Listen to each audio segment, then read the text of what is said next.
Sorry, I was late. That's okay. Hi, everybody. Welcome again from the Merit Park Tournament here in Cyprus. This is Phil Simborg. We're your commentator. We've got a very exciting fourth round match. These people are both undefeated into the fourth round. My very good friend, John Rockwell from LA, is playing Arash, who's a very, very fine player from Iran. By the way, we have a lot of really great players from Iran. It's really terrific what's happening in that country. They have more grandmasters than anybody. We have 209 people entered in the main event, and the good news is that you can lose once and still win the main event. But these players are undefeated, and so even if they lost, the winner can still have a chance to win the tournament. I'm going to turn them loose and get the match started now. We did have watch your comments. You made a comment the other day that you preferred black dice, and you can see that's what we've done. You got somebody taking it? This lady took it. That one. Yeah? Yeah. Oh, that's great. We got to find her.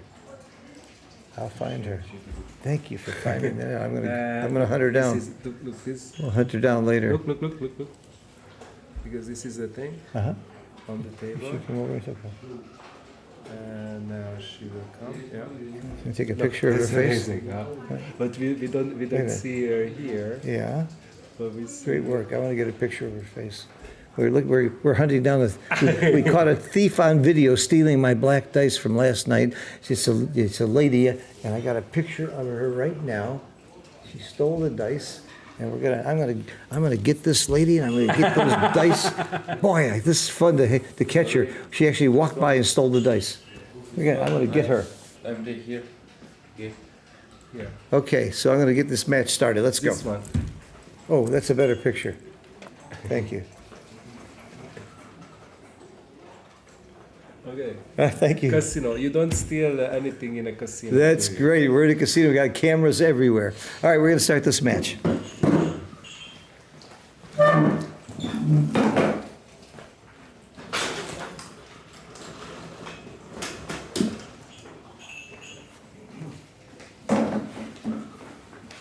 All right, we're going to get this match going. They're playing responsible moves, which means that if your opponent makes a move you don't like, you can ask him to change it. But if he makes a move that's illegal and you like it, you can just keep your mouth shut and let him do it. I like that. We used to call that non-legal moves, but I think the reason for responsible means if they put their own checker on the bar or do something that's completely idiotic, that will not, that doesn't work. You have to correct it. Okay, so we have Arash playing the white checkers. He's got a very nice roll here. I think I like coming up with those two from the back, although he's playing pretty offensive here. All these plays are good. I might be playing from 24 to 22 here because of the stacks in front of me, and I might be in trouble splitting them later. And the other problem with making the 11 point is you stripped your midpoint. By stripped, I mean there's only two checkers there. There is a good argument for making the 5.2. I have to tell you, I'm not sure what's right. I'm sure it's a great roll, but I would like to come up. There's an argument for splitting and coming down to the 11 and keeping the midpoint. I don't like necessarily giving up my bar point for the 5 point because you're giving up one good point for another, for a little better point. He's happy with the roll no matter what. And I think it's going to be double pass no matter what he plays, no matter what Johnny plays. He's anchoring and splitting. This is reasonable. And if I were Arash, I would be doubling. He rolls a 6, he loses his market. If he doesn't roll a 6, he's still winning. And he didn't think about doubling there. Dice side checkers, no good. I would have doubled, and he didn't even stop to think about it. That doesn't mean he's wrong, because once in a while, believe it or not, I might be wrong.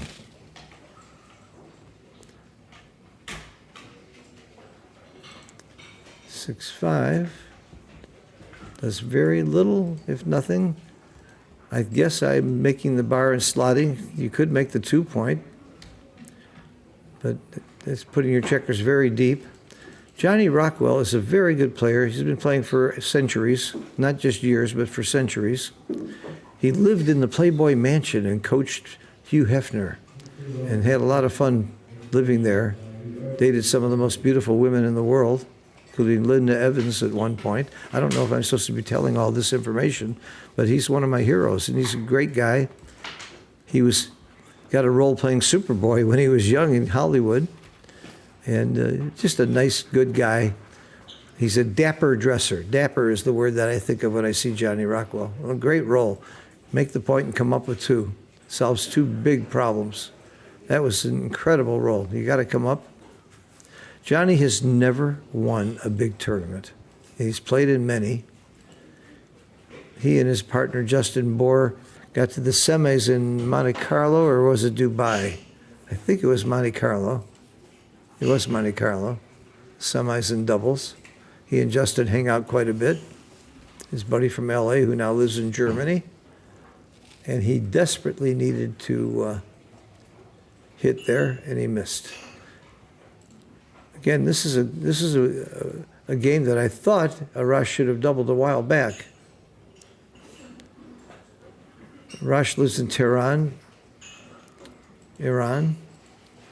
I'm sure he gets a lot of experience playing a lot of great players all the time. And Rockwell has no lack of competition in LA. There's some Joe Russell, world champion, Steve Sachs, Bob Wachtel, David Wells. They're all people in the LA area that Johnny Rockwell gets to play, and I'm sure there's quite a few others that are very, very good as well. The United States isn't really strongly represented at this tournament this year. We usually have more really fine players from the U.S. Japan, of course, has Mochi and Akiko here, and a few other very fine Japanese players. England doesn't seem to have as many of their top players here. They're sort of missing. I haven't seen. I know Sebastian Wilkinson has had some. I think he had some kind of a muscular problem. Had some operation, minor operation. But I don't see Chris Rogers and a lot of the Oliver Squire. A lot of the top English players didn't make it to this year, but they still got a good turnout. We have 209 players in the Open. And it's a double elimination tournament. It's not a Swiss tournament. It's a bracketed tournament. And it's just a great experience to be here in Cyprus. In fact, I just barely got off the golf course in time this morning. I played golf with Morton Holm and David Wells. Morton killed us. Boy, does he play a good game of golf. It's not that we played badly. He played great. And tomorrow we play tennis. Mate and Morton and me and David and anybody else who wants to join us. So a lot of the fun of coming to these backgammon tournaments is sightseeing and being with friends and doing other things.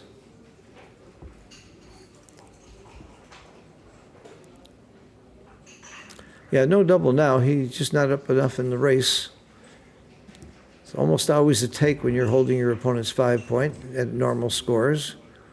This is pretty simple. You make the 3 point. You don't volunteer a shot. You don't, no, make the 3 point. That's a better use of the checkers, in my opinion. It's not big. And again, he could be right. So Johnny needs to come off the midpoint here. You don't need to keep the midpoint here, and you don't want to throw checkers down too low. You certainly don't want to run unless you're way up in the race or clearly up in the race, and he's not. So it's really, no, John. Oh, that's that's got some real sex appeal to it. I think that's a cool play. That makes it harder for him to clear that point. And now the game is over. Even though he's going to leave checker 6 away, he has to get a shot and hit it because now the race is pretty much a gin. So unless Johnny does something really exciting, I think it's going to be double pass. And that's not exciting. So I think it's going to be double pass, just based on the race, and the odds of getting a shot are not that high. Good play, Johnny. Yeah, it's clearly the double, and I think it's a pass. 15, 30, 40, 52, 60, 70. He took.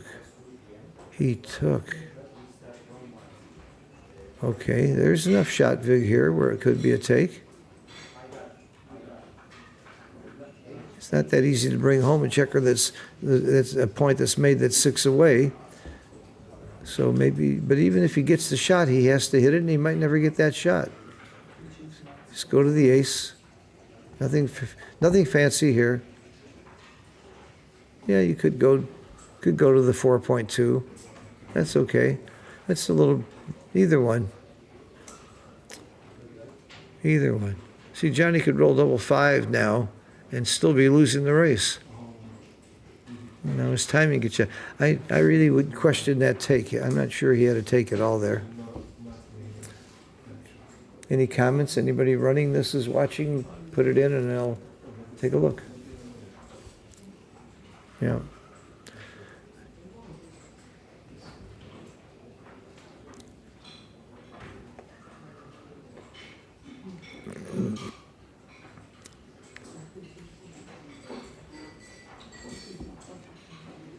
Well, Johnny could, now with high doubles, he could get into this game a little bit. This is, I think, pretty easy. Come off the 6 point, yep. Can't come out there and give all the shots.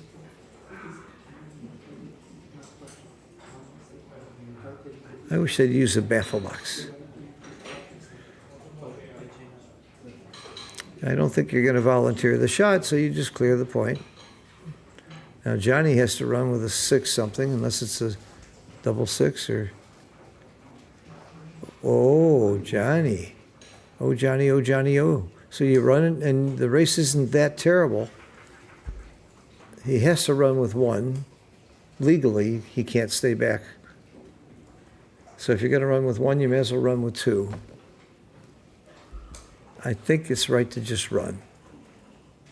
Good play, Johnny. You're not out of this race now with that roll. Arash has been rolling poorly, and there's another example, double 1s, and Johnny's got that nice double 4 shooting for him. Johnny could win this race. And by the way, when you're racing and you're holding the cube, there's about an 18% edge because you're holding the cube, because you can use the cube to end the game. You could also use the cube to raise the stakes when you're a big favorite. So that's another incentive to run. Just come in. You're in good shape. That's all you can do.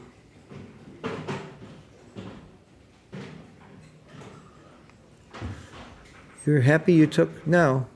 I would have passed, I think. Johnny's happy he took now because it's close and he's got the cube. He's still losing by a little. But Arash isn't rolling anything devastating.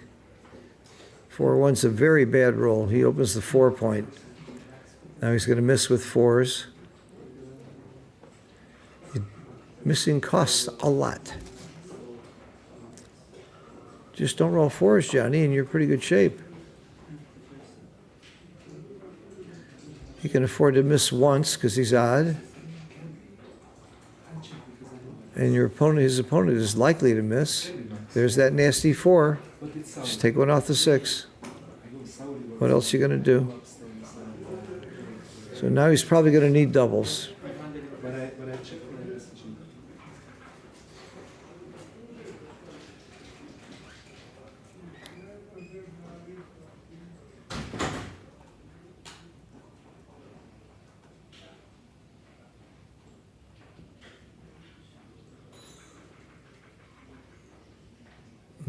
That's a miss. If Johnny doesn't miss, he can win in 3 rolls. It's a 3-roll, 3-roll. If he rolls another 4. Did I mention that 4s were bad for John? I think I did. I hope I didn't jinx him. If I believed in that, I wouldn't say it. He's got to roll doubles now. He needs doubles now or the next roll. Oh, he did it. He did it. If Arash doesn't roll doubles, Johnny picks it up. Picks up 2 points. There it is. I told you it was a take, didn't I? All right, Johnny, 2 points. He's marking the sheet, which is the safe thing to do, but turn the scorecard also. If they don't, I'm going to run out there and tell them because we need to see the right score on the scoreboard.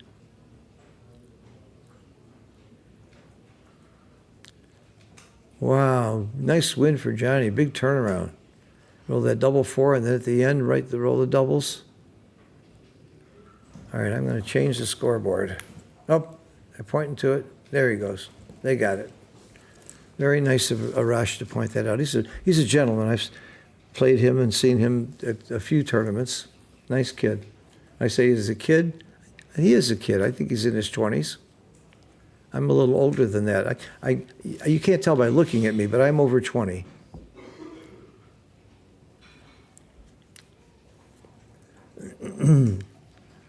These are hard plays, but I slot the 5. Running is just too rich. This is not a bad play either. I would have just slotted the 5, but there's merit to this. You might even be right. 4-3 is a nothing roll, and you don't do much with it. I would come up with both. I would bring the 3 up as well. Why? Because I don't like any other 3.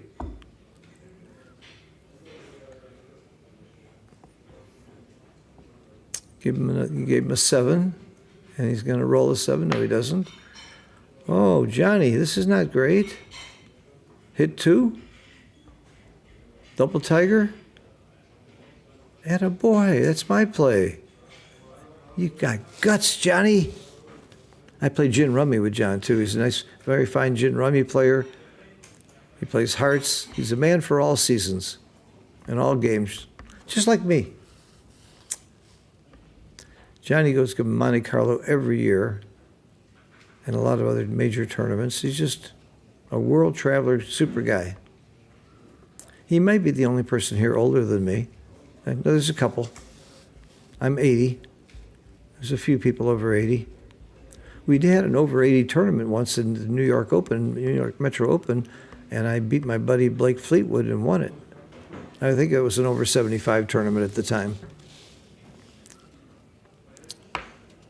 And I will be making the New York Open this year. It's the biggest tournament in the United States, mid-January in Jersey City. One of the best tournaments in the world with a lot of really top players. From here, I go to the Miami Open. Arta is going to fly all the way to Miami and be the director. Their second one. It's a great tournament. And then you can't miss the LA tournament in December, 3rd through 7th. Akiko and I will be doing a lecture there. And I'll be playing in that tournament. Miami, I'm going to be doing commentary again instead of playing. And you know what? I'm not sure what I enjoy more. I like it both. All right, it's a commanding position for Arash here. I don't see how Johnny's going to take this cube. Arash has got an advanced anchor. He's got a 4 prime. His opponent's not ahead of him. He's got the ace point made. I would double here. I would double because I'm not sure it's a take. Woolsey's law. Ask yourself. Simborg's law. Ask yourself how you'd feel about getting the cube. So I'm sure this is a double, and I don't like the take. But Johnny took last time and won the game. He passed this time. Oh, he took it again. Johnny's a taker. It's better to give than receive in backgammon. I don't see much here besides 2 down. It might have been a take. I would have passed again.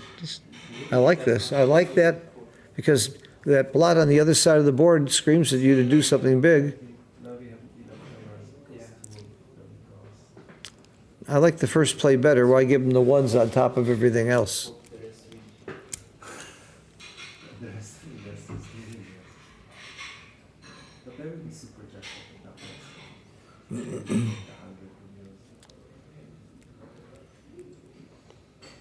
Well, Johnny, you make your 5 point. I don't see another play. Hope he doesn't roll a 1 or a 2 or a 6. I didn't like the take. I think I would have just passed it. There's the 1. He can't hit and cover, but he could just cover. This is interesting. He could just make the point, and just as making a 5 prime is pretty good. By the way, a 5 prime is almost as good as a 6 prime. Did you know that? But hitting wins more gammons, takes away his roll. I like the hit, too. I would have hit also. And Johnny flunks. This is forced. Come in with the 5. And now Johnny's not very happy he took this cube. 6-4 would be okay. Covers. He's going to cover almost everything with fives. Just play it quietly. Clear the back point. Bring it in. Hope you roll a 5 or a 6 next time.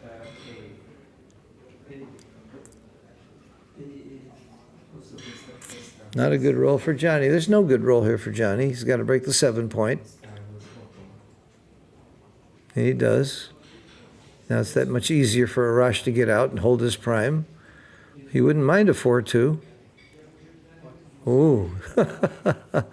Big stack on the 3 point, and you got to do it. As ugly as it is. Got to do it. Johnny would love a 1-6. Oh, would he give money for a 1-6? All right, second best, 1-5. He might have some breath here or left in him.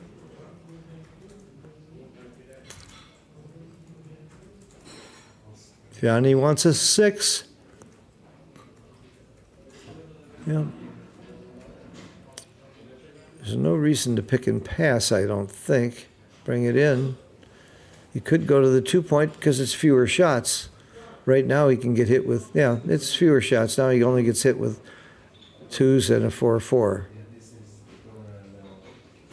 Johnny wants a 6. How are you going to play a 6? You have to come out if he rolls a 6. You can't use it to cover. Oh, this is not nice. He's going to have to come in and cover. Break the 5 point. What else are you going to do? You're not going to leave 2 shots. Come in. That's it. Forced by logic, FBL. All right, Johnny's happy not to get hit. Arash is happy to come in. Everybody's happy. I'm happy. I'm happy to be here, happy to be alive, happy to be with all my backgammon buddies and watching exciting players like this and great matches. Count your blessings, everybody. Thank you, Arda, for running all these great tournaments and for $30,000 money added.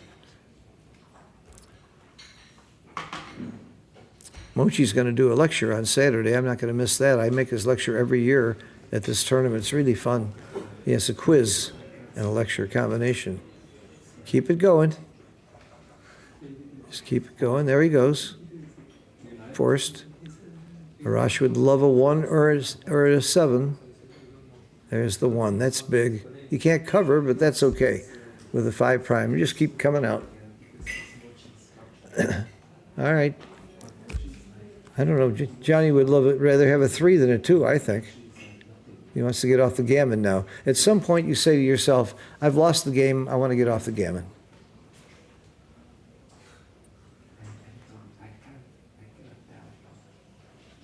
By the way, we have 2 streams going. If you get bored listening to my voice, you can watch the other stream. I don't know who's on it right now because I got here late from golf. But I'm sure there's an excellent match there. We try to choose the best players or the most interesting players. And we try not to stream the same people over and over again, even if they're the better players.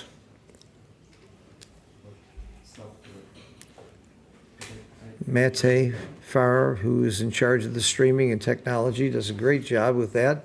He has a lot to do with who we choose because he knows the players so well because he transcribes all their matches. He knows exactly how everybody plays probably as well as anybody in the world. So he helps that. And, of course, Arda is the tournament director, and I give my input. I really don't want to do the commentary for somebody that I don't like, and the list of people I don't like is so small. It's very small in the backgammon community. I mean, there must be 10,000 players that I know, and there's 2 that I don't like. And it's probably my fault. Okay, 1, 2, 3, 4. So this is 2 cubes that Johnny took that I didn't like. And the first one he won, and this one, I'm not going to say the prayers yet that he's died, but he doesn't look very good. He never had a game here. He was always just hoping to get off this gammon, so I just didn't see the take. He took it pretty quickly, though.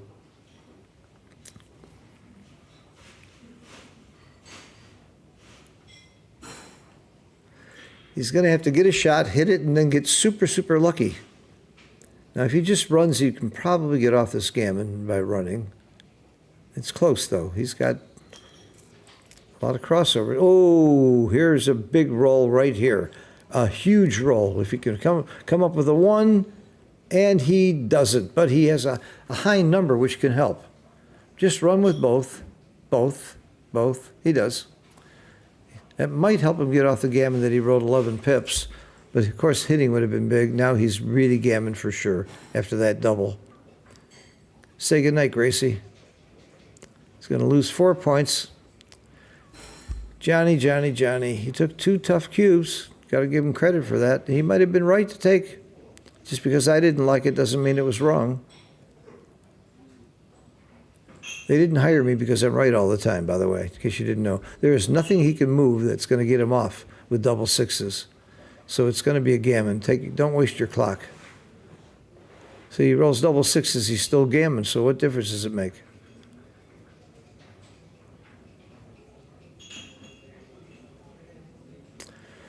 All right, 4-2. Arash takes the lead. Maybe Johnny will be a little more conservative with the cube. The other thing is he took both of them pretty quickly. I'm a real advocate of using the clock on important decisions, and the cube action is almost always very, very critical. Not all your checker plays are that critical. Lots of times you have checker plays that could be huge differences, but most of the time your average amount of mistake that you could make on a checker play is not going to compare to how much it's going to cost you to make a cube error. So especially on cubes, I would slow down, take more time. If I were coaching John, that's pretty much the first thing I would tell him. Next thing I would tell him is to get a better coach.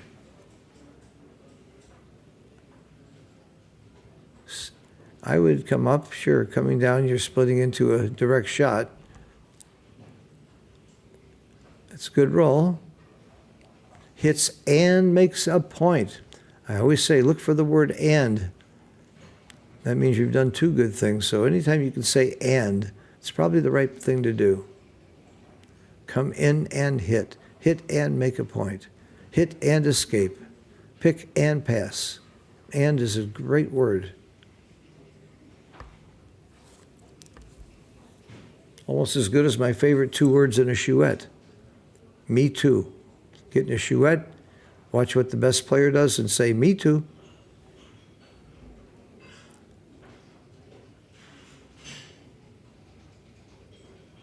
Why are you thinking? What's wrong with 6-5? No, yeah, 6-4, I mean, yeah. May as well slot a point. 4-3, I just play this into the 6. I don't think you volunteer here. That's a little bit big, a little unnecessary, I think. It didn't dupe anything. I didn't see the need for that play. Sometimes you just have to make the pedestrian play, the safe, normal, quiet play. And I think that was what was called for last time. That's my play. You race up, well up in the race. If he doesn't get hit, it's double pass.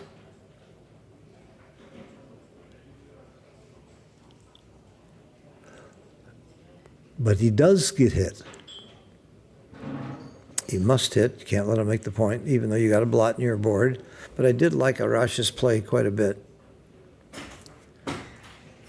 Hit and run, absolutely. He would have liked to hit 2, but you can't have everything. Where would you put it if you had it? Stephen Wright said that. You can't have everything. Where would you put it? I like this play.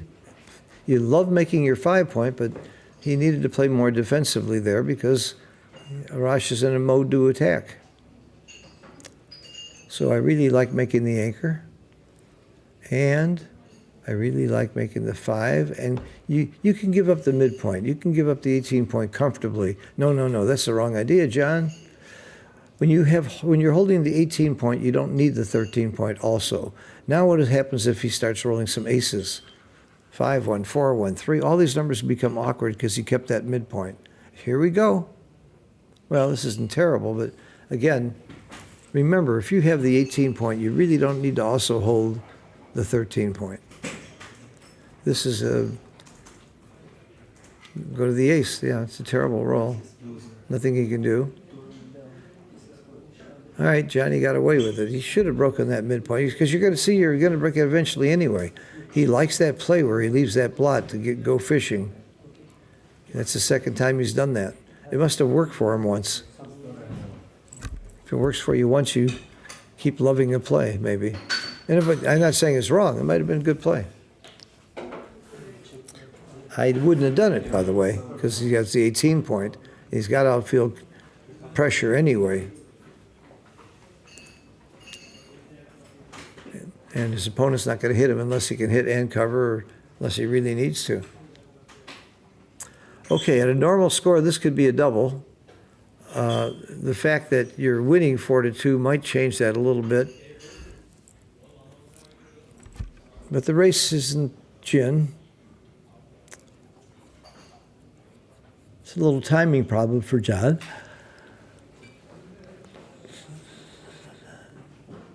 I wouldn't be surprised if you double here.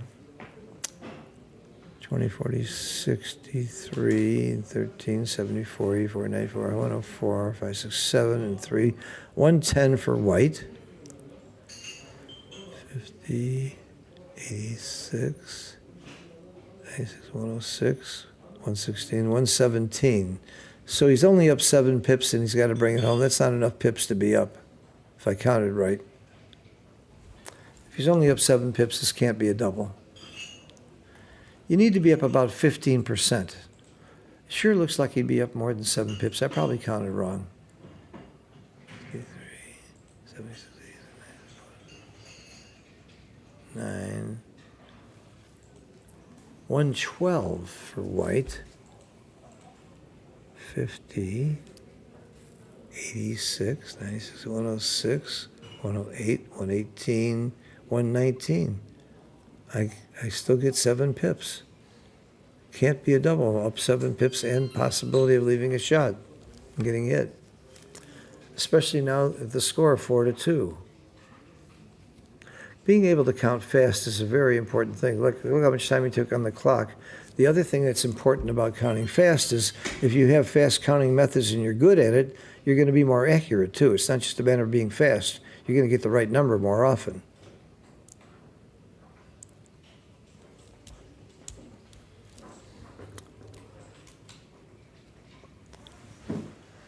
This is a delicate position for Johnny. He's really stripped. He's going to make the ace point because there's nothing else to do.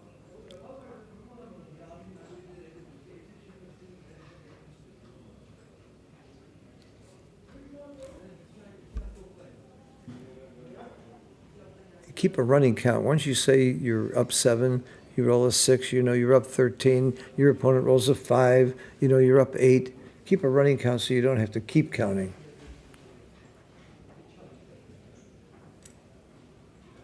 Somebody posted that it was not a double. It was close, though. .032. That surprised me it was that close. But it was the right decision. Thank you for that, for posting. I'll watch that. And he's happy he didn't double now, rolling this lousy number. Although he could get a shot here. Now the guy who can get the shot is going to be Arash. And he does get a shot, and he should get it off of the inside. He should come off the 4 point and not leave a direct shot, because he can run past him. This is an easy play, Johnny. Why give him a direct 6? No, Johnny. No, he's direct 6s and 1s when he could have left the inside shot, which is only a 4, and he gets return shots if he hits them there. This is, Johnny, I think you blew that play. I don't have XG in front of me. I could be making a fool of myself, but I'm pretty confident that you would come off the 4 point there.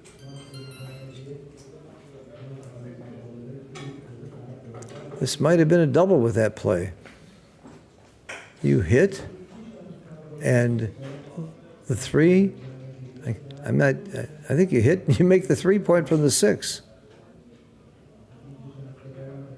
He's not up enough in the race to play safely.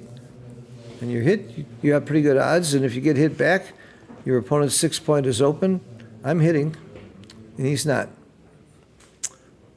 Wow. I'm pretty confident of the hit here. Hitting is fun. Hit and cover. Cover from the 6. Don't bring another checker down and give him 6s to hit you also. This is the play. I'm very confident of this play. And if he misses, it's game. If you get hit, you hope you roll a 6. Nope. Nope. Nope. You're going to double him out anyway, so you don't care if you don't have the 6 point. If you don't get hit, that's all that matters. And now you're giving him another way to hit you with a 4-6 that he didn't have before. So I really didn't like that play. I would hit the other way. Now, Johnny, you don't have anything. Just roll the dice. No, double pass. No, he's thinking he could be too good now. When you know your opponent's passing, the next thought is, can I win enough gammons to where I'm better off playing on? And it's close, because if he covers that and Johnny dances, he could win some gammons. But how could he lose the game? Leaving a shot later. I could go either way with this one, but I would tend to double, especially since I'm winning. I'd like to get a point here and just cash it. There's no way Johnny takes, so you know that's a given. Sometimes I say that, I give the cube, and I'm shocked my opponent takes it, and that's the good shock. When you're sure your opponent should pass and he takes it. All right, this is a cash. Johnny passes. Come on, Johnny, even you wouldn't take this cube. You took 2 cubes that I thought were passes already. Oh, please don't tell me you're looking at this, Johnny. And I'm not rooting for Johnny. I'm rooting for players to play well. That's what we want to see is good backgammon, especially at this level, the 4th round of the undefeateds. He passed. Whew, don't scare me like that, Johnny. I thought you were thinking about taking that one, too. Big pass.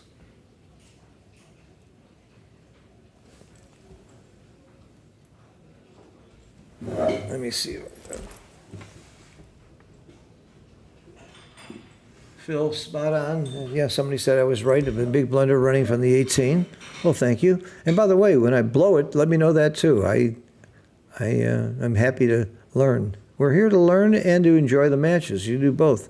Now, that's a situation where he could have hit 2, and I like that he didn't. Way too many players hit 2 too often. Good roll for Johnny.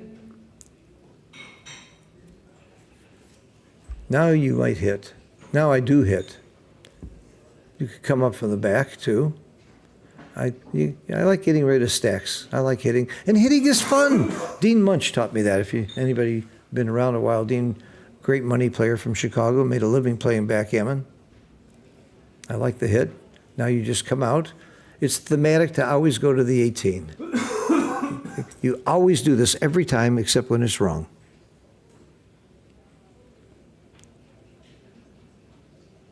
Nice. Nice roll for Arash.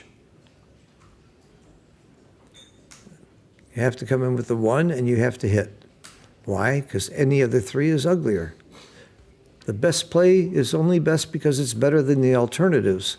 So sometimes it's ugly, but you got to do it. Now, do you hit or do you make the bar point? Hitting is usually right, almost 80% of the time, except maybe a gammon save or some special score. You danced. That's it. Don't cry. Just play. This could be a double. Rush. Being a little more conservative, that might have been a double. But you're winning 5-2, and you're playing a guy that grabbed 2 cubes that you think might have been a pass. I would not double in that situation, too. Johnny, I think, already proved, and I'm sure Arash noticed it, that he's a taker. He even thought a while about that last cube, which was a monster pass. All right, now he's giving the cube. I still love the double. He has a shot at him. He's holding his opponent's golden point. He's got a great roll here. 1, 2. I would come out. Out or down, they're both nice. I don't switch points. Some people would switch and make the 2 here. I don't like my board as much, but it's a possibility. If it put a second checker up, I would have switched. I like this play. I think this is fine. This is a good place for builders. I like this play. I like them all. I didn't think there was a bad play with double twos.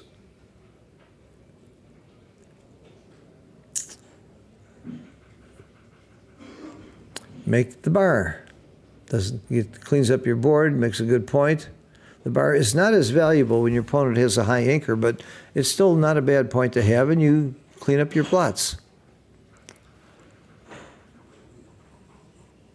I'm a hitter. You don't want him to step up, and you can win some gammons here. All right, Johnny, you need to perform. You did. And the 3, I think you got to go from the 6 point. You can't leave all those blots. You don't love that play, but again, it's the best alternative. 3-6, he dances. Johnny, you need 5s and 6s or 1s. 5, 6s, and 1s are great rolls. Not 3-2, but you got to make the 4 point. You got to make the 4 point. You got no good alternative. It's yes, attaboy. You got it.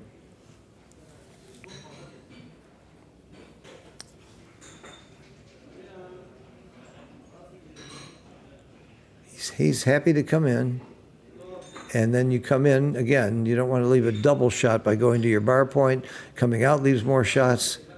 Oh, there's the hit. Absolutely. There's the hit, or there was coming in from the 9 point.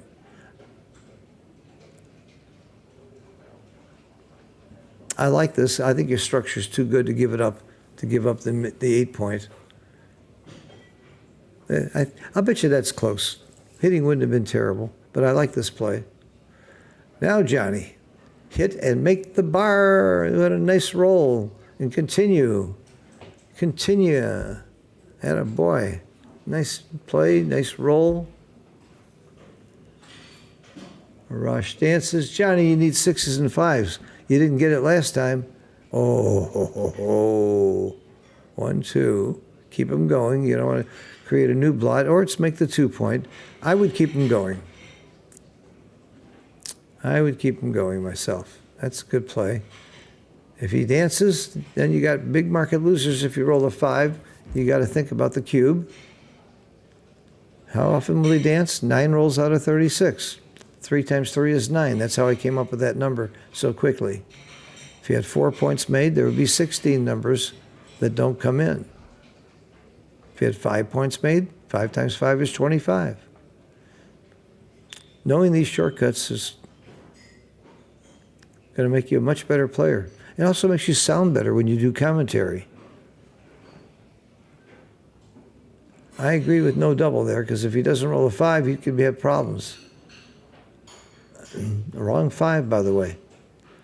Now you have to attack, come out, attack. He needs 1s and 6s. Did I say 1s and 6s? He rolled a 6-1. Absolutely. Point on him. Because all you need to come out is 4s, 5s, and 6s. That's 27 rolls out of 36. Coming in is decent.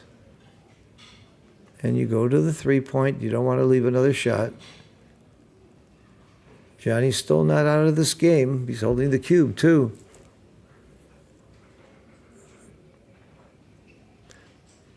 I like the switch. If you don't switch, a 6 kills you. If you switch, he's got to roll 2 6 or 2 5. That's a lot fewer rolls than just a 6. I love the switch. Gives him time to get those checkers out of there if Johnny doesn't roll a 2 right. Oh, there's a 2. And the 1 is forced to the 2 point. Okay, if 4 hits and 5s and 6s come out, well, he would have liked, well, 4-3 wouldn't have been real. He needs a 4 with a high number. And now he has to do this. He has no choice. Because if he hits with the 4, then where's the 3? He would have to break his board. All right, Johnny, you can get in the driver's seat with a 3, 5, or 6. In fact, 5 or 6. I like this double. A 5 or 6, he's lost his market probably. I think it's a pass. I don't think I take this cube. If he rolls a 5 or a 6 and doesn't get hit, he's dead. He could roll a 3 and cover. If he doesn't, he's still well ahead in the race. Nice double, Johnny. I think it's a pass, Arash.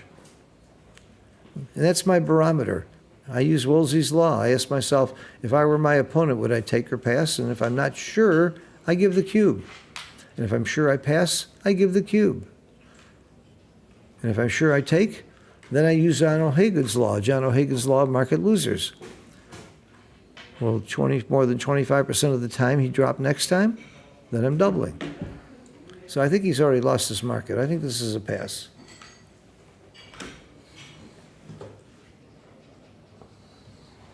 Somebody's saying this is a take. Somebody's saying this is a tiny take. At that score, I would drop it so quickly. But I guess I'm wrong if somebody ran it through the computer as a tiny take, especially because I'm winning 5-2. I'm dropping that cube and it's gammonish.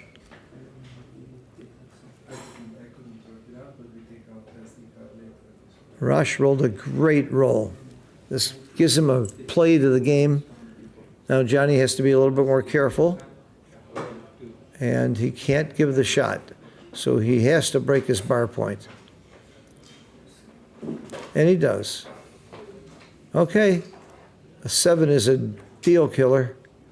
7 is going to be a monster roll for the match, but not 3-2. And now you have to break your board because you have to worry about getting gammoned, and everything else is so sloppy.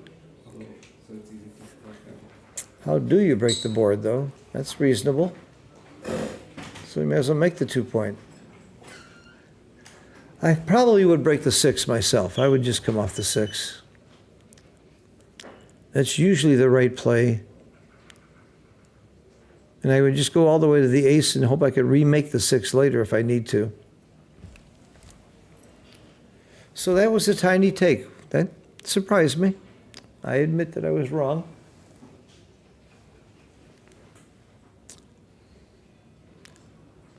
I hope they had the score in right, because it's much more of an incentive to pass when you're winning like this. Even at 5-2 in a match to 13, you have more of a reason to be conservative on taking cubes, especially cubes that could turn out to be gammonish, and this could have been. Not now, though, not that he's made that outside point. 2-1. Just go to the ace. There's nothing, you don't want to come off the 6 and start stacking. Just go to the ace. I like that. 7 is the big number again.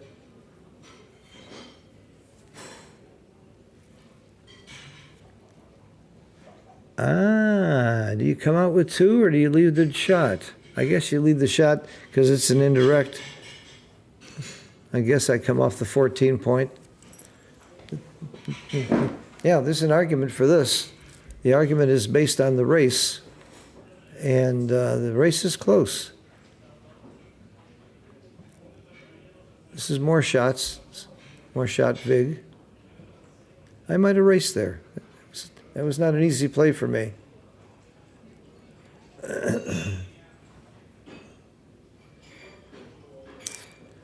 I kill checkers to the ace here. Not going to leave him a direct shot. I'm just going to play heavy to the ace. I don't like it. That's my play, and I'm sticking to it.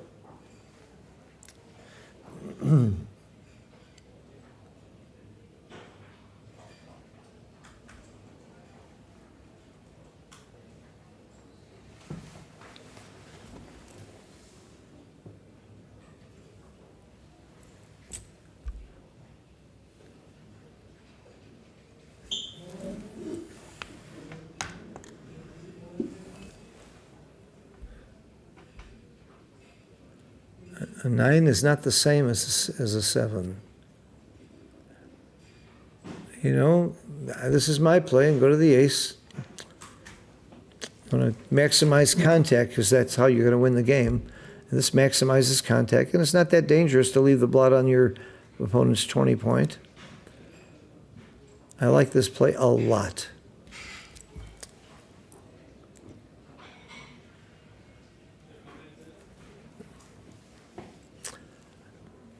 This reduces the possibility of getting a shot right away. You're going to have to break that point very soon anyway. I think his first play was right. Okay. He's just going to have to break it. Yep. There was an argument for coming in from the 12 point. Yeah, this is why I didn't like the previous play. You're going to be breaking it anyway. Ones and sevens. Sevens are duplicated. There is a shot at the end of the rainbow, but that's okay. You're happy you rolled a double five. So you got to give him a shot, that's all. Yeah, you could leave an indirect by leaving that back checker back, but I think that's the wrong idea. It's very hard to bring that back checker home. I would have left the shot by going forward and giving him a single shot. He got hit with the 7 anyway. I could be wrong, but I would have left it direct and brought him around.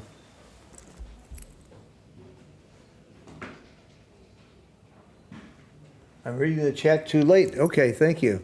My problem is I can't read the chat really well with my eyesight unless I lean over there. So I'll try and catch it more early, but thank you.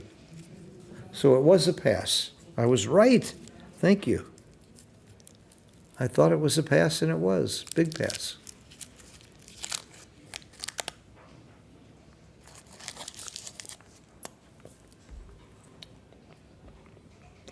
It feels better to think I was wrong and then turn out to be right.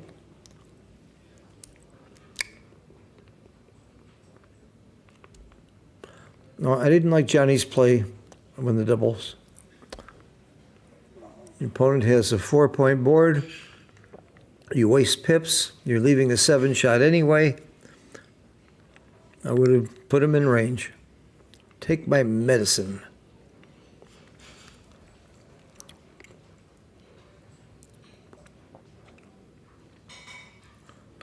Three in.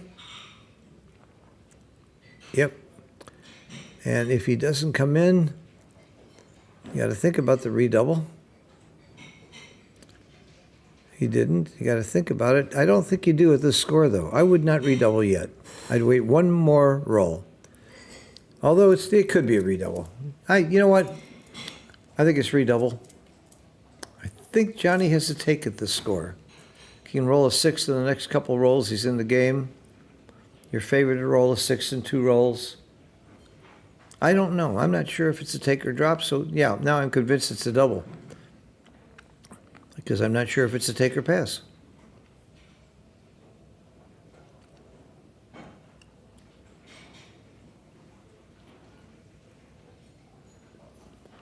I would double. It's harder to double when you're winning, I know. But sometimes you got to do it. You got to maximize your equity when you've got it. You know, the Iranians, because of politics, they don't get to make it to that many tournaments. So this is a very big one, a very important tournament for them. And a lot of Iranians here. They have a lot of great players. It's a shame they can't travel the world more. I'd like to see them come to America and be able to play with us. They're very nice people. I've made friends with many of them. They're good sportsmen. I love their style. They're intense. They really study the game. They do BMAB a lot and do very, very well. They got a lot of grandmasters. I just love the Iranian people.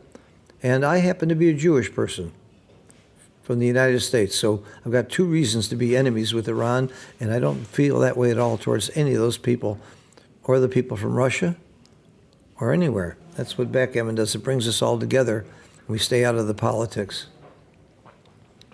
I'm even friends with a bunch of American people that don't share my politics, even within my own country. But they're backgammon players, and I love them. Do you hear me, John Jennings? Do you hear me, Warwick? I love you guys. You're great friends, and I totally disagree with you on politics.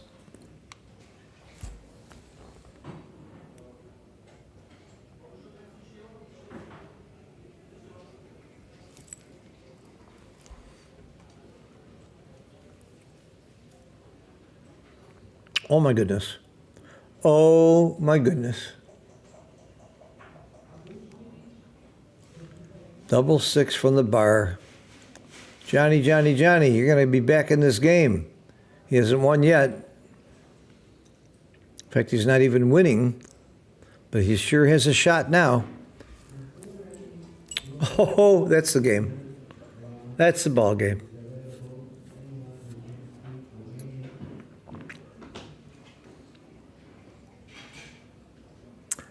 On a 4 cube. Wow.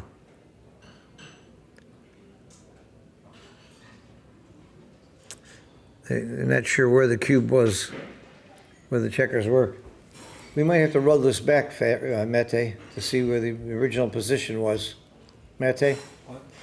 Can we look and see what the original position was? And what did they do with the table? Yeah, he just moved the table. We'll fix that. Which one? Arash did it. We'll fix the table. This But is we need to know the original position before this roll.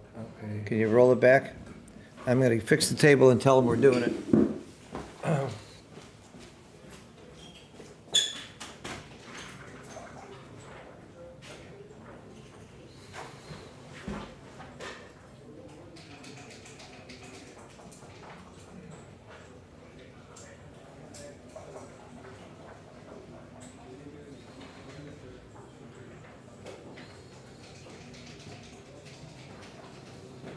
I'll take a picture with my phone and come back and correct it.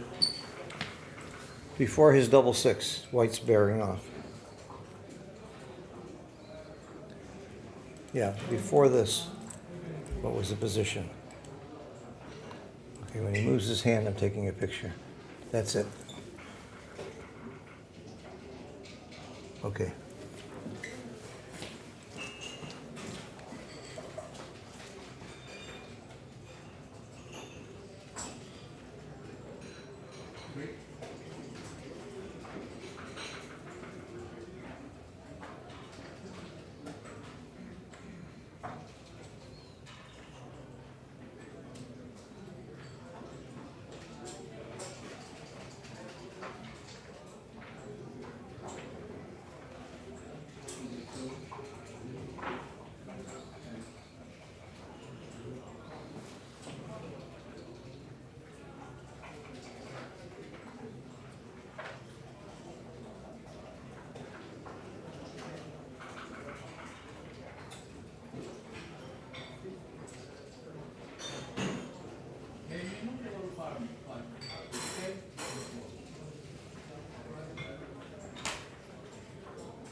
Thanks, Matthew. Solve the problem. Technology. Now, if that hadn't been streamed, there could be a problem deciding where the checkers were.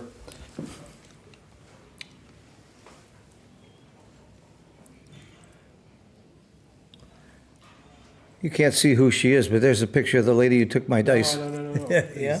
No, they solved this. The Arda already has your dice. The lady just gave it to Arda. Oh, how nice of that lady to give it to Arda. So we want to thank that lady for being so nice. A big thank you for being such a sweet lady. And saved me $25 because I signed for the dice.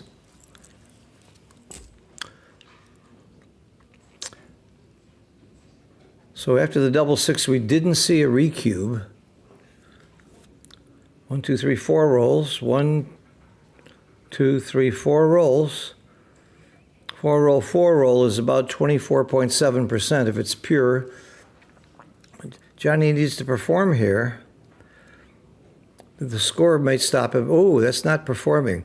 I think you got a recube here. This is a 3 roll, which is about 21%, maybe 20% here. Plus his doubles work better.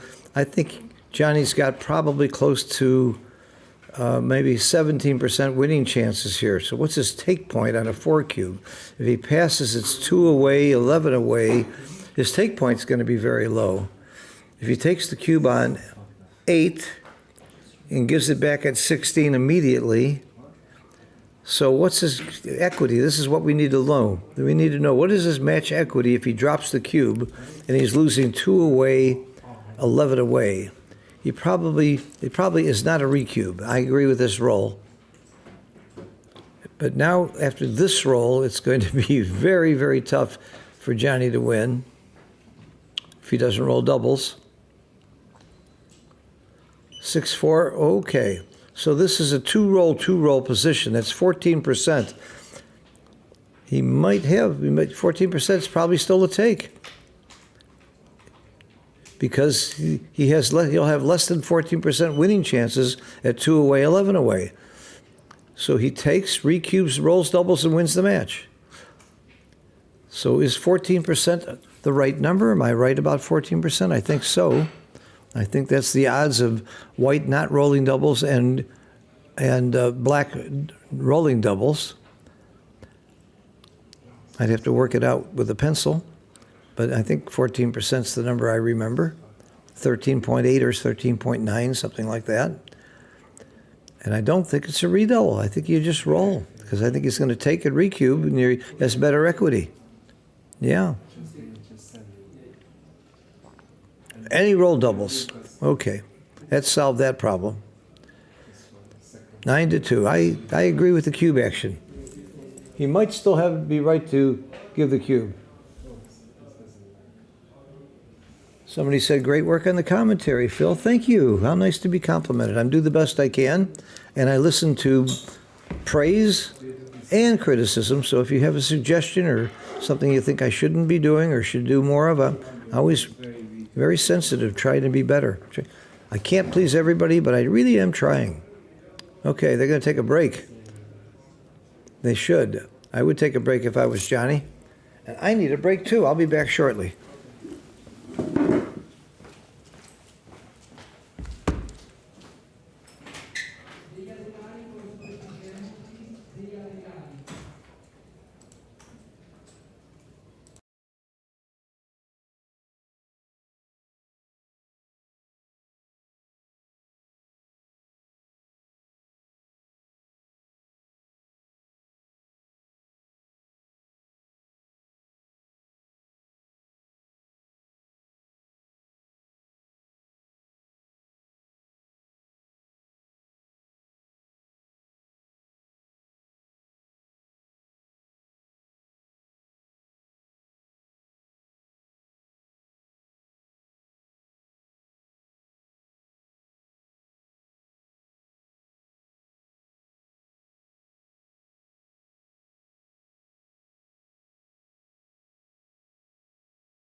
I don't think we have a lot of matches. I'm still online, right?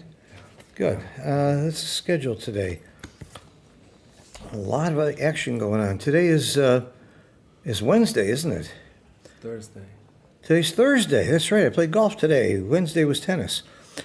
The next play, we have a huge break. It says 1300, which is 1 o'clock. I think no. I think they have another one at 5. Do you think we have one at 5? Because it shows I'll go check this one. it shows 9 o'clock. Yeah, because the dinner break. Is Well, we'll let you know. We'll let you know. We think we have another match at 5 o'clock. Mate's going to check it. The schedule says there's not another match until 9 o'clock. No, please read the schedule. The schedule says that you start all activities continue. That's Friday. No, it's all second chance break. All activities continue, and until dinner break, they play many matches until many rounds until dinner break. Keep playing rounds. Yeah, and then dinner break, and then gameplay continues at 9. Oh, I was looking at Wednesday, wasn't I? Yeah. So there will be more matches, probably at 5 o'clock. And, no, it's still going 2:30? Don't take my word for it. We'll post it, but there'll be matches sooner than that.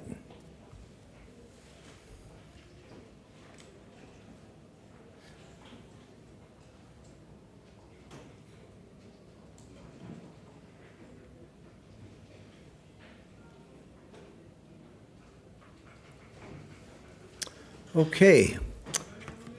Again, we have 209 players in the championship division. We have 114 in the intermediate. $30,000 money added. A lot of great players here. A lot of several world champions and many grandmasters. There'll be a super jackpot. There's doubles. What other events do they have? A lot of events in the United States are having one of the games that I invented, one of my variations called Cancel Gammon, where you get to cancel your opponent's roll one time every game. I played that in a match last night before last with a Kiko, and I won. I beat a Kiko. But she's got more of my money than I have of hers from Pineapple Bluff Gammon. And speaking of variations, my newest variation is really fun. It's called Future Gammon. You see your opponent's next roll before you play every time. Look at Johnny practicing his rolls. He's practicing rolling how to roll that 6. That's why I like a baffle box, baby. I think it is possible to practice and get the right roll out of a cup, even with a lip. I think it's possible. Why? Because I've seen it. I've seen a professional do it with my dice. Rolled. He said, "Come on." Paul Frank said, "Come on over here, Steve, and show Phil how you roll double 6s." He picked up my dice, my cup, and rolled double 6s. And shook them good. Okay. But there's not too much cheating going on anymore. Very rarely do we find out a story about a cheating in backgammon anymore. We really cleaned up the game. And it wasn't true 20 years ago. We had a lot of people in Europe, especially in Europe, they were caught cheating and suspected of cheating. It's one of the things I love about backgammon. Mostly very honest people, and it's not that easy to cheat in this game. Loaded dice and moving checkers, and those things can be caught fairly easily now. One of the reasons I gave up playing bridge for money, and I'm a life master of bridge, is it's so easy to cheat. It's almost impossible to detect.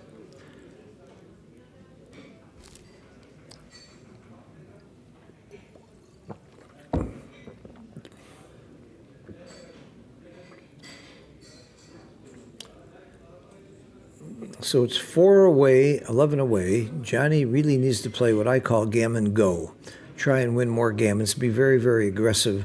And when you do that, you end up winning the game more too, because your opponent starting to get a little bit afraid of your opponent catching up. So he starts playing a little bit tighter so he doesn't get gammon and ends up losing the games more often. How often do you see people that were ahead playing way too conservative? Of course, we also see people behind playing way too wild. So it works both ways. Good play, John. This is a close game. This is pick'em. This is pick'em, and that's not a great roll at all. In fact, I'm not sure what I do. I guess you go to your 2-point.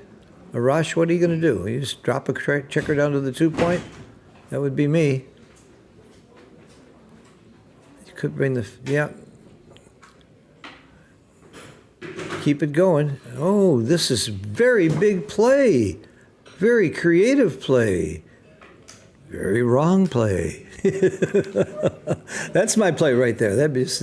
He had to look at it, though. I like that he looked at it. He looked at a very creative play. Can I see the chat, please, Matthew? Because we did have some good chat going on. Thank you.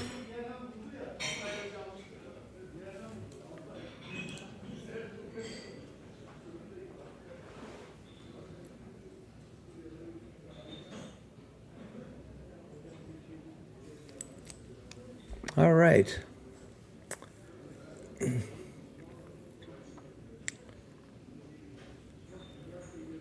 Six, 5.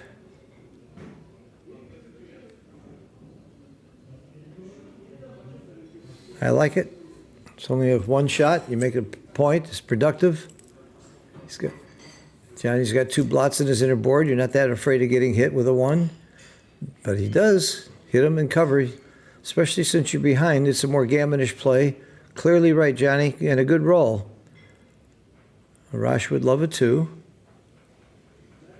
And he got it. Johnny's wondering what he's going to do. Arash had all these doubles that he needed, all the controls that he needed. The 6 wasn't really great, though. All right. Johnny came in with the 4. I think you just make your opponent's 4 point. It's just a better point. You could come in with the 1 and then just play quietly with the 4. This makes sense. I would be tempted to make the 4 point, but there's nothing wrong with this play at all.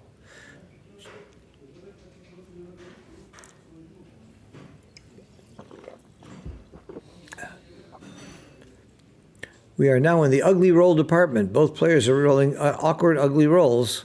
If Johnny can come out of that here off the 24, no, he can't. He would have a hell of a game. I think you come up with the 2 now. I like that. That's reasonable. Come up with the 2. This is very nice play. That's my play. Putting him on the bar takes away half his roll, and sometimes they dance. All right, Johnny. You got to just come out, attaboy, and continue. No, what? Why? Why?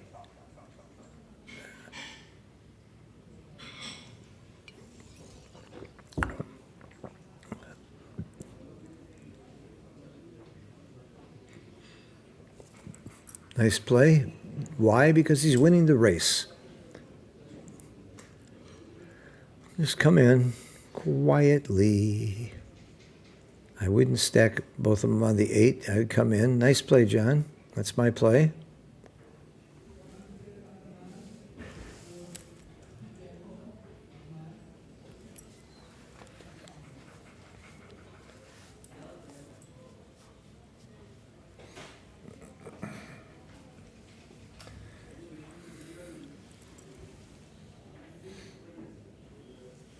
The creative play was best. Thank you for that information.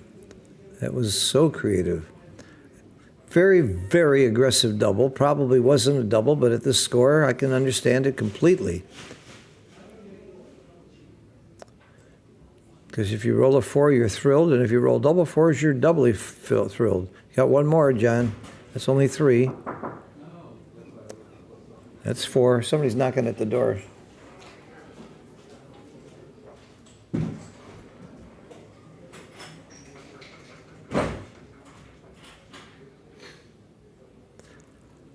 Well, John, you got to come out, take your medicine. I don't worry about breaking my anchor because I'm not that worried about gammons. Gammons do lose the match, but you're in big, big trouble if you just lose the game, so I like this play. Especially with the checker on the bar, it's fairly safe. Uh-oh, what do? Double tiger with that against that board? No, you cover. Okay. Too many gammons if he'd have hit there. Out, scout. Run for fun. It's fun to run. Come on out. There's nothing else you can do.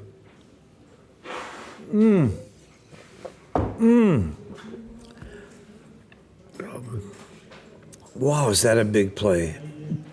Rolls the 1, now he loses. He's really trying to go for gammons, playing gammon go in a very strong way. That was a very, very big, bold play. And it probably cost him the match. And I don't think it was right. I really don't think it was right to hit there. He didn't have enough covers. He didn't have enough checkers in the zone to really blitz. And it sure does backfire. That's the best roll that Arash could have rolled. That's almost a nail in the coffin. Because Arash now could win a lot of gammons in the match. Arash will not redouble because he's too good to redouble. He's going to win too many gammons and win the match. If he redoubled, Johnny would pass and the game would be over. So come out so you don't get those anti-jokers. He's thinking about 2 up and the 6 across to get a shot at the second checker. And I think that's reasonable, but I think this at this score, by the way, the gammon does win them a match, but winning 2 is pretty darn good too. Gives him a massive lead in the match, so the gammon value is not quite as high as you think it would be. Even though it wins the match, you're comparing what's the value of winning a gammon compared to just winning the game.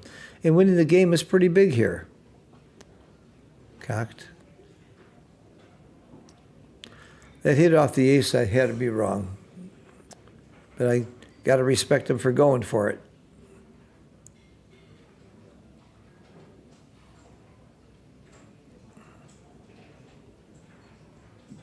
That was forced. Double 6s, he had no other play.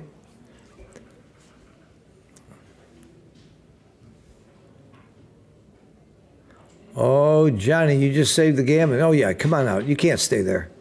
Get out of there. You thinking about hitting?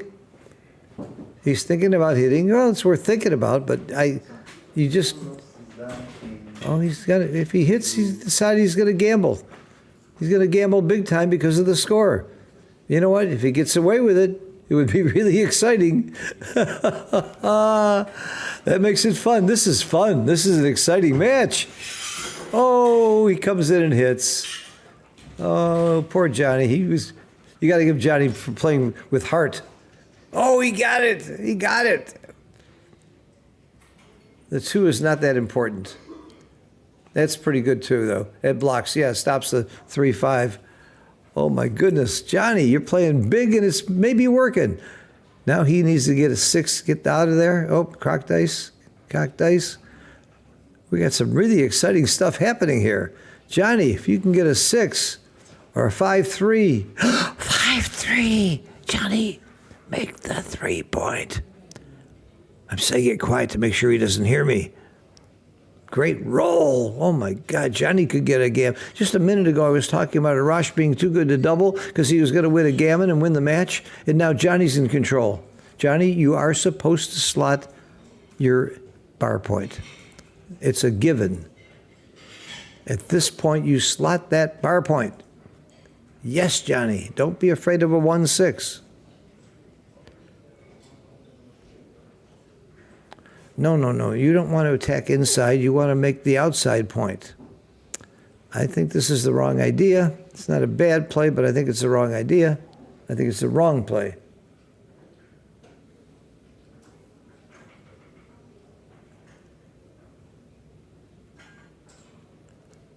So Johnny's hitting play was right compared to coming out. Good for him. That anchor could be big. It could stop the gammon, but he's going to have to run with the first 6. He doesn't have timing. Make that. That stops double 6s. No way to get hit now. And a 6 is not great for him. He's not going to break his board. I like this. 2s and 7s. And Johnny's going to hit loose inside. There's the 2. And the 6 comes to the point. Yes. Johnny's back in control again. What a game with swings. You know what they say, more swings in a schoolyard? That's a terrible roll to roll 1-6 there because he's going to get hit 114%. It's my estimate. So first you hit and think about the 1. And I don't lift. I leave it there. I play 5-4. He's not going to roll a 1-6. Don't pick it up, Johnny. No.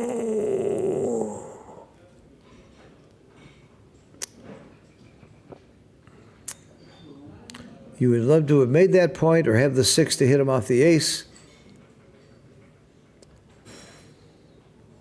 No, this you just play inside. That's fine.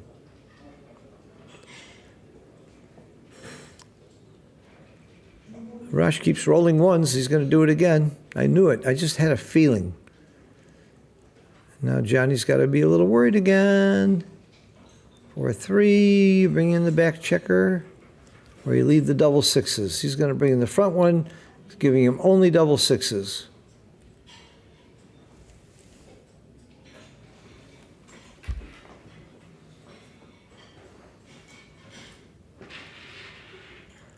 All right, ones hit outside, and all non-ones except for sixes hit inside, and 6-4 doesn't hit. He's probably going to just bring it home and win the race and win 2 points. I don't think he can afford to hit with the 4. Good play.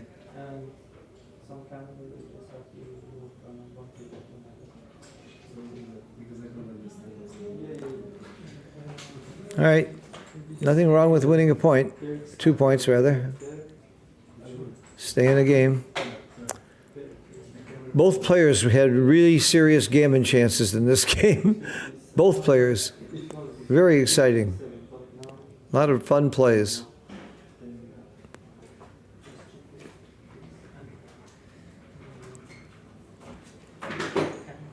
Keep a decent board in case you get a shot. It could happen.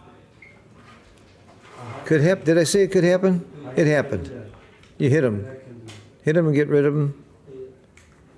He might come in on the 6. It's easy to cover. Another checker off really doesn't help you that much. I'm hitting off the ace. If you don't hit him off the ace, there are fewer shots, return shots, because you might leave more return shots, but I think hitting off the ace is right there.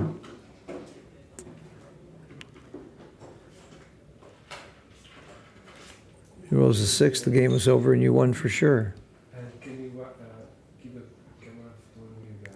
Ah, making the ace, however, is a no-brainer. It's a no-brainer. There you go.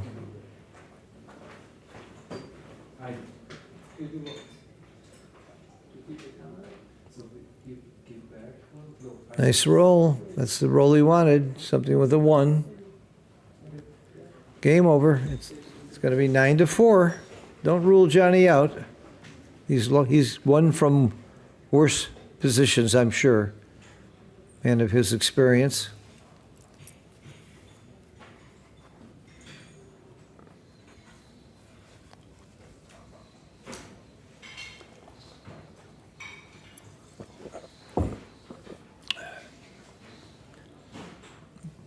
Two points.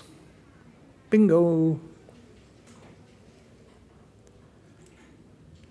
2 points. That's it. Okay. 9-4. Not totally out of reach.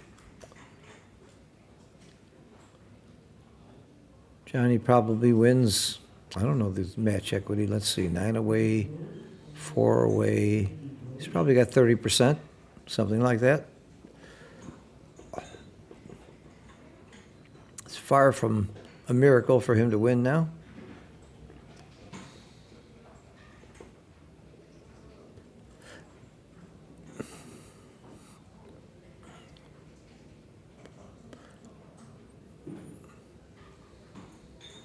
I would still be playing gammon go style if I was Johnny. Of course, I would make the same 6-3 play he made. I would make the anchor, yep.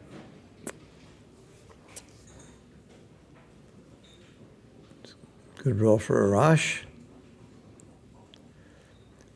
Well, Johnny, you're sliding the bar, in my opinion. Might bring 2 down. That's not a bad play either. It might be the right play.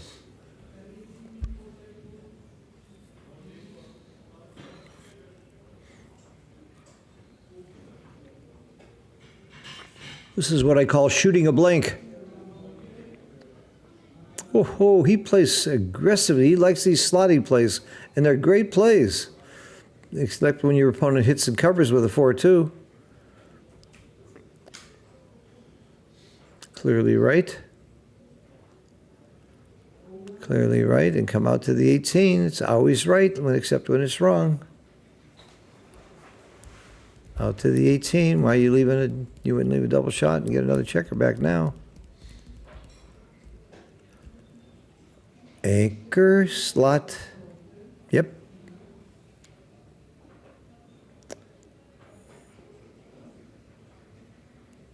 Johnny would like a 2-something, and that's not a 2-something.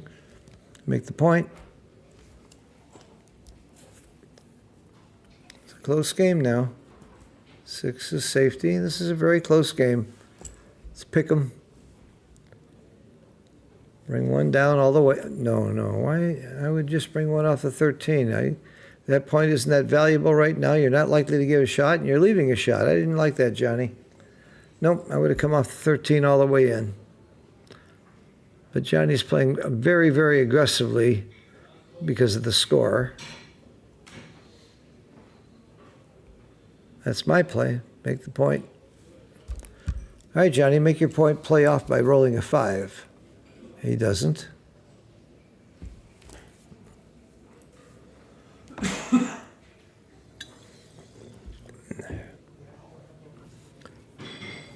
Reasonable play. Not a whole lot of good he could have done with that roll. And he is hit. Maybe. It's really ugly when you hit because you got an ugly 6 and you got a blot on your 4. Maybe he doesn't hit. Maybe you come down and cover. Oh, I hate this play. I hate that play. You're giving up your 8 point. No. He doesn't. I don't think he likes it either. This is my play. Okay, good play. Not a bad miss, Johnny. It's good for the race. 2 out and boom, boom in.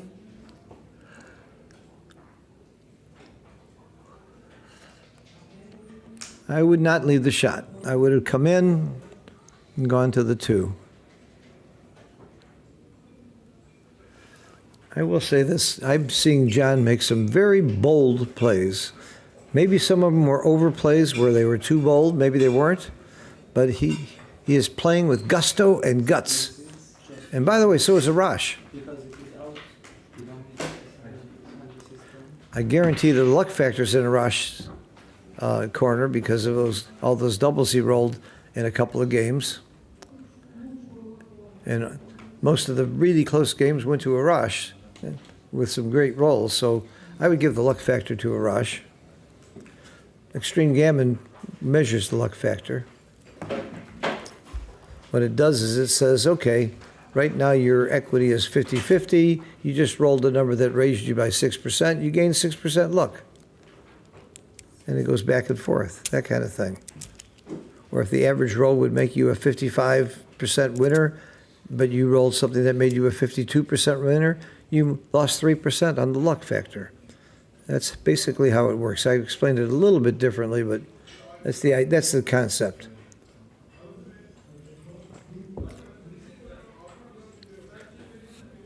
And I never look at the luck factor unless I lose.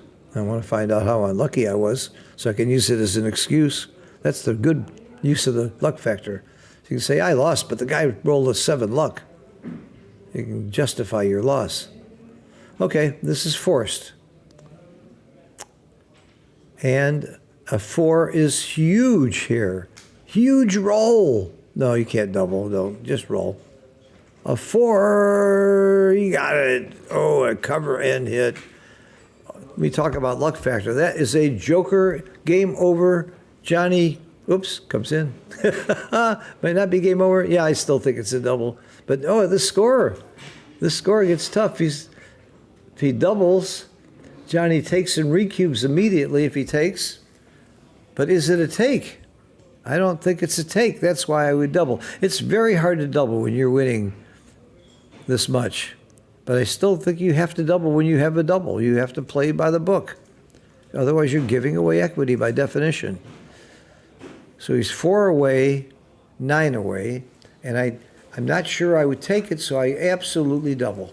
Even at that, Woolsey's Law works at every score, in every situation. For money or for match play, Woolsey's Law is the most ingenious, best tool in backgammon.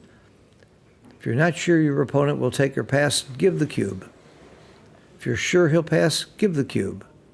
If you're sure he'll take, then figure out if you have enough market losers, if there's enough rolls where he would drop next time.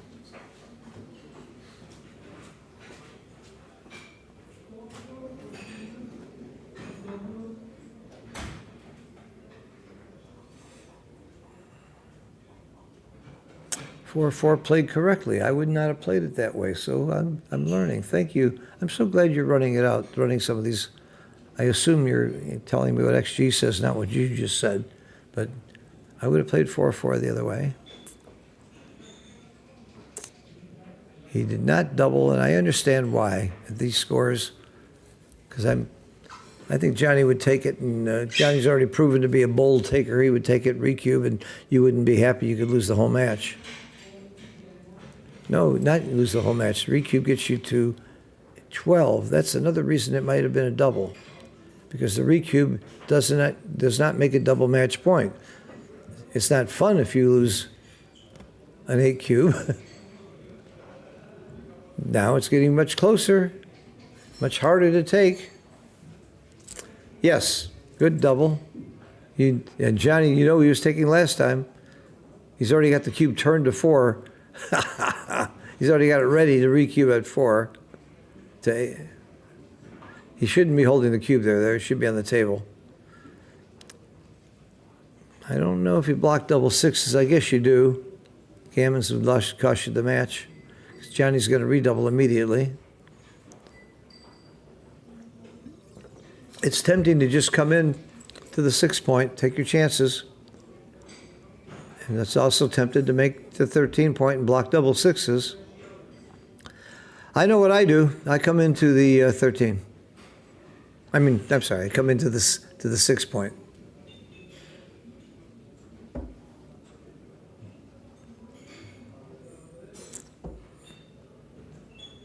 There is a good argument for this hit.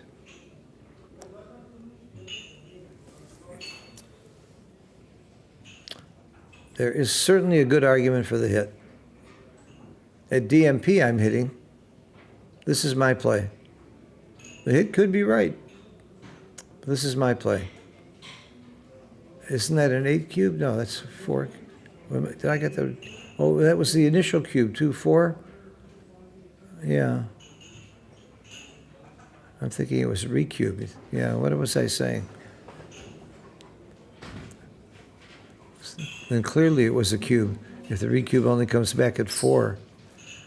Clearly Arash was right.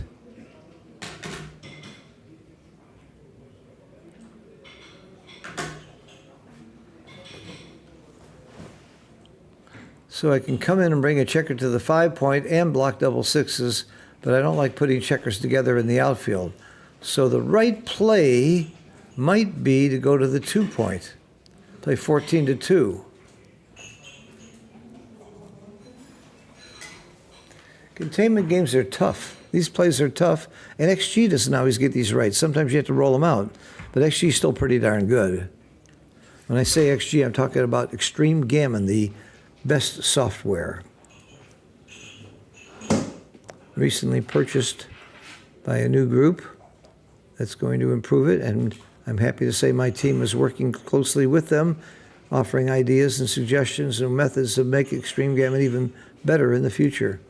Now I like the hit with the open 5 point and with all those builders. I like this play a lot. I would bet the play is right. That's how much I like it. Okay, we see a 5 or 6 here, and we'll probably see the end of this match. I say a 5 or 6, I meant a 4 or 5. My math isn't that good. Very, very courageous match. Very bold plays by both players. I think they both played very, very well, too. And I can see why they're undefeated. It certainly looks like John's going down, but he can still win the tournament after one loss. It's harder, though. By the way, the finals is still going to be one game. It'll be somebody with one loss against the undefeated player, and the undefeated player will get a cash bonus for going that far undefeated. So that compensates some for the fact that the other player could lose one and win the championship, but he has to lose none and win the championship. But they do the same thing in Monte Carlo, and it makes the finals much more exciting and interesting. And keep in mind, the player who came back from the fighters bracket had to win a lot of matches. He didn't lose as many as the other guy, but he won a lot more matches, maybe 3 or 4 more matches than the guy who went undefeated. So there's a good argument for him being able to deserve to get the crown or the victory. I believe we should have another match soon. What do you think, Mate? 4 o'clock, I think. Stay tuned, and we'll try and let you know. My guess is we'll have another match in a half an hour or an hour. 4 o'clock. 4 o'clock? Okay, in 1 hour. Well, 4 o'clock. It's now 10 to 3 here in Cyprus. Beautiful day, beautiful weather here in Cyprus, too. We really enjoyed the golf. We were on a gorgeous golf club. You had to wear a collared shirt. It was a beautiful country club. It was not cheap. We sort of were unhappy with the price until we got on the course and saw how beautiful it was. And the views, canyons, we saw looked like the Grand Canyon next to us. You didn't want to hit your ball in there anyway. This is Jin. It's all over. 2-1, 2-1, he wins. Good match, fellas. Thank you for the entertaining and interesting plays. Thank you for your guts in playing. And I'm going to go get those black dice for the next match. Right. Okay.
Hello, everybody, again. Phil Simborg here in Cyprus. We have another great match. We are in the round of, we have 16 players left that are undefeated. We have two great players we're going to stream right now.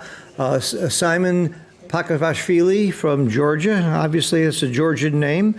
He comes to Cyprus every year. He's retired. He hasn't won any major tournaments, he tells me, but he plays pretty good. And he's, again, won his first, 4 or 5 matches to get here? And he's playing, he's playing a very, very famous top player, Mario Kühl from Berlin. Mario was a finalist 2 years ago in Monte Carlo. He just had there was a special for Grandmasters only BMAB competition in Oslo, Norway, and he won with the lowest PR, 2.45 PR, which is very impressive. He won the Super Jackpot in New York. He won the Bad Dürkheim tournament in Germany. I mean, the list goes on and on. Mario is clearly ranked one of the top players in the world, and I had the pleasure of doing the commentary when he lost the finals of the Monte Carlo to Frank Frigo, and it was a great match. And he actually outplayed Frank a little bit in PR, and I've been with Mario in many tournaments, so he would certainly be the favorite in this tournament. But as we all know, that doesn't mean a thing. Mochi's got knocked out, Akiko's got knocked out. Most of the top players. Thomas Myhr is being streamed on another channel. He's one of the best that's remaining, and I'm going to have him get started. I'm going to tell him to get started. We'll see the match. We watch your comments, so let me know if you have any questions. I can tell them to start. I can tell them. Yeah, tell them to start. Okay, and we'll get this match underway. Again, the format is double elimination. It's not Swiss, but if you lose twice, you're out. If you lose once, you can still win the championship.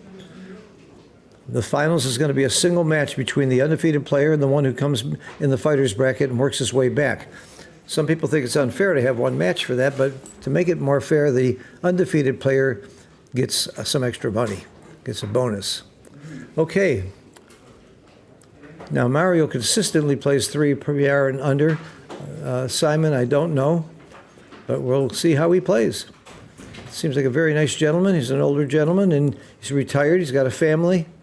He was in the oil and gas development business when he worked in Georgia. And he says he's going to play all over Europe. Now he really loves the game. He's kind of like me. After I retired from real estate, I started traveling the world playing backgammon, and somehow I actually then got hooked into doing commentary, which is really fun. Gets me to a lot of nice places and just meet a lot of nice people. Played golf this morning. I'm playing tennis tomorrow morning. Akiko and I have a date for dinner. We're going to play a little pineapple bluff gammon. Okay, this is a good hit for Mario. That's Mario on the bottom, playing the black checkers. Cubs sit and hits.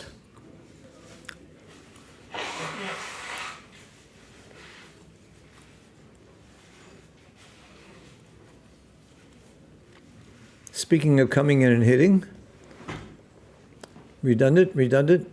It's redundant again. Tautologically redundant again. 5-1 does not come in and hit unless he wants to hit off the ace, which doesn't seem to make a lot of sense here.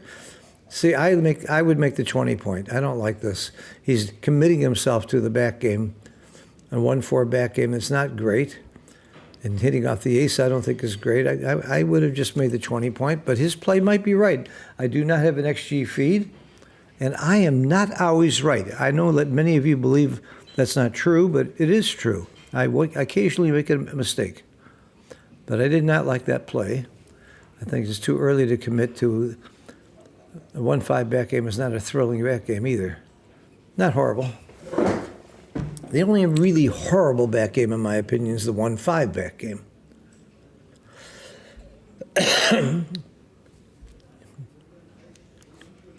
Mario just chose to run instead of making the bar. See there, he gives up the game right away anyway, so wouldn't you rather be on the 20 point than the 21? Your opponent's 5 point instead of a 4. Now Mario's looking at a double here. I think it's too soon. I would grab this cube.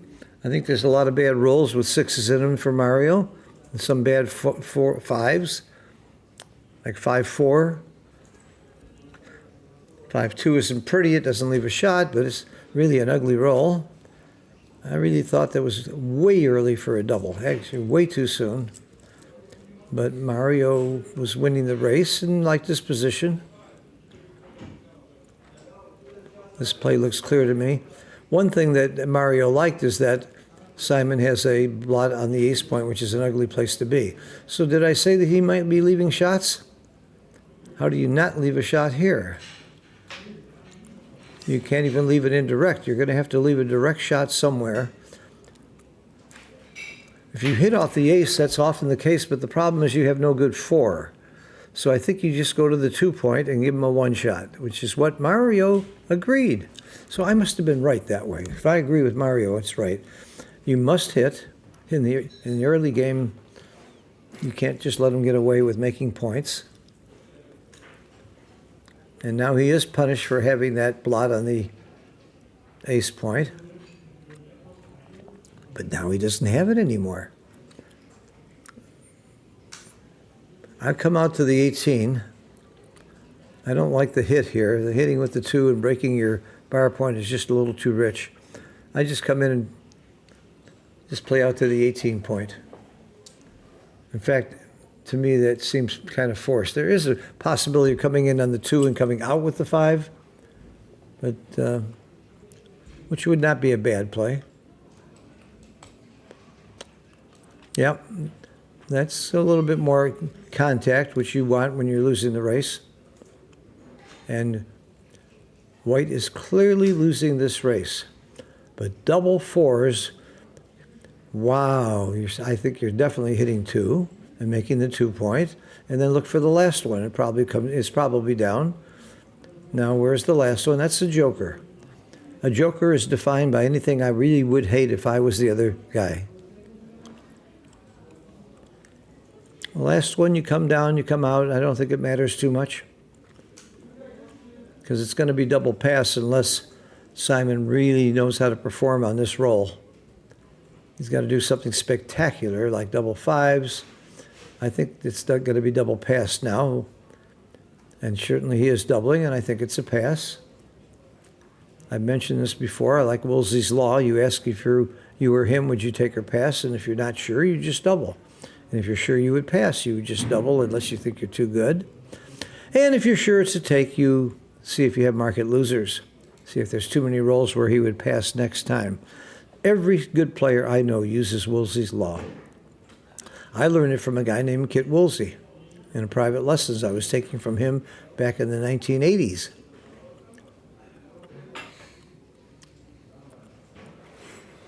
And then I learned O'Hagan's law from John O'Hagan in the 1990s.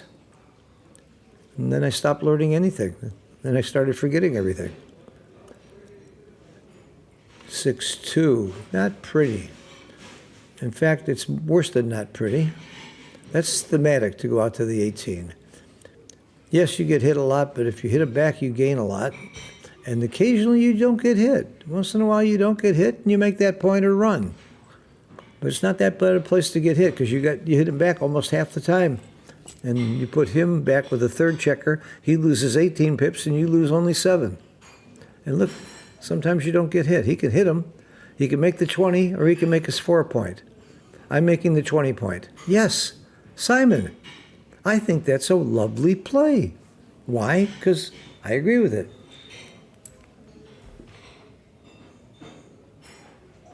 All right, we got 16 undefeated players left. These are the top 16 undefeated, which means we have probably 2 or 3 times as many who have had one loss that are fighting to get back into the winner's circle or the possible championship circle. It's a big payday at this tournament. I'll never forget when my buddy Carter Maddox won the tournament. It was one of the years I couldn't be here, and I usually have 10% of them. That's what hurt me when he won the tournament. And he beat Lars Trebolt in the finals.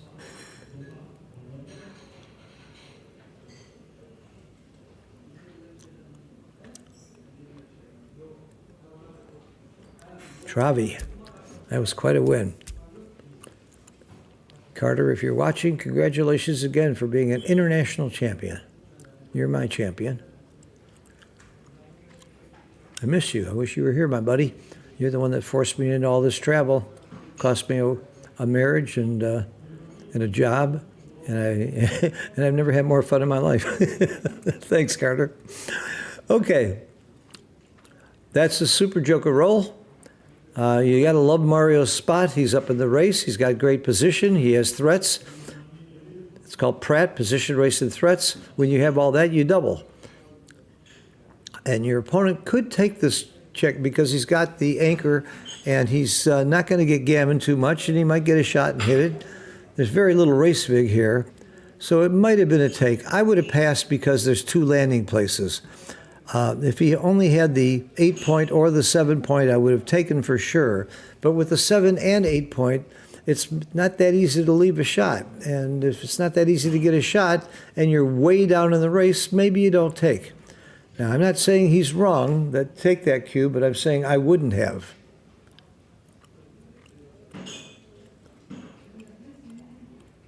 I don't think he had enough game there. You only win by hitting or getting incredibly lucky in the race, and I think he's too far behind the race to count on that happening very often. And you don't get lucky and get shots that much when your opponent has 2 landing places. So that's the formula. You can be down 40 pips and take these cubes if he only has the 7 or the 8-point. Preferably the 8-point. You'd like that hole on the 7-point. It's a little bit better game that way.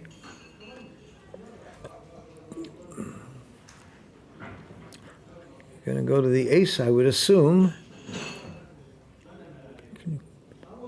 Might go to the 2-point and fool around, but I think the smoother play is to play 7-1.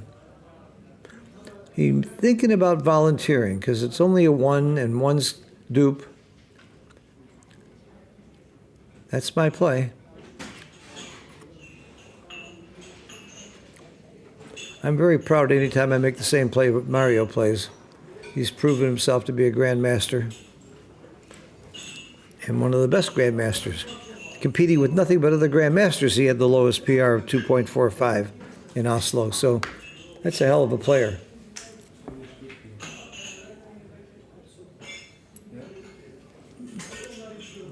Any comments?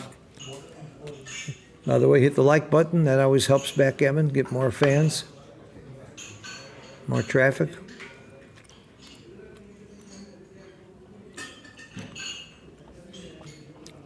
Make the ace point. Or he can move he can play to the 3 and to the 4. Huh.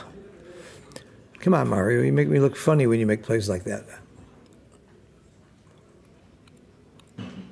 6-2 does nothing. I'm coming out with a 6. Why not? You afraid of getting hit with 4 blots?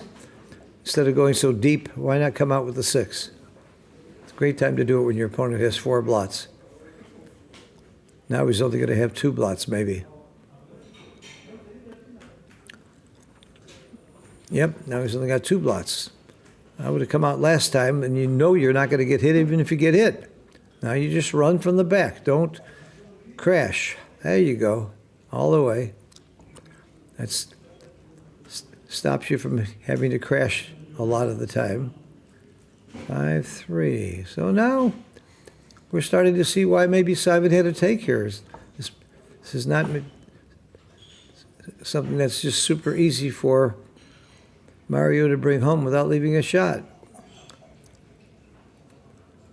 And just as I say that, he rolls a 6-5 and clears because he had both points. Why did I know that was going to happen? Because I'm prescient. No, maybe the race was close enough for Simon to take the cube, but again, I didn't like the take.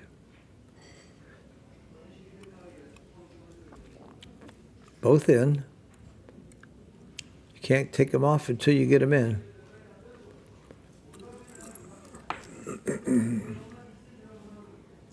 This will make the point. You're not going to get gammoned. You could get super lucky and find yourself with a shot. supposed to break the 7-point here. It's kind of double jeopardy to break the 8-point. It's not an easy play to find, but Mario will get it right. He's going to break the 7-point, which is the right play. You'd leave a shot with 6-1 and 6-3. I think this is wrong, but I don't think it's big. I think it's close. You start counting the shots here. 6-5, double 6, double 5. Yeah, you clear the 7-point. I know this play. And Mario got it right, in my opinion. Most people get this play wrong. But you see, the other play, he could leave a shot immediately on the 8-point, and then if he doesn't, he still has to get off the 8-point and leave a shot a second time. Now, if he doesn't roll a 1 or a 4, a 1 or a 3 rather, it's all over. He's got him in. You can't take him off until you get him in. Beautiful roll, proving the point.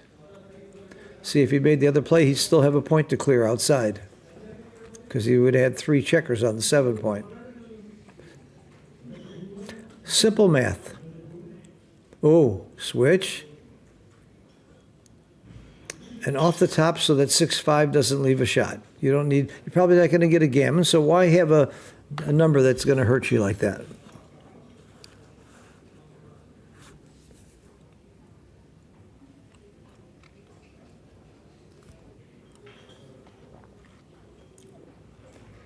He does not want high doubles. That's the only bad roll. That's fine. Now there's nothing that will hurt him. Nothing can go wrong. We go wrong. Both off the top. Simon just wants to come in and get off this gammon, which he probably will. No? Very small gammon chances, even with all this dancing. Very small gammon chances. It's getting bigger. Mario's got 5 rolls to get his checkers off if he doesn't roll doubles. This is close. But I'm coming off the 3-point, playing 3-2, and so does Mario. I learned these kinds of things by reading Bob Wachtel's books. Okay, he's probably going to get off this gammon unless Mario can get really lucky with some doubles. That should do it.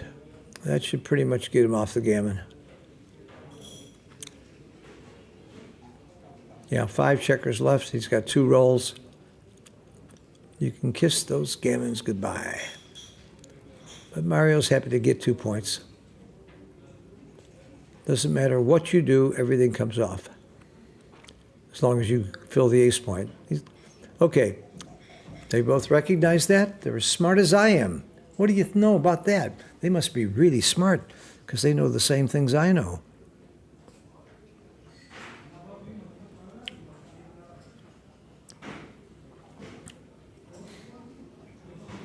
Mario is good friends with a lot of the top German players, like Michael Friedrich and Kimon.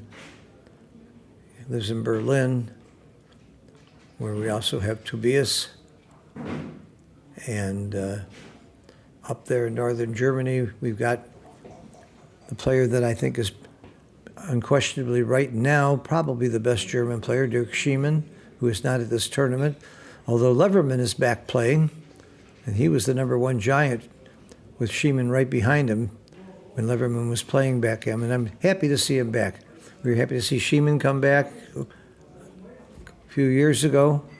When I say come back, they were mostly playing poker, and Leverman has some kind of a software business. He designed Snowy, and then he has some kind of a financial software company, and now he's playing backgammon again. It's really great to see them coming back to the game. Another great player that came back recently is Wilcox Snellings, and he's taking a year off. I'm not sure why. He's spending the time with his family, and when he came back, he proved he's still one of the very best in the world. He was #1 at one point, 1993.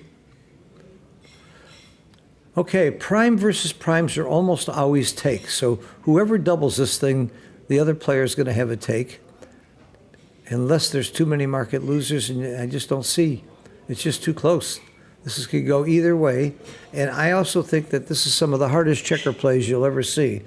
The cube action, I don't think, is as hard because we have some formulas and methods of mostly learning about market loser theory. But I think that clearly white is winning the priming battle because black is not at the edge of the prime. If white can dance here, it would be good. You didn't want to come in, and now, who knows? Who knows? Now black just took a big step forward with that play, and now he just took a big step backward by not being able to make the point. Coming out might change white's strategy from a priming game to a blitzing and hitting game. Depends on what he rolls. And he's going to have to do something good here. I think this just lost him the game. I think black just won this game. I think Mario just, I don't know how he plays this role in a way that he can take the cube. I know that he must hit, though. If he doesn't hit and lets Mario make the 6 prime, I mean, there's just nothing left for Mario to do to win. So I like this play, but I still double. If I'm Mario, I'm doubling here. The only reason you might not double is thinking you might get more gammons, but he's got the anchor on the 2 point. That's usually only about 8% gammons unless he hits more checkers. I would double it, I would pass. And I would also take my time just like Mario's doing. What's wrong with taking your time? You use up your clock. He's rolling. Wow. Is it the score? That really surprised me. I would have passed the cube, and he didn't double. So I must be reading this one wrong, because Mario is very rarely ever wrong about these kinds of things. Holy Toledo tamale. He didn't double on a cube I would pass. And he rolled lousy. This is not great. And white's got game. But even after this lousy roll, I like black's position. That's why I thought it was a double. Because even if he rolled a lousy number, I still think his position is superior. One of the reasons it's superior is look at white's inner board. He's made the damn ace point. Who wants the damn ace point? That's why they call it the damn ace point.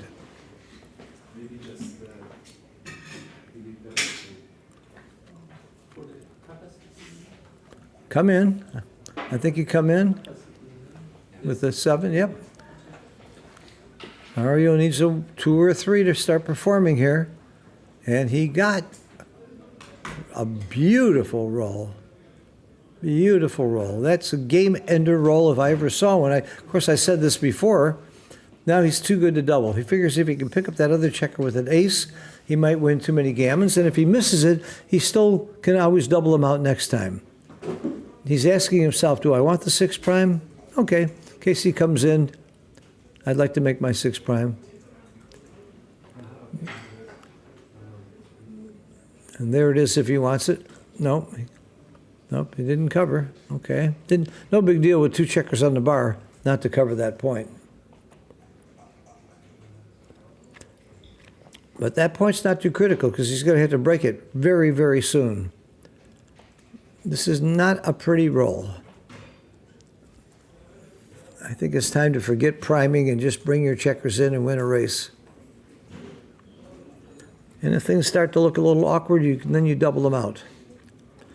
Simon, if you keep dancing like that, you're going to just lose. There's a great roll. Make the ace. It's not that you love the ace point, it's that you love not having to leave a blot if you roll a number that goes to the ace. There's still too many gammons compared to the number of losses. Now you leave a shot outside intentionally. Why? Because it takes a 2-6 to win. And if you bring it in and he just rolls a 2 next time, he could have a direct shot. So it's better to pay an indirect shot now than the direct shot later. You don't have to worry about double 5s and double 6s plays. He's looking at double 4s. That plays. Yep, that's the right play. Everything works.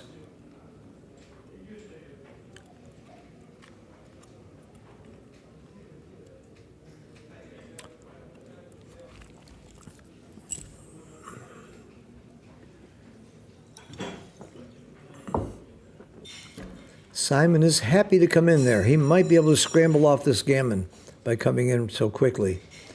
If he can roll a big double or two, he doesn't necessarily get gammoned. The good news is the cube is still in the middle, so gammon's only 2 points instead of 4. I would have cubed earlier if I was Mario. I think he missed the cube, in my humble, often wrong opinion.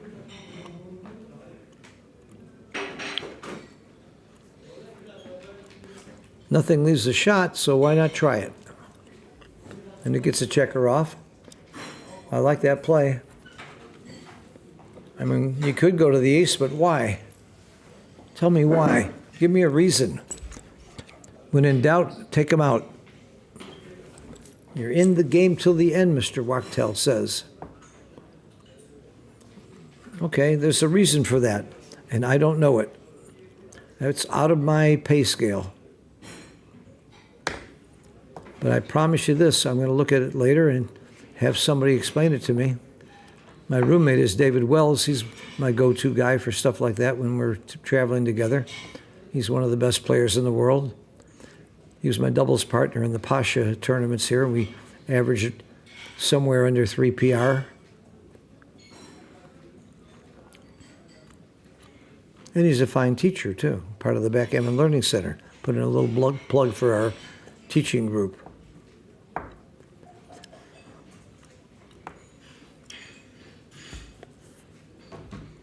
He does not want a 3, unless it comes with a 1. Now there are enough gammons to where you might peel. You leave more shots. This one you leave fewer shots. He probably has the gammon anyway, but he's more assured to get the win. You don't ever win a gammon when you lose the game, so you always keep winning the game in mind for that and other reasons. It's nice to win. And it's aggravating to be winning and then throw it away. It's one of the most aggravating things you can do in backgammon.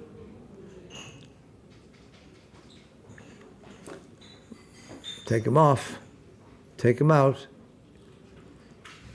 His board's not that good. You might win a gammon. It is odd, I know, but there's a very good chance he comes in behind you anyway by rolling 4s, 5s, and 6s. Mario, you agreed with me again. What's the matter with you? He's odd. He doesn't want to roll high doubles. That's okay.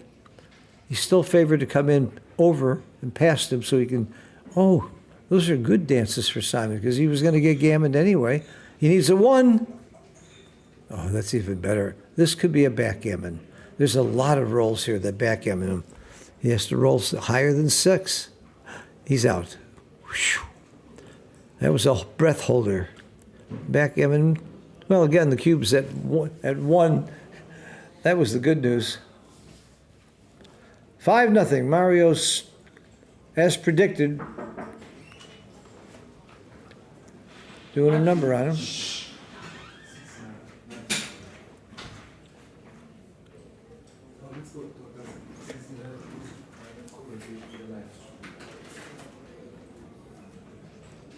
So Simon, I like this play. I like a 4-3, 2 down anyway, but especially I like it when I'm losing in the match. It's a gammon go play, and you're losing 5-0. I'm not desperate, but I want to play more aggressively, so I like 2 down with 4-3, 3-2, even 5-4 and 5-2. I play 2 down at gammon go. In fact, I won a bet the other day on 5-4 being correct to bring 2 down at gammon go. And the very, very top player that bet me was shocked. Shocked that it was the play and shocked that I was right. And shocked that he had to pay me.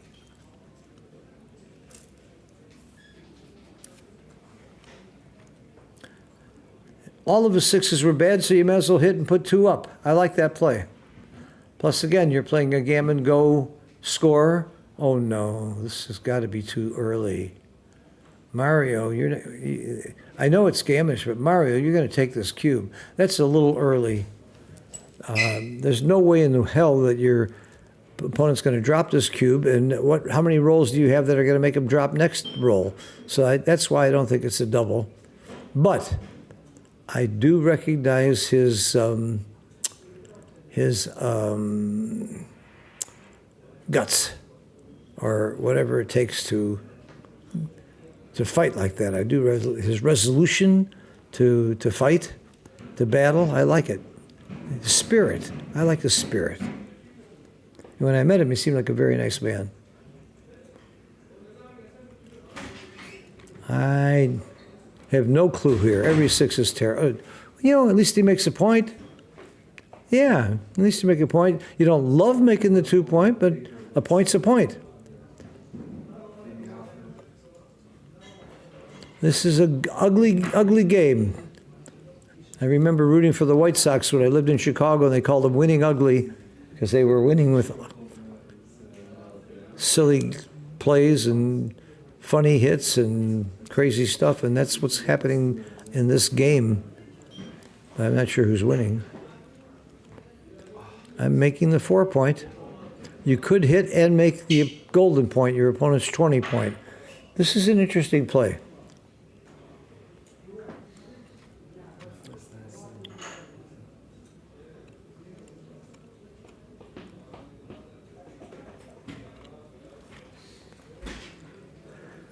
Okay.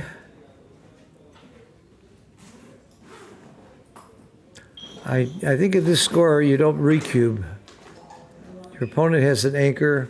I know you like your position, but I can't see a recube at this score. You don't really want to have a 4 cube when you're winning 5-0, unless you're really sure about the cube. Structure is not pretty. I don't see it. Oh, it's the roll he was thinking about. I didn't see the dice at all. They got hidden on the table. He was thinking about how to play the 4-2. I thought he was thinking about the cube, and I'm thinking, Mario, what are you thinking?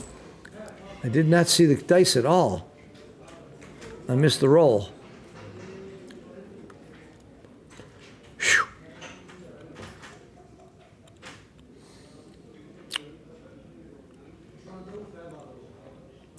Out to the bar is thematic. To the 18. Great communication with the other checkers. This is fine too. Nothing wrong with that. Mario hits and makes his 4 point and looks for the last one. Then you hit and wonder where the last one is. He's thinking about not hitting because he doesn't want to give his opponent a really nice back game. But I'm usually not afraid to give my opponent a really nice back game. I have such confidence in my ability to control the game to make his back game crush. So he makes my play. And the last one I would continue, keep going, come up. There's all kinds of plays. Yeah, this is a confusing play. I don't mind taking it back and taking a good look.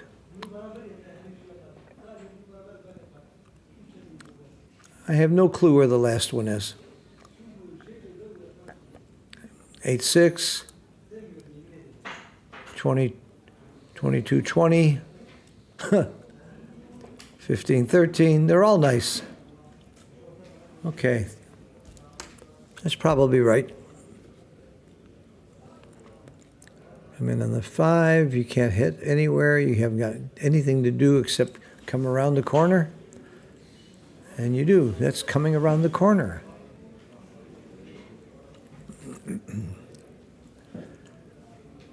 Does he want to keep hitting? He's wondering if he wants to keep hitting or not. But what else is he going to do with this 6-2?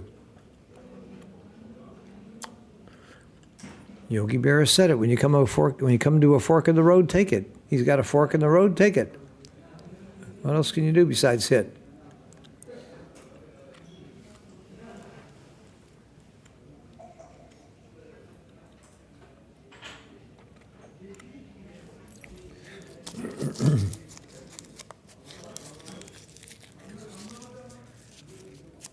Well, which back game do you want to play? I would make the 2 point. See, I like the 2-5 back game much better than a 3-5 back game.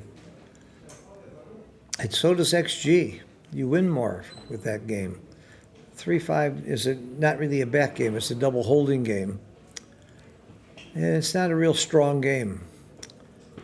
What's the worst thing about white's position, everybody? Come on, quiz time. What's the worst thing about white's position? The blots on his 1 and 2 point. If he gets a shot and hits it, he's got those lousy checkers down there. That's not going to be fun. It's another reason that Mario might start thinking about cubing.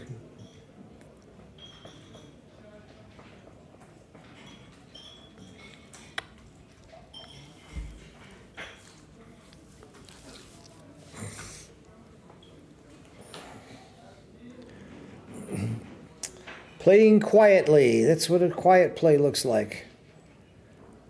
You're about to see what a loud play looks like. That's a loud play. He would love to get hit and make the ace point. And now you can hit him twice and hope he doesn't roll an ace. Try to bring it home that way. I'm hitting twice. You know, your opponent already has timing. Overtime him. There's the 4 and the 5. Very good. Don't want him to make the ace point, so it's harder to make it when you have 2 checkers on the bar. Now you make the ace point and the bar point, or the ace point and the deuce point. Yeah, I'd make them both, ace point and deuce point. Put 2 checkers on the bar. He's committed to a high double holding game, which is not a beautiful game. There's an argument to make the bar point. And that's, I'm sure, what he's contemplating. Should I make the bar point? This is my play. Make the 2 and hit loose on the ace.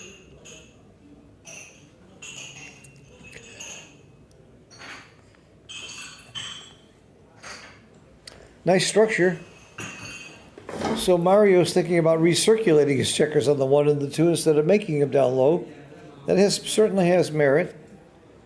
And the last one I would come out. That's opposed to the sort of blitzing play, but it's not going to be a successful blitz when your opponent has the 3 and the 5 point. Well, we'll see how this plays out. Very, very interesting plays.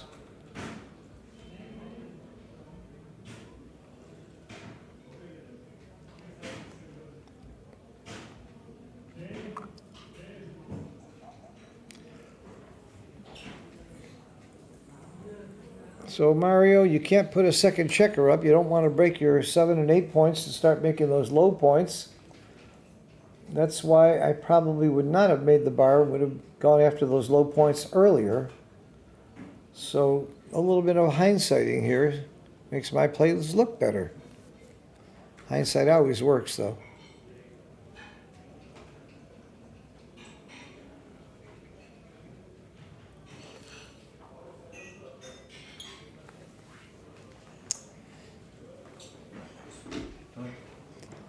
You do not make the 1 point. Look at his play.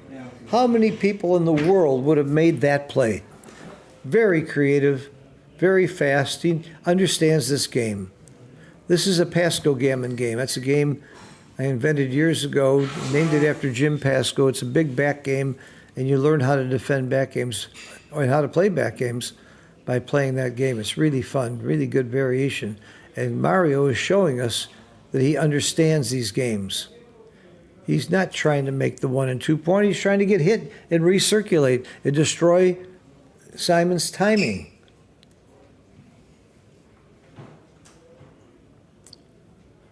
He wants to make the outside prime, not an inside prime. There it is. Now, do you keep hitting an overhit?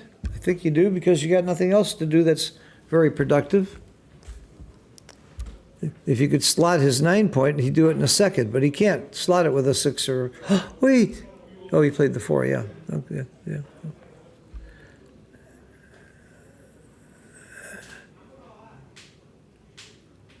It might not even be right to hit there. It might not even have been right to hit. I would be tempted to not hit with that roll. This could be a sweep. Or make a great point. Yeah. Now Mario would like to get rid of that spare on the 6 point, hit on the ace and get recirculated there too. When you get recirculated and you have good circulation, you have a much better chance to win. And Mario's looking to have good circulation.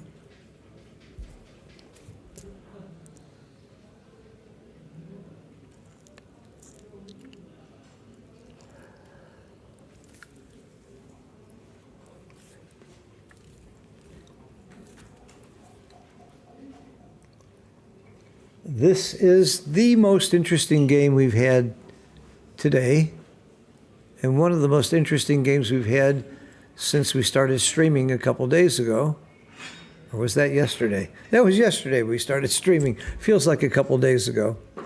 But this is a deep back games like this require tremendous skill and guts and creativity and understanding reference positions and gammon values, and oh my God, it's just, there's so much going on here that we could talk for hours about how you play it and why. Well, you have to hit. Come on. I know you don't want to hit. You got to go to the 18 and hit. And see how wrong I am? He wants him to crash. He doesn't want to help him by hitting him. But this is too ugly not to, in my opinion. And he agrees with me. Thank you, Mario. Comes in on the 5 because you need that spare. In fact, I would put them both on the 5. No. Hitting hurts. It hurts your timing. Put both checkers on the 20 so you can escape and keep those points. The best place for your checkers right now is on the 20, and he blew that chance to do it. You can't go forward here, Simon. My friend Jim Pasco calls it caught in the switches when you try to go forward and play a back game.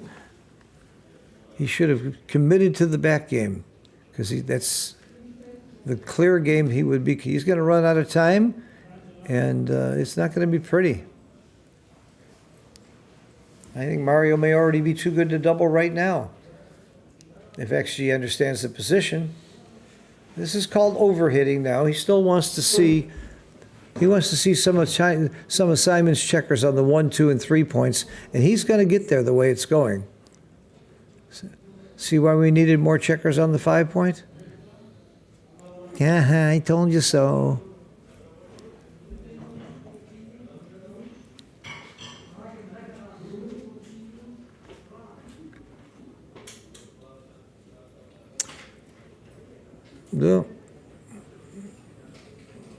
Look at that.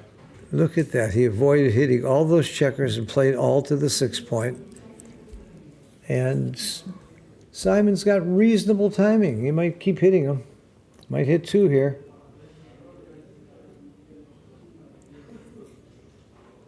Yep, I'm going the other way. I'm hitting 2. He's hitting 1. Okay. Come in with the 5. Come in with the 3. You don't mind getting hit. That's it. Nice play, Simon.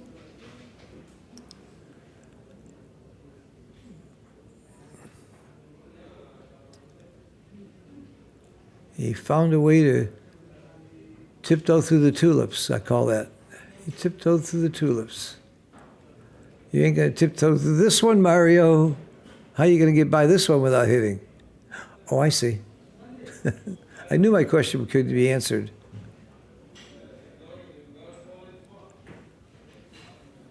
Sure, you don't mind moving forward. He's not going to hit you even if he rolls a 6. He will not hit you with the 6.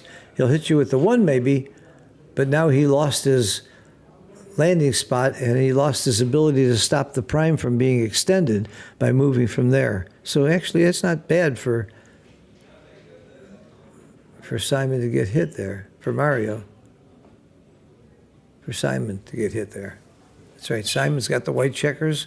We're going to the left. Today's Thursday. Got to get it straight.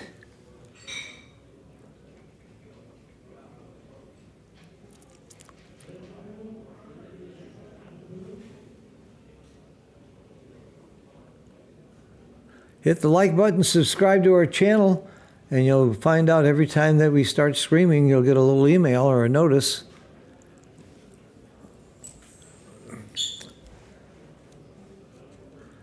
Why don't you just hit them from 5 to 4, just for the fans?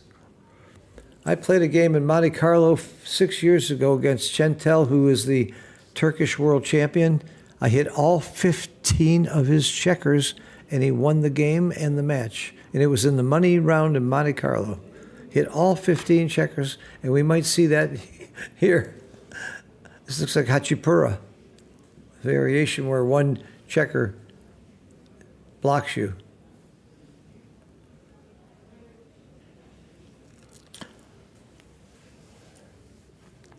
Clock usage is going to be important. This is a very long game.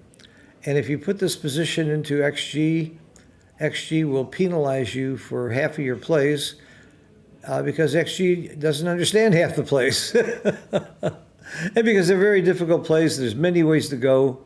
That's what I like about Pasco Gammon. So many different ways you can go. I've won and lost from every kind of position you can imagine. This I know is right. And you might hit to stop him from hitting you at the back of the prime. Yep, that's my play. You know he's going to come in. If you come up to the 5, that's it. That's where you really need to have checkers. Good roll. And you're not making the point why? I mean, everything we're doing was to make the 10. Wow. He wants to get hit. He's got another way of killing White's timing. Didn't see that coming. I did not see that coming.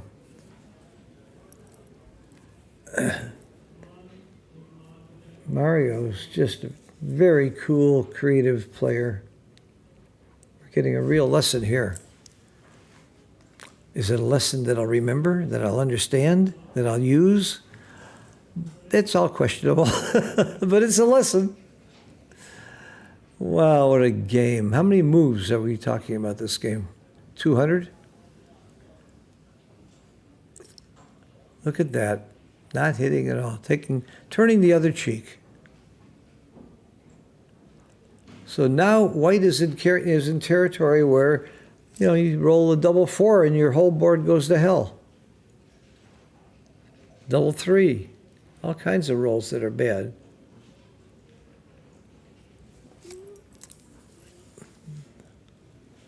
Two, 1 is, well, no big deal where you come in. Oh, wow. I wouldn't use up too much time on my clock because all plays are wrong or right.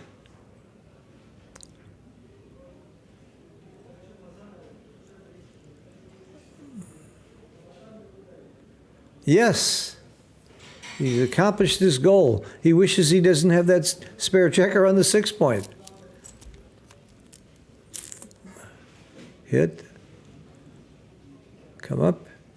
Very important to have checkers on the 20 point to get out with your 6 and not crash. I would not hit. He's back to not hitting again and leaving a trap. And now, oh, Simon, I love it. I love your guts. Comes in without hitting. Wow. Oh my God, I love this guy. That's a must. I just hope you don't get hit. No, that's not the reason. Oh my God, we have a fun one. He would love to come in with a 6. And oh, double 6. It's his forced. 1, 2, 3, and down. All right, I think the fun is over. Now we're going to see crunch time. 2, 4 in. Sure, be consistent. He was begging for a low roll, and instead he has to trap. But what if he gets hit? Oh my gosh, look at the board on the other side. He's in trouble.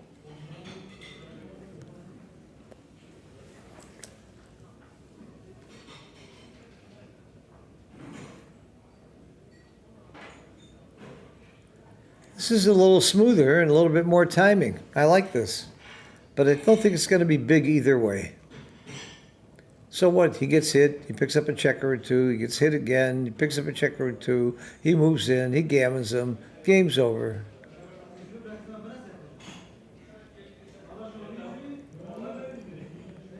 Yep, these fours are not good. He desperately needs a 5 to get a checker loose. He's thinking I should keep him blocked. Do I want to get hit if he rolls a 5? Yes. Keep it there. Atta girl. See, this is the crunch time we're talking about. I really liked Mario's plays. I have to admit that I didn't see one or two of them. Wasn't quite sure. I might have gone after the 1 and 2 point earlier, and he did not. But he certainly turned out well in this game so far. Just bring the back checker all the way in 4. You want to keep your points and hope he doesn't roll a 5 or a 6. That's it. Hope he doesn't roll a 5 or a 6. And he did. Okay, so the 5 is coming up also. You had it right the first time. 5 has to come up to the 20. You need the spares on the 20. It's obvious. Okay, funny roll. Funny roll. All forced. You don't want to crack the 6 point, but you want to talk about a Swiss cheese board. The 2, 4, 6 points.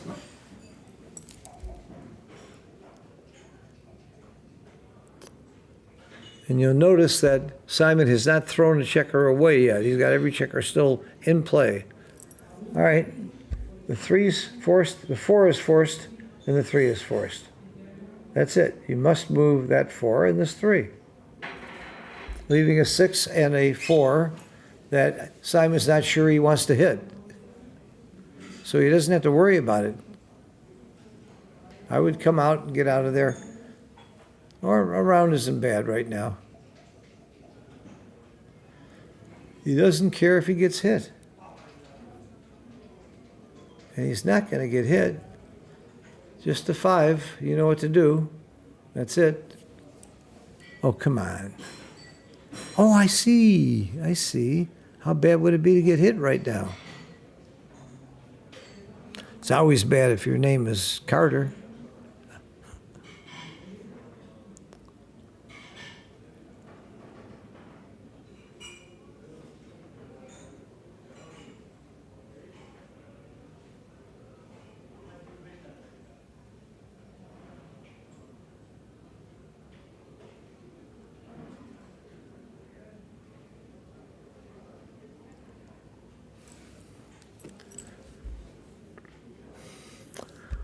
So what's the worst thing you can roll when you're trying to play a back game? How about double 6?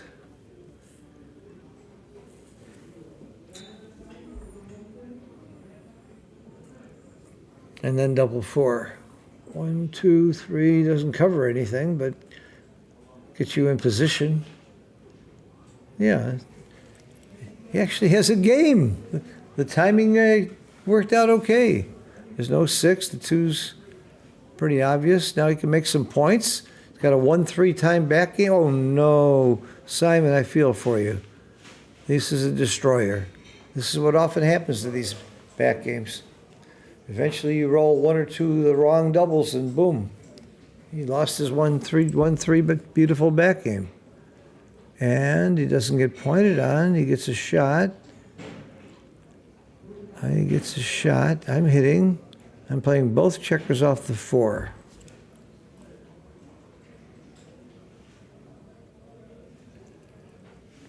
That gives me covers, more covers if he misses.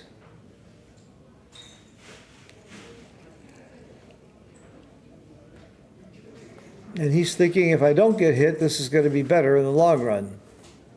But you're leaving 20 shots right away instead of 13. I don't like it. I'm playing both off the 4 point. I might go 6-3, but That's fewer builders. I think this play is clear.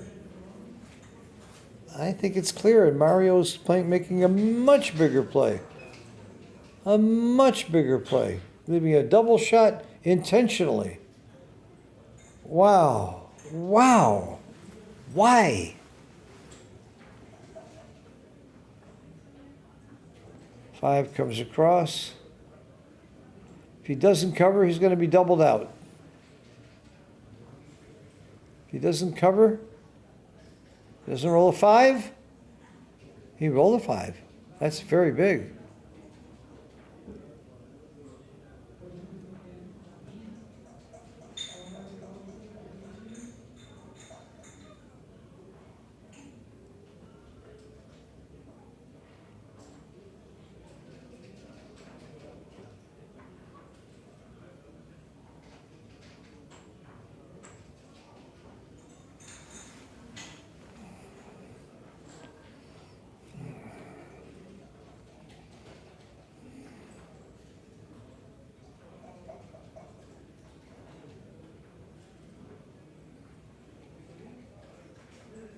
Big roll here. Big roll. And he rolled poorly. Double shot. Simon could easily win this game. What a game it is, too. Sixes and ones and eights. Well, that would be a six. Oh, Simon, you're not supposed to do that. You were a big favorite. Well, not a big favorite. You were a favorite. Wow, Simon. You have to hit in this game. You know, when you get the shot, you have to hit. You don't hit, you lose. He hasn't lost yet, but it didn't look good. I like the cube action. And I'm peeling. When is there going to be a recube is the question. It's not too good because I don't think there's that many gammons and you could lose. So, whoa, he's right not to recube now. He's going for the gammon. He's not going to like his ones.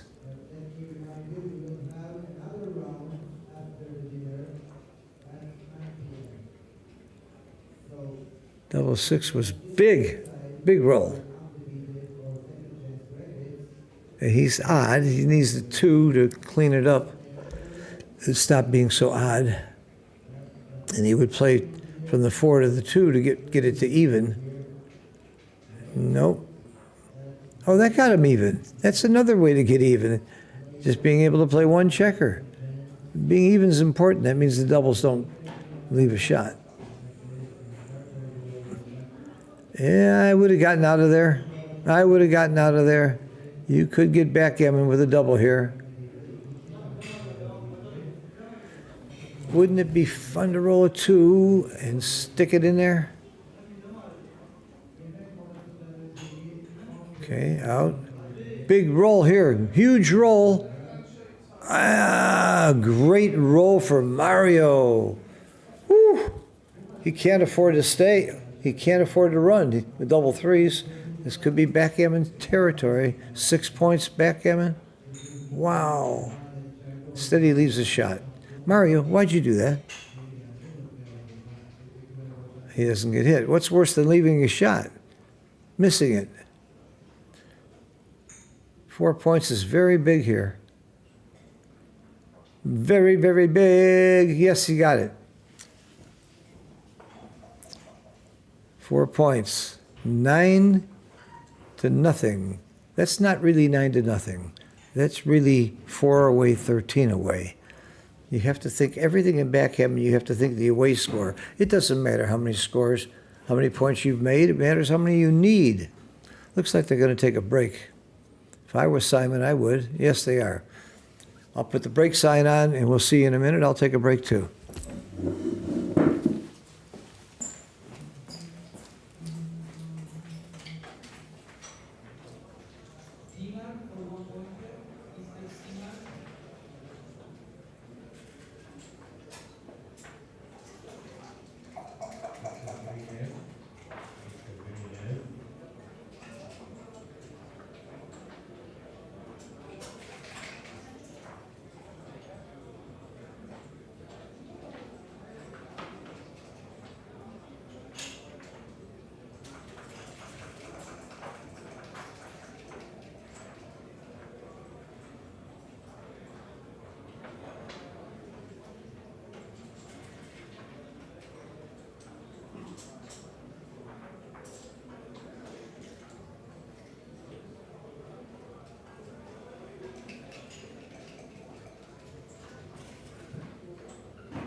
While we're on break, I'd like to remind you of some important information. Number one, information is lost. Here we are. Arda, who runs this tournament, does an incredible job running many tournaments, will be leaving from here to Miami for a great tournament there that he's running, and I'll be going with him to do the commentary on that tournament. So that's a fantastic tournament in Miami, in Sunny Isles Beach area, in a lovely hotel. Very, very exciting tournament. The first one was last year, and it was incredibly successful. So I would urge you to go to there. Most of the time you go to Miami or other places, it's not in season, and here it is in season, a beautiful place to be in Miami. From Miami, we are staying around. The Kiko's coming in town, David Wells, I believe Mochi's going to be in Miami, then we're all going to go to LA, and that's a great, great event every year. Candace Myhr puts on, and from there we're going to New York in second week of January, the largest tournament in the United States, not to be missed. Arda has a circuit, actual circuit. Go to www.gammonslam.com and you'll see he's got a cruise in March. He's got several other tournaments, and the culmination and the biggest of all the events is the one we're at right now in Cyprus with $30,000 money added. His cruise has $10,000 money added. And I'm going to try and make that cruise. There's another tournament run by Fuat at the Wow Hotel in April that I love, and I'm going to try and make that as well. Turkey has really, really come on as a hotbed for backgammon, and they're growing lots of really great players also along the way. Ali Seaton Berlin is well known as one of the top giants in the world, and there's quite a few others from Turkey that I'm starting to see and learn from this tournament alone and from last tournament that are really playing the game well.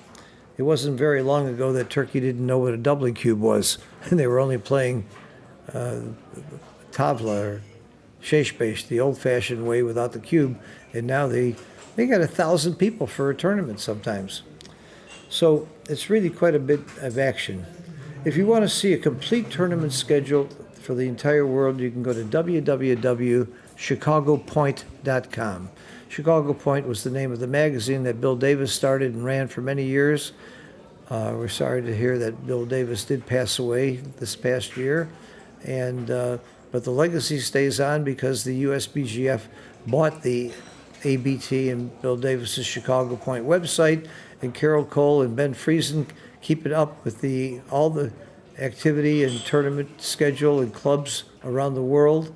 So that's really a good place for all of your backgammon information. If you really want a great backgammon board, you can go to p40.com, www.p40bg.com. I'm a partner in that, so full disclosure. And if you want really good backgammon products, backgammonlearningcenter.com. And that's also where we have 25 of the best teachers in the world, many of whom are some of the best players in the world, including Mochi and David Wells and Matt Cohn-Geyer, and the list goes, Dirk Schiemann, Marty Storer, oh my God, Frank Frigo. No, Frank is not one of them, I'm sorry. I'm hoping Frank Frigo will join us someday. I've invited him because he would be a great teacher. Steve Sachs, Joe Russell, gosh. I hope I don't think, John O'Hagan, my God, do we have great teachers and great players. So the fastest and best way to improve in backgammon is lessons. But if you can't afford them, or if it's not your thing, there's great books, there's great articles online, and there's one other place you can go that I'm going to put a plug in, and that's the U.S. Backgammon Federation, where we have an incredible magazine. I've got 250 videos that I posted there, teaching videos, many of whom my videos I had people working with me, really top people. A lot of times John O'Hagan, Perry Gartner, other real great experts did videos with me, and you can get these free if you're a member of the USBGF. Then there's a great magazine, articles, all kinds of other benefits, online tournaments. So even if you're not living in the U.S., I don't know what the percentage is, but we've got a hell of a lot of members that are not U.S. citizens because of all the benefits and discounts. You can get a 20% discount at buying Extreme Gammon if you join a federation. And that's something, if you're serious about the game, you need Extreme Gammon. It's a great learning tool, great way to practice, great way to study. And I give all my lessons on Extreme Gammon, all my lessons online. I've had over 400 students. I think I'm probably up to 450 students now. I'm going to have to review that. And we all use Extreme Gammon. And we all study matches like the ones we're seeing to see what you should do. I saw at least 5 plays that Mario in particular made that I would not have made. And the odds are that his plays were right and I didn't understand them. So it's a great way to learn. Then I'll put them in Extreme Gammon. Extreme Gammon will tell me the right play and tell me the winning percentage and gammon percentage, and I can try to figure out how it gets to there. However, very soon there's going to be a new XG license program called SAGE, which I'm putting together with my partners. And Mochi's one of the partners, by the way, Perry Gartner and Mark Higgins doing most of the tech work. AI will explain the play to you. It'll say, oh no, you shouldn't hit here because you're outboarded and you're down, you're up in the race, so you shouldn't take a chance on leaving a blot. We're actually training XG to explain this, and we've got working models now that are very, very good. And this will be available to the public soon, and we hope to have one that's more tuned for beginners. That makes it really easy to understand. We're numbering the points to make it easier to see that. We're having videos that show very, very basic concepts. What do we mean by the race? What do we mean by a pip count? What do we mean by strategy as opposed to tactics? So we're going to really do a lot with technology, and particularly with AI, to improve what's out there and to bring more people into the game. So that's my little pitch. I'm glad I had this opportunity between games to talk to you about these things. If you have any questions about anything I brought up, look at the chat. And I don't see any questions. Nobody has any questions? Don't you want to know the meaning of life? Ask me that. I'll tell you the meaning of life. It's just one thing. What's that movie from? Come on. Who knows? Just one thing. And then he died. City Slickers. City Slickers, great movie. Okay, we're back, or at least we're half back.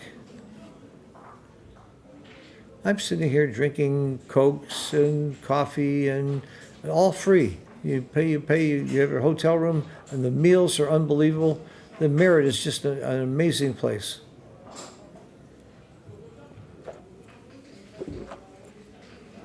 I don't say it's all free, it's all included. There is no free lunch. I had a free golf game today, but I had to pay a few €100 to our host, Morton Holm, who beat the hell out of me and David Wells. Boy, he hit 2 of the most amazing shots I ever saw. One shot was an 8-iron that was probably 120 yards from the green next to a tree. When he swung, the 8-iron hits the tree, and he puts the ball on the green pin high and makes the putt for a par. And another shot where he wanted to reach the green, he used a driver in the rough, caught it perfectly and put it on the green. I mean, we're talking about an amateur backgammon player here, not some pro golfer. These are shots that if Tiger Woods had made those shots, they would be on stream. People would be talking about he's the most unbelievable player that ever lived. And here's Marty Home making those plays. It was really cool to watch. Even though it cost me money. Each of those plays cost me some bucks. Well, it was smart for Simon to take a break, if indeed he was the one that called the break. You're losing 9-0, you shake it off. You're in a very, very big tournament in the round of 16 players left. Next round is the quarterfinals. I don't know if this is the money round or the next one's the money round. I'm not sure how the money works, but they're getting closer to it. So if I'm Simon right now, I would ask Mario if he's willing to do some hedging. And I think the answer is no, not when I'm winning 9-0.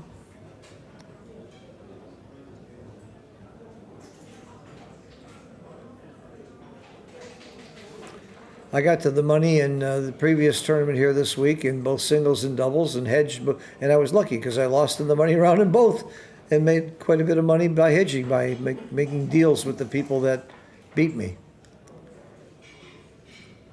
Maybe they're learning they shouldn't hedge with me. Of course, in doubles, my partner was David Wells, so they were pretty smart to hedge. Okay, here we go, 9-0. Now, you may not believe this, but the one with 9 is more likely to win this match. And for that reason, the one with 0, Simon, should be playing more aggressively, like slotting your 5-point, like he just did with a 6-2.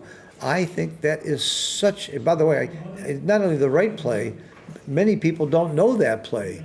So yes, Simon, my hat's off to you. And let me say something else. I've been complimentary of Mario the whole time because I know Mario is one of the best in the world. I haven't seen very much in the way of poor plays or plays I really don't like from Simon. I think he's a pretty good, steady player.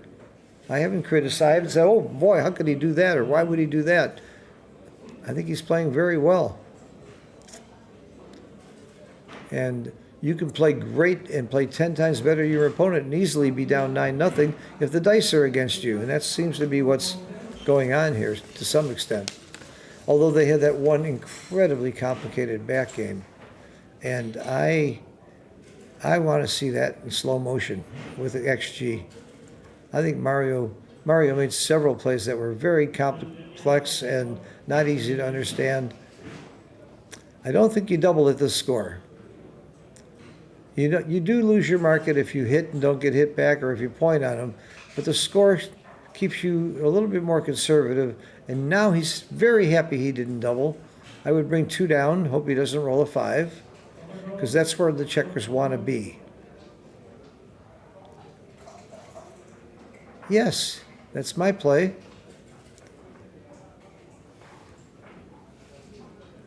And hope he doesn't roll a 5. And he did. Okay, it's not the end of the world. You're going to come in 27 out of 36 times and come out to the bar. Good roll for Mario. Good recovery. Out, scout. And slot the 2. I like Simon's play. I like this guy. Very nice gentleman. Run, run, run. Because he's got your gun. And a 5-4. Doesn't close the door. Am I getting slappy or what? Makes a good point. This race is close. I like this play. Bringing in the checker makes it very brittle out there with very few spares. And you're not likely to get hit there with a 9. Now, if the race is closer, you're winning, you make this play. If you're behind, you stay back and wait for the shot. So being able to count the race or estimate the race very quickly is a great skill that you can learn just by practicing. I've got 2 websites. I've got 2 videos in YouTube and on the Phil Simborg station that show you a lot of tricks for counting pips. One of them is about colorless counting, and the other one's about just speed counting. And I recommend you go to my channel and look at those.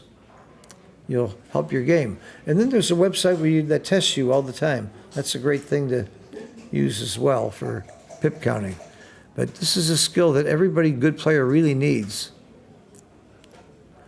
I just counted that black has 15 checkers. I'm pretty sure I'm right about that. See how fast a counter I am? And white has 15 checkers. So Mario obviously came to the conclusion that he's losing the race. So if I'm losing the race, I don't want to just race all the way. I want to make it a little harder. He didn't stay back completely because they could get stuck there and crash. So he made a halfway program, which means he wasn't down that much in the race. And he must not be, because that 5-3, he would, there's the game.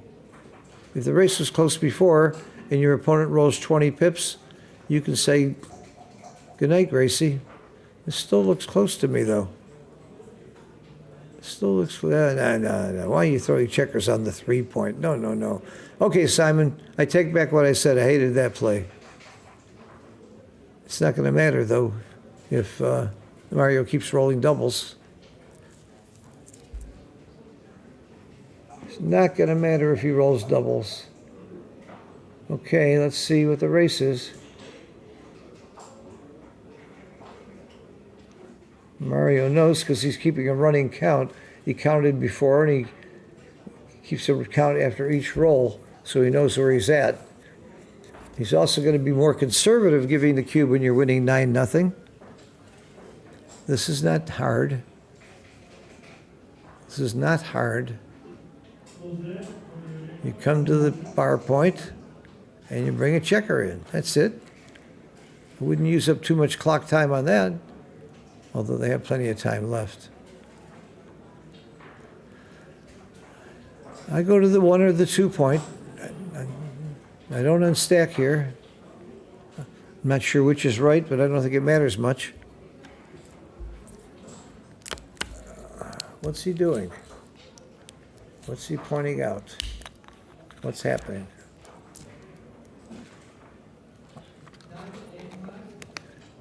Second worst roll. The worst roll, of course, is 2-1. That's only 3 pips. He got 4 pips. The average roll is 8 pips. A little over 8 pips. Mario's got the advantage here, and that helped his advantage quite a bit.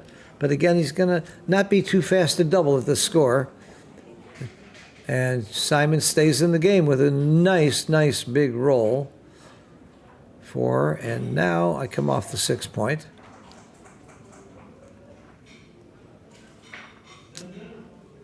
That's me. Why? Because if you roll 1s and 2s, you're going to lose anyway, so play for the higher numbers to work more.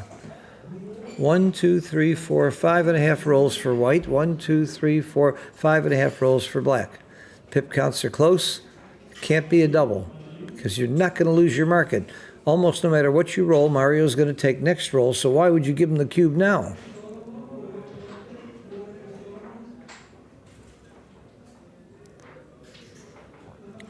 You're sorry if you roll double 6s, but that wouldn't make me sorry. That makes me happy if I win.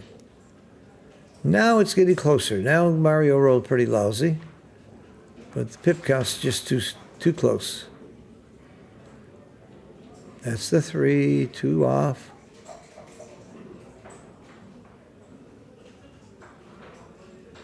Two off is good.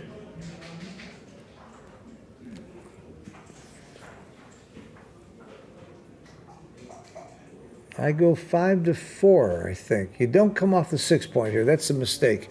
Lots of people will instantly come off the 6 point. Nice play, Simon. It's called wastage. If you roll a 6, you lost that 1. Now, see, this is wrong.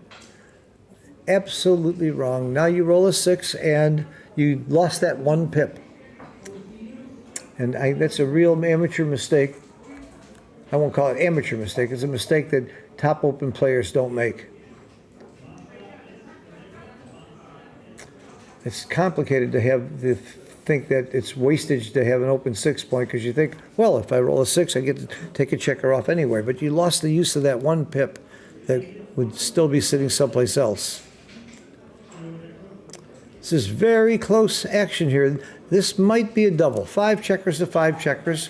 What's the race? It's 10, 18, 20. That's the problem.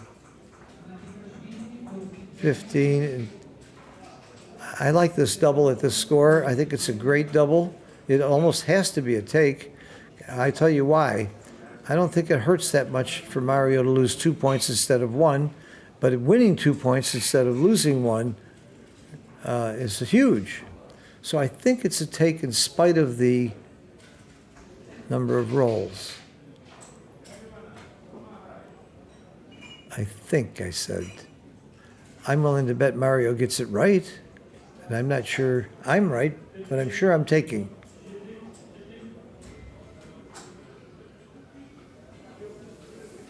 He passed, okay.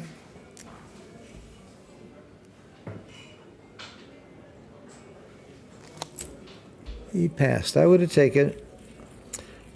I'm going to have to put that one in. If Mario passed, it's a pass. Just the equity loss of being down, of giving your opponent 2 instead of 1, I just don't think is that bad. And picking up 2 is huge. It's a 3-point swing. Wow. Mario just didn't feel he won enough. Your opponent would have to miss twice or you have to roll doubles probably to win, so that's not great winning chances.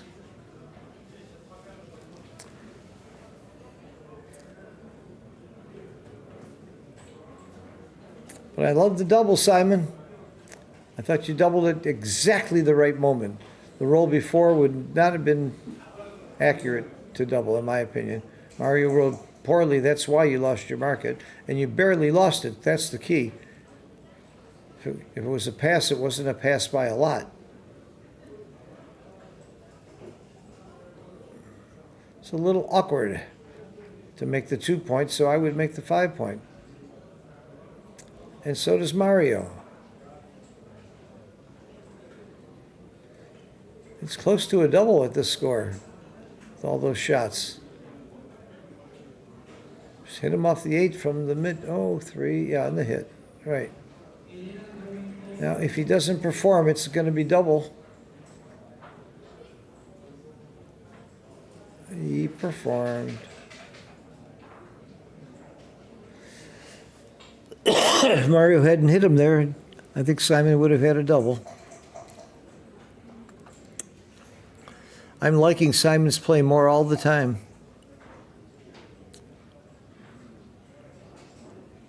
And the 3 point. Mario clearly has an edge in this game. He's winning the race. He's got better position. There are really no threats here. Oh, no, you can't be thinking of doubling. What's going on? What's the question? Hey, problems with the clock?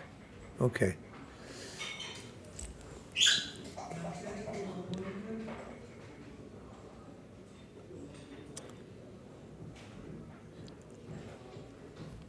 Well, 3 down and 1 up. He could have brought 2 down all the way. This looks right. He wants to get out of there. He's winning the race. When you're winning the race, your goal is to race. And when you're losing the race, your goal is to hit. So I think you have to hit here, as ugly as it is. You're not going to see a cube. That's not bad either. That's a nice play. In fact, that's a lovely play. No, you're not doubling at this score. But there's nothing wrong with teasing him a little bit, then you roll good and you double and he passes. Keep it going, baby. Every other one is ugly.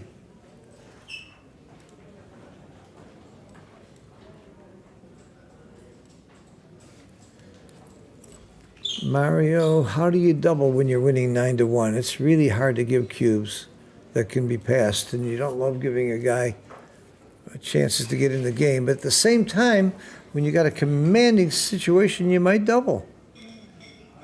3-2 does nothing, but just go to, yeah, there's the 3, and then 2 from the back. Lots of good rolls here for Simon, but he blew it. You blew it, Simon. You didn't roll well. Making the bar has merit, has a lot of merit. Playing safe has merit, and you just double him out if he doesn't roll a 1 and get a catcher in play. I think I would have made the other play. I would have just played quietly and then double him out. Now you're giving him 3 rolls and 3 numbers that hits. That's 9. Giving him close to 16, 17 shots to hit you. That saves the cube. So that's why I make this play. And 6-5. And if he doesn't perform, you're going to be doubling him out very soon. This is much better with the cube in the center. Now, if the cube had been turned, I see the other play as having real merit. Now, I come in on the 24. My goal is to stay back and get a shot. Yes, Simon. And you may as well go to the 8 point. All right, that's fine. 9 point.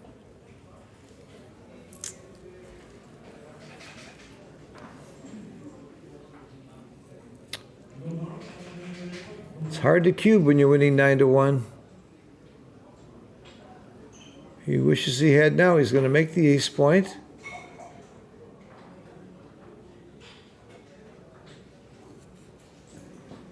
And he lost his market, double pass.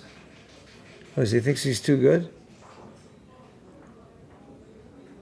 I didn't quite think it was too good at this score, but it certainly is starting to look that way, isn't it, after a double 6? Figure, well, if I got to lose, if I roll bad, I could double them out next time. If I roll great, like a double 6 or something, I get a gammon.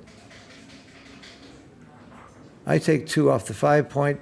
It's just too trashy. Can I use that term in backgammon? It's trashy. The board looks like trash. It's trashy. I think it's a legitimate term. If Michi can make up so many cool terms for backgammon, why can't I?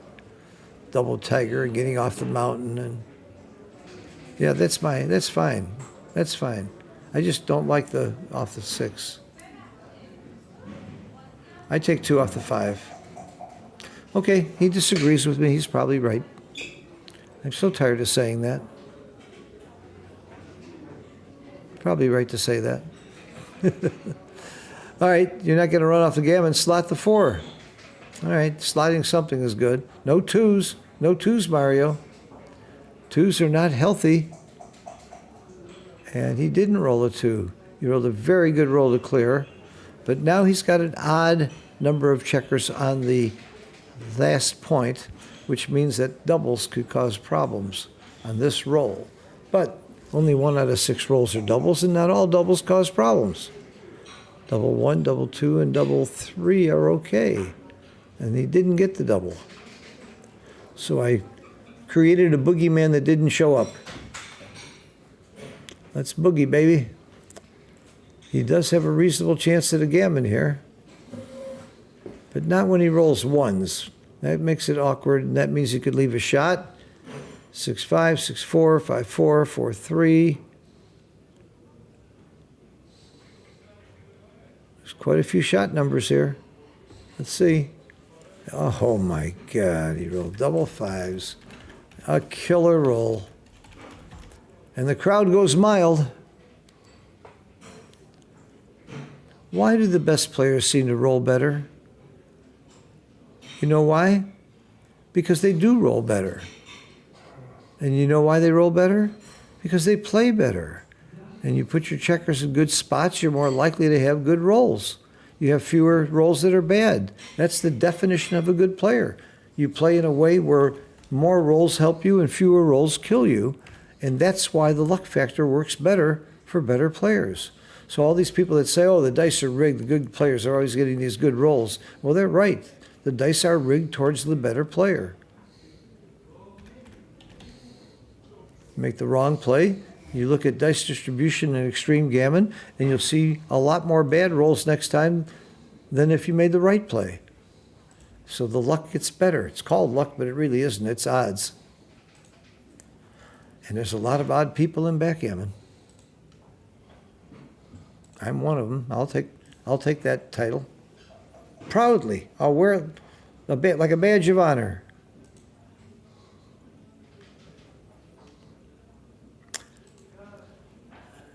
Okay, it's 2 away, 12 away. Mario's a huge favorite. He ain't going to be giving that cube very quickly, because if he takes the cube, if Simon takes the cube, he'll throw it right back in his face at 4, win a gammon for 8, and then it's almost a tie game. So when you're winning by this amount, you are going to be shy with the cube. Now, what about the loser? You're losing by a tremendous amount. And the scary thing is, if you give the cube and he wins the match. You're giving him 2 points. So most people are going to be scared, a little bit more scared to give the cube. But what they're forgetting is, if you don't double and he wins a point and wins the game anyway, you're in big trouble anyway at Crawford. At 1 away, 12 away Crawford, how much chance have you got anyway? So you really are supposed to be more aggressive with the cube. Yeah, you lose the whole match if you lose the game, but the upside of winning 2 points instead of 1, or maybe 4 points, is huge. So you're always weighing risk and reward in backgammon. And that's why it's such a great lesson for kids to learn about risk and reward. Should I go to the beach and skip school? That's a great reward. That's fun. What's the risk? Well, if I get caught, am I going to get grounded? Yeah, I'm driving the car. I decide I want to go 100 miles an hour. It's really fun. That's a great reward. What's the risk? Well, I could get killed or I could get a ticket. That's why I never drive more than 120 when I'm driving. Volunteer the shot. The 2-5 back game you wouldn't double for a long time anyway, and you volunteer the shot because look at the board. And he's not worried about getting gammon. In fact, he'd like to get hit more. Simon wouldn't mind timing this game a little bit more. This is a very poor roll for Mario. And by the way, I'm not feeling sorry for Mario. I think he's had his share of good rolls here. I don't think he's killing Simon because of that he's that much more superior than Simon, although I'm sure he is. I'm sure the PR is better, but he's had some great rolling. I'm not going to take anything away from Simon. And I like the way this guy plays, and I like the guy. I'm slotting. Again, you don't care about getting hit? Slot the bar. Yes! He's saying, all right, you want to get out of there, Mario? It's going to cost you. You're going to have to hit me and time me. And he does. And he does. If the score was 0-0, you wouldn't be doubling this as Mario. The 2-5 back game, you almost have to lose your market before you double. It's very strange. The proper double is no double, and then you lose your market and then double. I've never seen another situation in backgammon that's quite like that on a regular basis. Clear the 7-point, double pass. Still have the 7-point, not a double.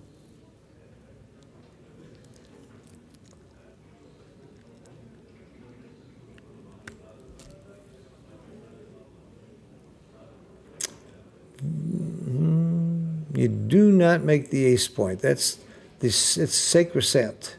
Sacrosanct? It's important. Don't make your ace point if you're black here. You'd like to get hit. You'd like to recirculate it. That's why that checker's down there. Not to be made. Although you might be forced to later.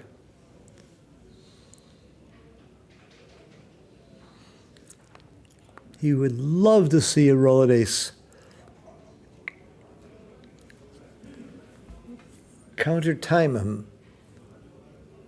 The thing about back games, the one who's defending it largely has control. He's the one that can determine the pace and the timing much more so than the person who's in the back game, because he has more options to hit or not hit, slot or not slot, make primes. He has more decisions. So he's going to play worse too if you're not great players. Sometimes I'll take a back game even though I know I would pass it against Mochi, but I'll take it against a normal player because I know they're going to screw it up. They're not going to play it right. So that's a factor that you think about in your cube decisions. Who has the harder checker plays? Which one's more likely to make a mistake? Because extreme gammon does not measure that. Extreme gammon, in every one of its decisions and analysis, assumes both players play perfectly. And that's not true in real life. In real life, the person defending a back game has more tough decisions. The person who's blitzing has more tough decisions. The person who is playing a containment game and trying to contain his opponent has more tough decisions. So there's all kinds of positions where one side has much harder decisions than the other. The one who's playing the holding game usually has much easier decisions than the opponent who's defending the holding game. So that can be a major factor depending on the skill of the players. Both players played this game beautifully. I saw they're both concentrating on timing. They're both concentrating on the ability to put their checkers in good places. And while it might not work out perfectly, and it actually has worked pretty well for Simon, Simon's happy he's in this position. I still think they both played incredibly well. In fact, I think I learned a couple things watching Mario in particular, and Simon. I'm going to go back and look at every play I didn't agree with and find out who's right and why. And I'll have Mr. Backgammon Sage, or AI, explain it to me. There's a male voice and a female voice, and they work together, and it's really cute.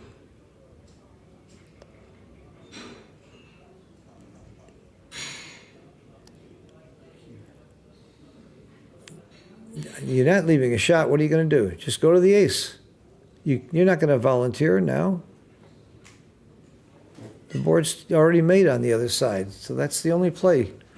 That I wasn't even hesitate. And as soon as he leaves a double shot, Simon should double with the score. Nice roll, Simon. Now, if he leaves a double shot, Simon should double. And he does. 5. And in. Now Simon should double. You just can't afford to hit here and not have the cube turned. And this is not easy. There's 20 hits, and by the way, if he gets missed, he might still win. Mario took without hesitation, realizing that 16 times he wouldn't get hit and he'd be a big favorite, and he could win the match. And he figured he probably wouldn't get gammoned too much, but that's sort of, now he could easily get gammoned. 1s and 4s. Simon, I loved your double. I loved your play. I'm starting to love you. I want to be friends. I want to get to know you. Let's talk backgammon. Ha! I like this play. I like this play. You don't want him to anchor, so go for it. The 1 would have been big for Mario there. A 2 would be big here. Bring the checker around to cover. That's good. Simon, I love your playing. You're good. And the best laid plans?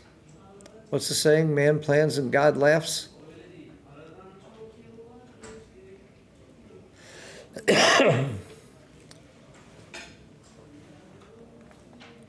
Twos and 7s. Okay. Even if Mario anchors, Simon's very, very happy he doubled there. That was not a hard double to find at that score.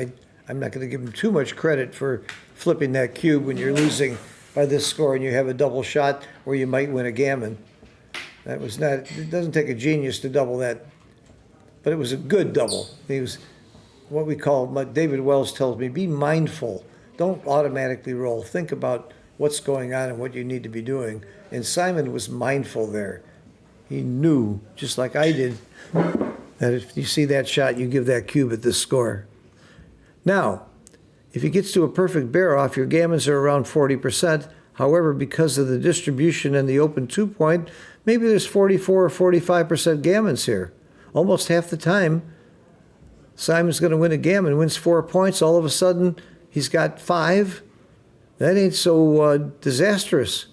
That's not so wild a place to come back and win from, especially when you play well like he's playing.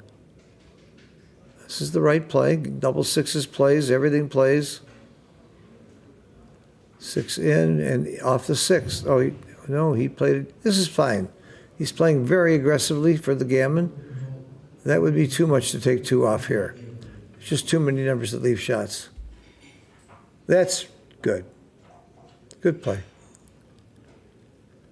I'd say gammons are close to 50%. Oh, they just went to 55%. If he doesn't come in, gammons are going to go up, up, up every single roll, and he doesn't come in. Gammons are maybe at 60%. If he doesn't come in now, the number could go to 65 or 70%. Well, he got one in.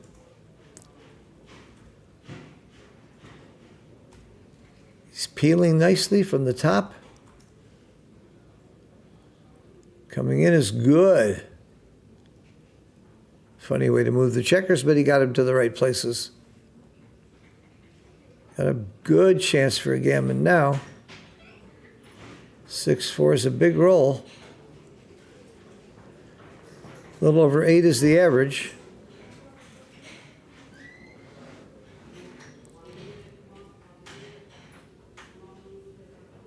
So he's going to get off the gammon unless there's a double roll, probably. Oh my God, double 6. Simon, you're my hero. You're really coming back in this match. There you go. There you go. He gets 4 points. We got a match now. Are viewers allowed in the roped-in areas? Are they allowed to come in and watch? Not really. Yeah, we're not enforcing it? Okay. I'm not enforcing anything. Okay. I think as the match, as we progress, it should be for the... Don't even kindly ask. Huh? I don't bother. Okay. I think when we get to the finals and semifinals, we really should keep them out. It's hard. I got into fights previous years.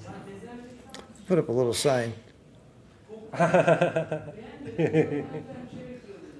Most of these people, they don't read. Well, this would be the sign.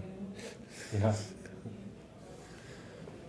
All right, it's more of a match now, and Simon deserves some luck in this game. But it wasn't just all luck. I thought he played a hell of a game. It was not an easy game to play to get to the timing that he got to and keep his board. And he's playing against one of the best players in the world, one of the better players in the world. I won't say one of the best, but he's certainly up there. There's quite a few players that are playing round 3 right now, but I would call all of them among the best in the world. Look, he played all the other Grandmasters and played a 2.45. I think that he deserves to be called one of the best in the world. We have another one alive, Thomas Myhr, that's still alive that I would put in the same category, who's been playing in that range also. I think those are the 2 best players left that are undefeated. We chose to stream Mario because we streamed Thomas earlier, and we're trying to show different characters and different people. I love this cube. I love this cube. He's going to pass. It's too gammonish. Give up the 1 point. I love this double. Nice double, Simon. He's going to pass. 3 checkers back. It's a take in any normal situation, but when you're winning this much in the match, it's scary. You get gammoned a bunch. I'm passing, Mario. That should be enough for you. He took it. He took it. I'll bet you money it's a take. Ooh, talk about being aggressive, going after him, hitting him immediately. Wants a 4 to cover. He wants a 4, and he got... There are times where you don't really want double 6. Make the 2 point. Yes, sir. Yes, sir. You're playing gammon go, in effect, at the score, because you really want to win gammons when you're trailing like this. And He doesn't hit him. A little bit awkward roll. He still wants a 4 or a 3. What else you gonna do, Mario? Hit the clock. 4s and 3s and 8s are good, and he rolls a 5 and a 2. 4s, 3s, and 8s. Weren't you listening? I think Simon has not rolled great in this game. I think he's played better than it looks, than the score shows. Very nice roll for Mario. All right, now he's got a 3 or a 4. There's no way he's not covering now. No way, right? Here it is. That covers. I neglected to call the double 5 as the cover. I knew it, though. Now he's looking very good. He finally got that cover, and Mario couldn't hit it for 3 rolls. With the open 3-point, though, it's Mario's not out of this game. There's shot leaving numbers. Simon would love to make that 4-point and fill it in. And he just did. Problem solved. He must have heard me. Problem solved.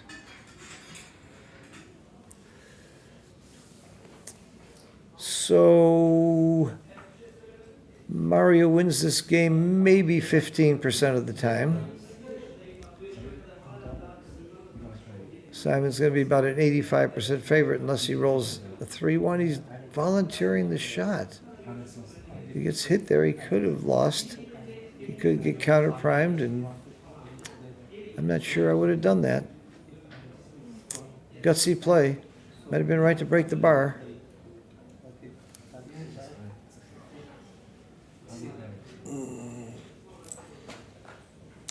We have another match at 9 o'clock after this, Mate, is that right?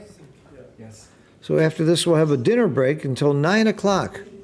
I'm going to have dinner and a nap. That golf was really... I don't usually play 18. I usually go 9. They made me go 18. We did have a cart, though.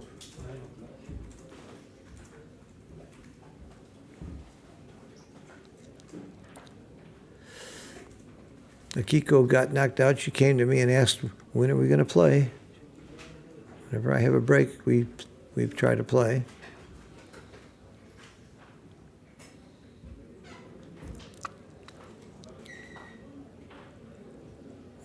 One, two, four. It's 15% gammons and 15% wins is the reference of this position. However, the distribution matters, and Simon's distribution is not beautiful. So the wins and gammons are probably a little bit better for to tip the scale towards Mario a little bit.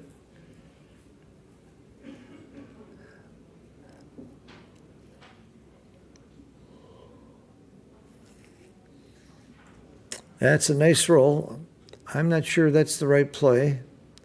Not sure you don't put a checker on the 3-point for some more flexibility. But it could be. Checkers off is usually pretty good. Yeah. My play would be not be leaving a blot right now. I would have had that checker on the 4-point. So maybe my play was right. It's possible. Got to read Bob Wachtel's books. Oh, Mario, you are a performer. He's got 3 checkers off. Mario is now a big favorite. A big, big favorite. This is a double pass at any other score. But you don't double when you need 2 points to win the match and you're holding a 2 cube. Why? Because it's illegal. It's even a dead cube because you have nothing to gain by turning the cube, even if you're a huge favorite. But this match is over unless Mario leaves a shot.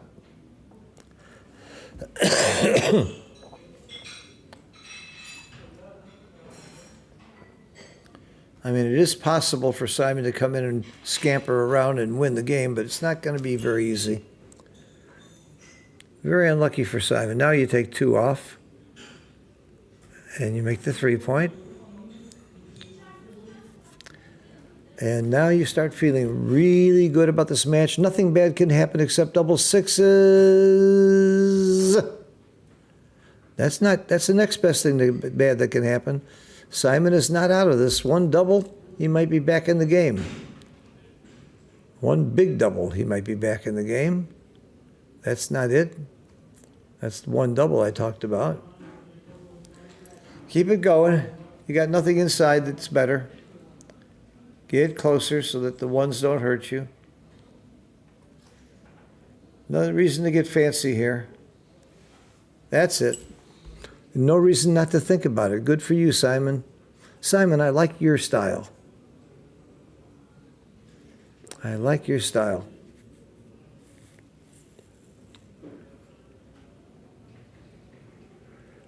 Well, that hit was really, really big. Really, really big for Mario. Instead of a match that was going to be 11-7, it's going to be over. It ain't over yet.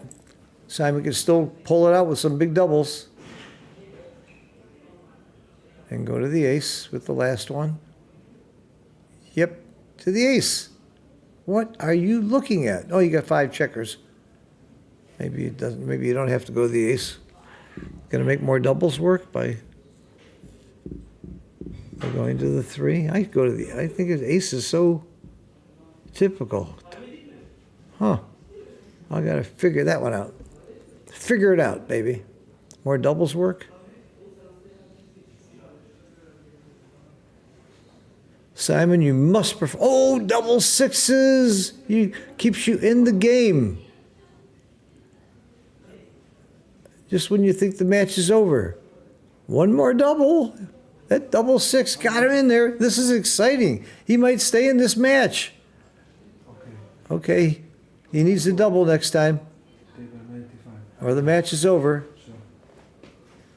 There's also a 2-1 that Mario could roll, but he needs a double. He's got to roll the double. Right now, nope. There's still a 2-1, and then Simon could roll a 1. Come on. 3-1, just enough. Great match, great playing.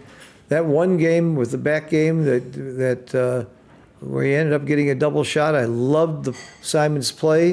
Of course, I'll never criticize Mario's play. It was great to watch. We will see you all back at 9 o'clock in 3 hours. Thanks for watching. Hit the like button. Hope you enjoyed it. Let me know if there's something else I can be doing to make it more interesting for you or do a better job. I want to hear it because I want to do better. See you soon.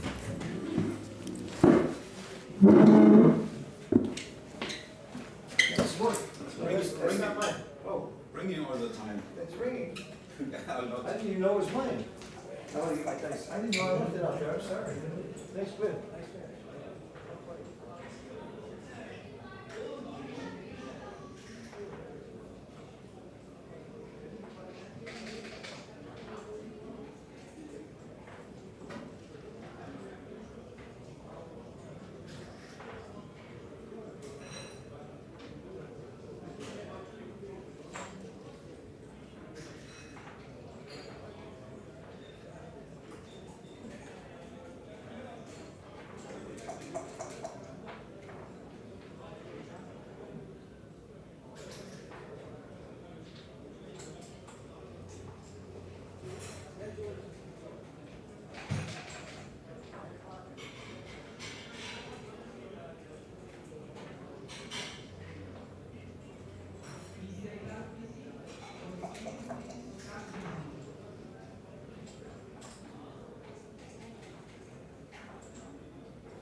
Bye bye. See you at 9 o'clock.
Hello, everybody, and we're back in Cyprus. Phil Simborg here doing the commentary. We're down to 8 players that are undefeated.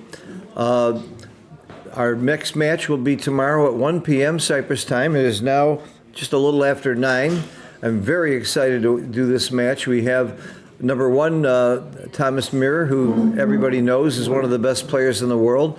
They had a BMAB competition earlier this week, and he won it with an average PR of 2.35. So this guy is no fluke that he happens to be here in the top 8. He's playing Arash, who we've seen before, is a very, very fine player. I'm told he's one of the top players from Iran. And young man, very, very sharp, plays very, very intense, and I've liked watching him before, not even before this tournament. I've seen him and know how good he is. I hope to be joined by David Wells doing commentary, so I'll try and just provide a little color and let David handle the heavy lifting, because he's David was ranked number 5 in the world in the Giants list when he was playing a lot, and he's back. He was playing a lot of poker, and he's back playing backgammon again and playing incredibly well. He was my doubles partner, and we averaged under 3 PR, mostly in the low 2s a lot of the time, and even under 2 sometimes. And I have a feeling that David had affected that PR some. It wasn't all me. I will get this match started right now. They're using black dice as requested. I will watch the comments. If you have questions or suggestions, I'm all ears. And I'm going to go tell the players to get going, and let's play some backgammon.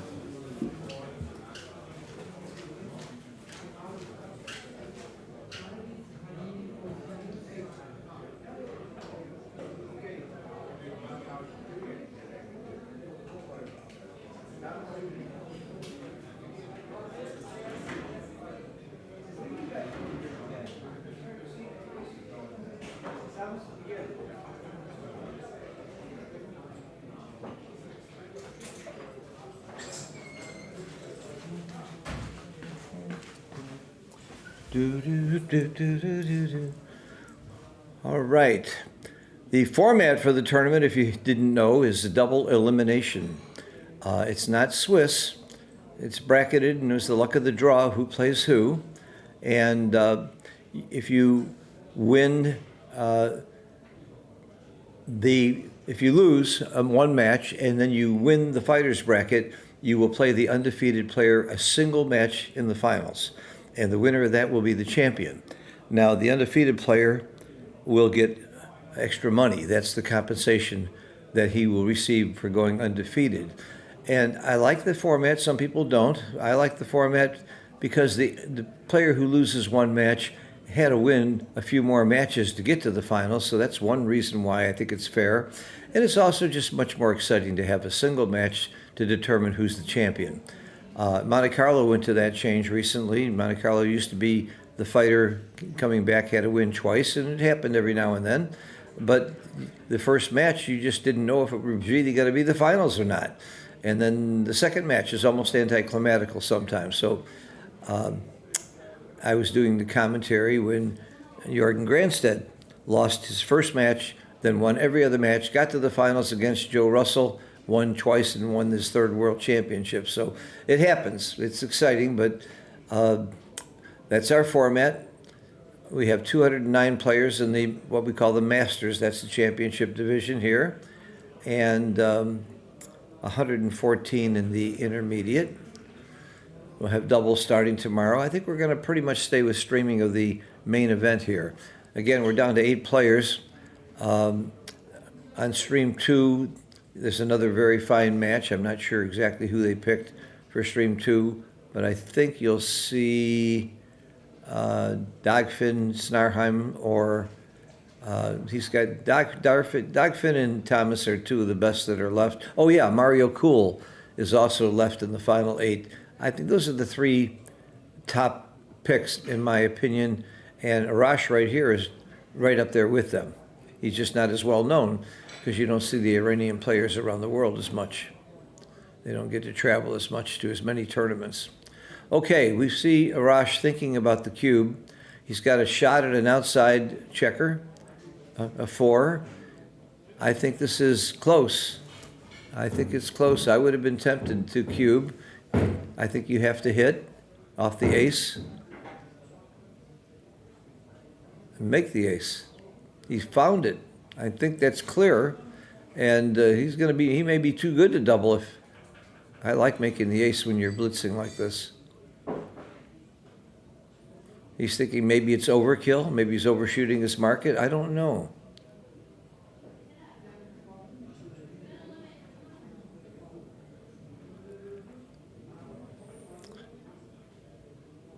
I don't like him shuffling the checkers and putting them back without keeping you offset so that we can be sure which ones are moved. It's a very huge, strong roll. It's going to be unlikely that Thomas will be able to take the cube. The question will be whether he's too good. If he dances here, I wouldn't double. I would keep rolling on for the gammon, which is what he's doing. It's clearly a pass. And he's got a good chance to win a gammon, especially if he wins a gammon a lot if Thomas doesn't anchor. That's the key here. And there is the joker, first joker of the match.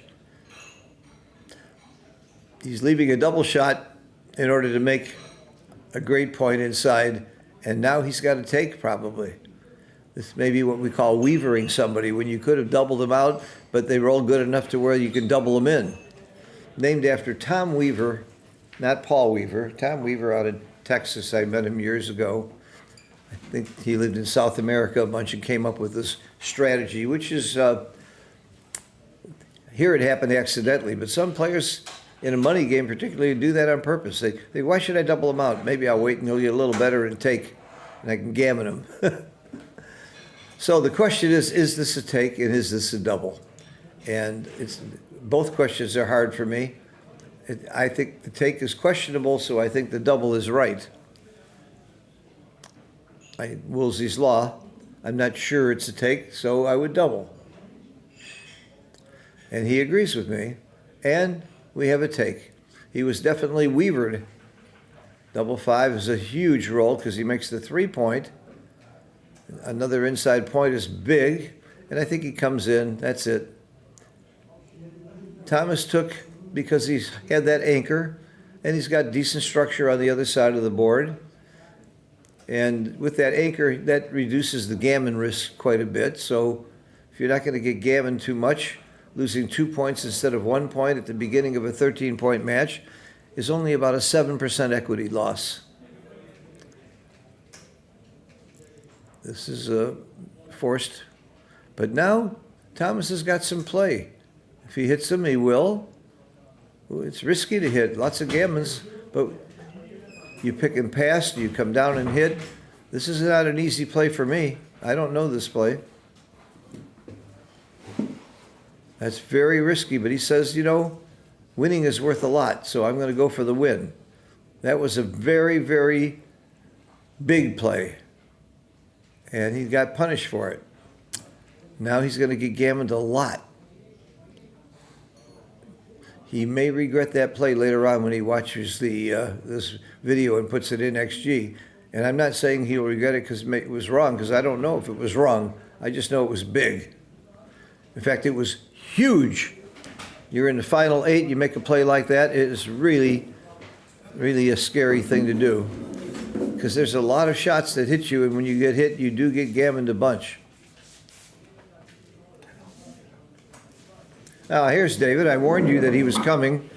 So, David, you missed some amazing. He was too good to double, and then Thomas rolled double 2 when he was being blitzed. Then he doubled and he took, so he weavered him. And then Thomas made a really, really big play to try to win the game. He didn't give up and then got hit. Look at this roll. Yes, and Thomas's take I thought was questionable, and his play I thought was questionable. And I wish you were here so you could have questioned it. It would have been fun. Yes. Quit being late with me. My roommate being late. I needed you right at the beginning of this tournament, this match. You know the players. Arash is a very, very top player from Iran. Yeah. Not necessarily the best, but he might be 2 or 3. We don't know. There's so many great players there. And Thomas Myhr, I mentioned earlier, won the BMAB with a 2.35 PR average. That ain't bad. And this is a very bad roll. He would rather dance. So they say, oh, so you're so lucky to come in? This is not lucky. You'd be better off dancing than having to break his board. Thomas was dead in this match. I was announcing he was getting gammoned.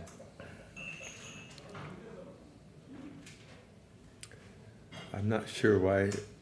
Oh, he's thinking of doubling. I think it's right to think about doubling. Oh, and he got the hit. 2 out. You don't want to get hit back here. You just. And there is no question. You don't make the 5 point. You just hit and go. Yeah. Yeah, it's only 3 numbers, and 5-4 is good anyhow. I mean, obviously getting hit is worse, but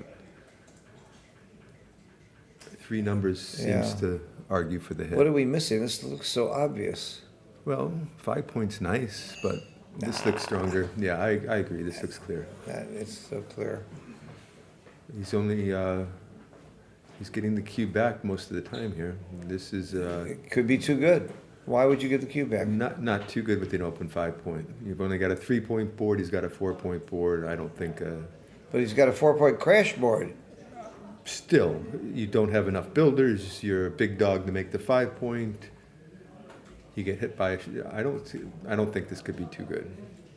Even if he closes out those 2 checkers, gets him to 40% gammons. So you're convinced this is double pass? Yes. Well, I'll bet you $1 that you're right. That it's going to end up being double pass. Thomas is gonna. Yeah, he's just thinking about everything here, and my guess is he'll find the double. And They're using a chess clock, so he's got 12 seconds every move that doesn't cost him anything, and then it ticks off. Obviously, if you use up the time on your clock, you lose. But he's got lots of time, but this doesn't seem like that hard a decision to waste that much time. And he quickly passed. And it isn't because he made a quick decision to pass. He had a lot of time to think. So when your clock is running, your opponent gets that time too, you know. I do give a lesson on time management for people. I have a lot of people that started playing in one of their first tournaments and they're intimidated by the clock. And time management is really one of the skills of this game. And it's one of the things I like about the game now that we have clocks. Use your judgment. How much time should you take on which decision? This is a duplication play where you duplicate the 2s. That play was horrible 20 years ago, and it's right now. Hitting down low is something we never did 20 years ago, 30 years ago. The computer taught us to do that. But it is very logical.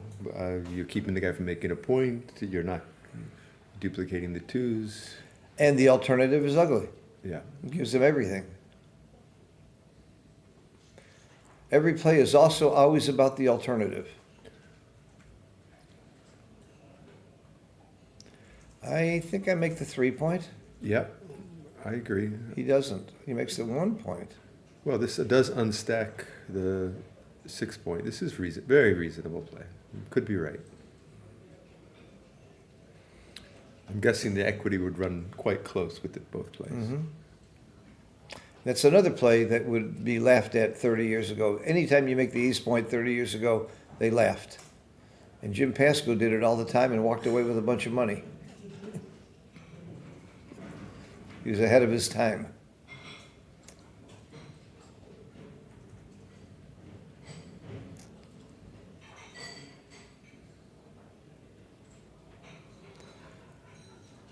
They used to advocate what we call pure backgammon, try and just make priming games and keeping things up high. This is a good roll from Arash. Now you just make the 3 point. And if Thomas doesn't roll something fairly constructive here, Arash can like a double. 3. Well, or something to make a point. Now this he's trailing 2-0. I guess it's not very volatile, so. But at the same time, I think I would double this. There's It's for easy sure market take. losers, Easy take. but there are market losers. Double 4s, double double threes most of the time. I don't think there's enough market losers, and I think it's an easy take. Well, look at Thomas's structure too. Yeah, hey, making the 2 points pretty bad. Well, he's down structure. 50 pips. I think this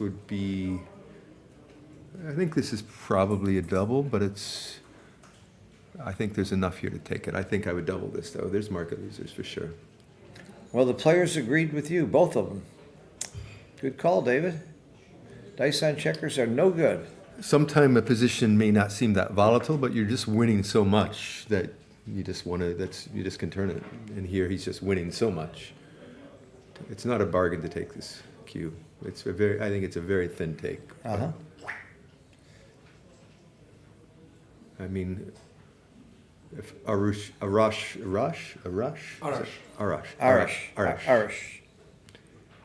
He can, if he rolls something bad here, or he could just make the 5 point probably.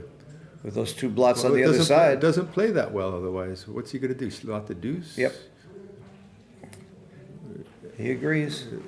God, I love the way this kid plays. I say kid, what is he, 30? He might be. How old is Arash? Very pleasant young man, though.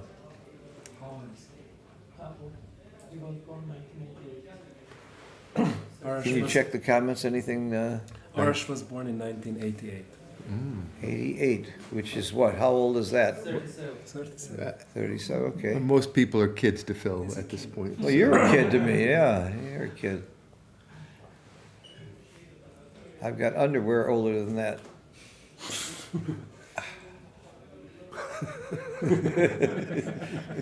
Thank you for sharing that. I thought you need to know that. I hope it's been washed. Like, Several times. do they have a washing machine here?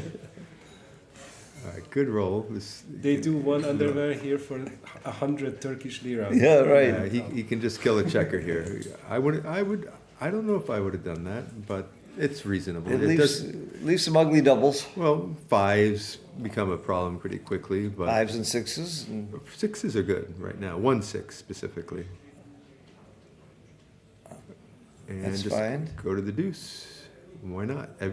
You don't need to save. That checker's not doing you any good there. You have 2 deuces to play already. No.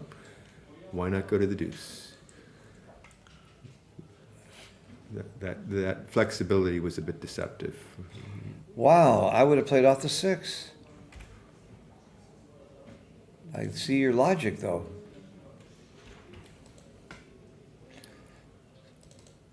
How often do you see people bearing in, leaving a shot, getting hit, and saying, boy, was I unlucky, and then they put it next to you and find out they made 3 mistakes bearing in? I think you got to clear the point here. You're out of time. Just clear the point. What are you just planning on clearing the 9 next roll? And if you don't, you're in trouble, right? So just clear the point. It's clear. He agrees. He was just looking at it. I know. Don't. I would have looked at it. Don't too. hit him. Don't hit him. He was just looking at it. I would have looked at it too, and I would have done what he did, looked at it, realized how ugly it was, and quickly moved it back. Or maybe Well, this isn't beautiful. He's got a lot of shot leaving numbers here. I actually had this almost exact same game today, and I remember this stuff, and that's part of it. The deuce thing happened And to it me must today. not have worked out well for you, or you wouldn't be sitting here. No, I cleared the 8, and I lost the game. But I was confident after I had thought it through already. So you're not sorry you made the right play, even though it didn't work. No. Right. You can't be sorry when something doesn't work if it was the right play. You can be sorry the other way. I'm sorry if I make the wrong play and it works. I really am. Because I know in the long run I'm going to get beat more. Well, it depends how much money you win. I mean, playing the lottery is a really stupid idea, but the ones who win it did the right thing. Uh-huh, okay. I have never bought a lottery ticket. And I'm lying, wait a minute, I did it, when it was up to billions, I think Lynn and I stopped and bought one It ticket. can get Yeah. to positive EV. Yeah, once in I a bought while. it, I bought one ticket, I did. Last year, it was monsters. How could you not? And I had great dreams that night. That's the good thing about buying a lottery ticket, you have beautiful dreams. Well, he took a smidgen of risk here, but that seems fine. though I don't think he's got. Why many take a gammons. smidgen Yeah, of I risk? would There's no have. I gammons. don't see it either. I don't see the If- reason for well, there's smidgens. gammons if he relieves a shot, and if he rolls double six, there might be some gammons. Yeah. So that's the upside of leaving it. You might you roll your worst roll. It could be your best roll. I would peel here. He does. Yeah. We did doubt, take him out. That's our saying. For if you're not quite sure, it might even be a little bit worse. But taking a checker off helps win gammons and games. Now you don't do it if it's ridiculous, but if it's close, you might be right to take it off. So this is Thomas is considering the options here. It doesn't look like staying is very useful. Yeah. And But Thomas there's kind of no agrees. immediate shot levers. No. And do you really want to sit there for 3 rolls? Not likely. So you just say, okay, you can have your 2 points. Yeah. And this game is over.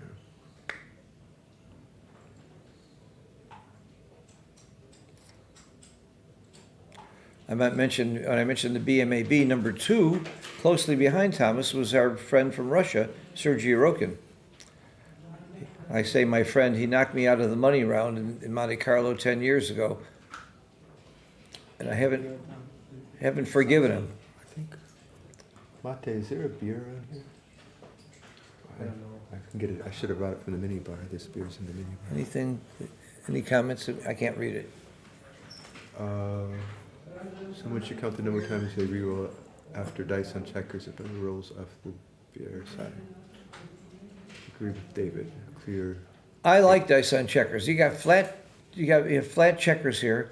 When my brother and I played, if the dice is on the floor, we counted if it was flat. Yeah, when I play with Phil Locke a lot, and we do the same thing. Why not? It can be anywhere as Yeah. long as it's As long as it's yeah. flat. It can be on the side of the board. What's the point? Speeds it up. Yeah, right. Get more games in.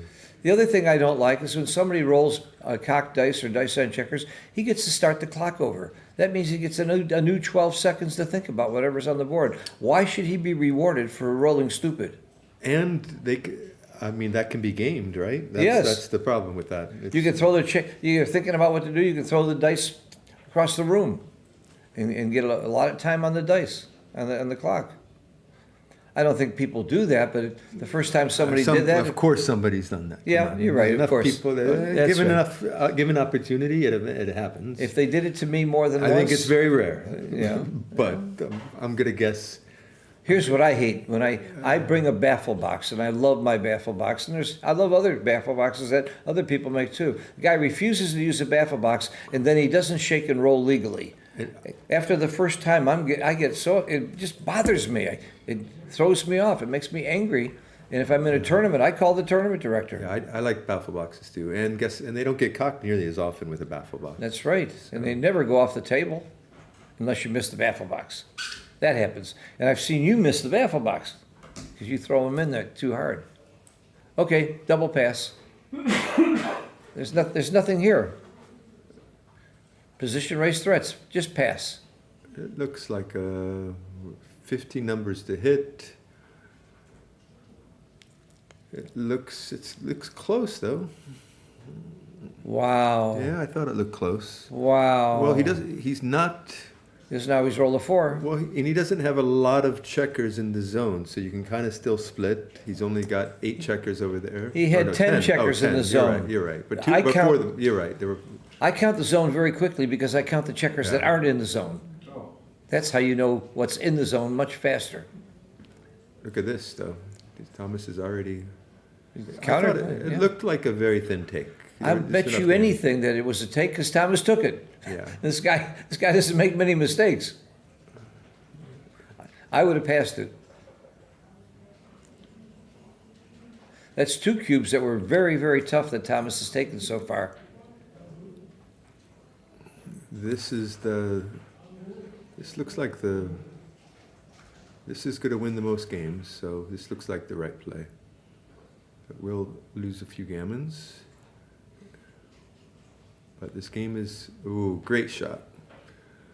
Thomas is under a lot of pressure. 2-5, 1-6, and 2-6.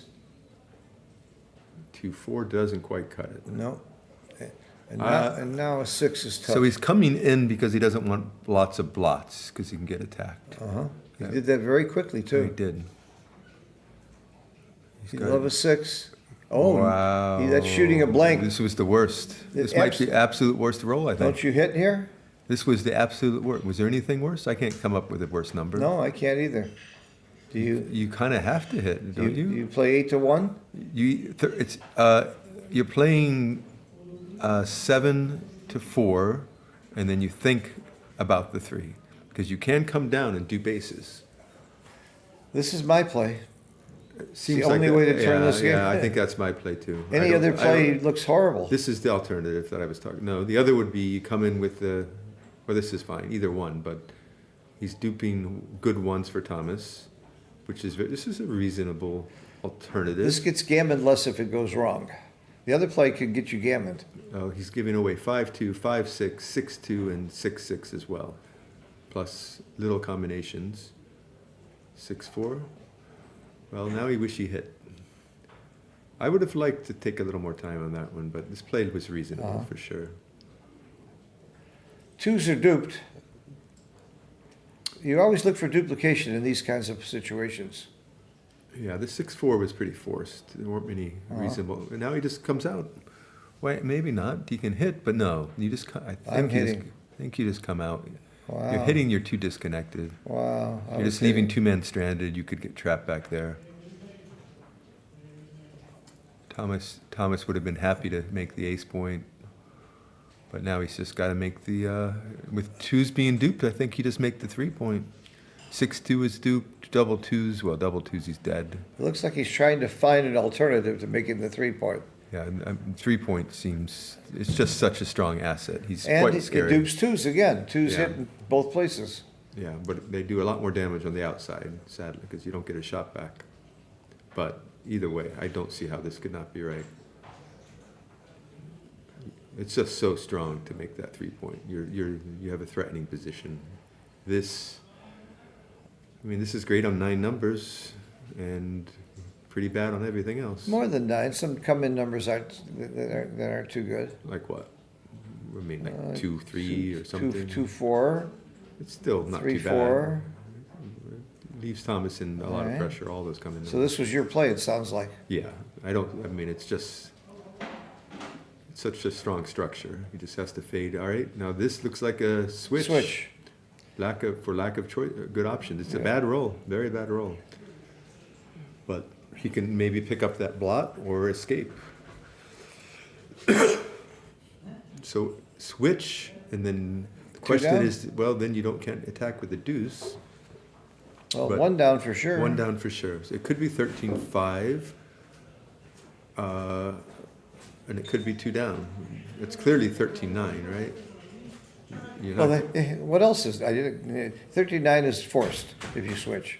It seems forced by logic. I mean, not practically. You can bring it in, and Whoa, this never occurred to me. no, this is not crazy, but I don't know if I'd do it. It's burning checkers too much, I think. I think down is. I would consider. It's much more efficient. How many shots is it? He's got to fade a lot of shots if he plays with that 2 blots, because he's got 4s and 5s that he can be attacked on the ace. He's got 1s and 2s if he left a checker there. Tough play. He really wants to be able to attack with that deuce. Yeah, that was a tough play. Oh, huge roll. Thomas might be too good here. Huge roll. If he I guess dances, no, he's not too good. I don't if he think. dances, He could actually play on for a roll. Now he can play on for a roll. cost him nothing. No, 1 roll costs nothing. So David's assessment is it's a clear pass, and he probably shouldn't double because he might win enough gammons, and there's not much that can hurt him on the next roll. Particularly when he owns the cube. Yeah. Yeah. So, So we're talking about what's called market gainers. How many situations on the next roll will Arash get to a take and be able to take? If that doesn't happen very often, just on the next roll, then he you would can have play to. on. Yeah, the only way he could take is by hitting him, and it's most of the time Thomas won't even leave a shot here. And getting hit, you still have 20 numbers that come in. Yeah, and there's very few shot numbers, double 5s, Yeah. 5-1, things like that. But I guess 5-2 Yeah, leaves a and if shot. you do end up closing this Whereas- board with 2 up and those 2 checkers outside, that's a lot of gammons. That's like 70% gammons. So, And here he just spreads them out. yeah, he's got no risk in spreading them Yeah, out. and if Arash comes in, he just keeps them out. Unless but he doesn't come in, he gets to play on. He'd like to make the bar or the 2-point. Now he's going to face some risk unless he comes in. Yeah, Yeah, he's He's not not going gonna to leave- leave any shots. he's not going to leave the It's- outside shot. It doesn't. We know that 2-6 off the bar is a very common number, so It's no more common than 1-6 off the bar. that's not what I've heard. Yeah, there's a loudmouth that makes people think more about it than it really is.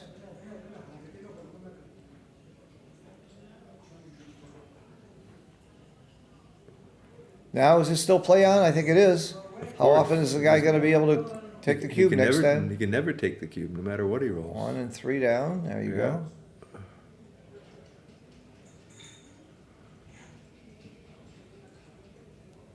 If he rolls a 2, then you might still play on. He, no, he Oh, wouldn't play pick and on. pass. No pick and pass. No? You want that point, and you own the cube, so you can just, and you have the 8 point, so. I see. You're not scared. No, you want to keep the 5 prime just in case things go weird. And it's only a 4 prime if he makes the I deuce. think I would have picked and passed it. I understand why it was wrong. Open 6 point, owning the cube. I got There's you. no real risk yet, even if he rolls a 2.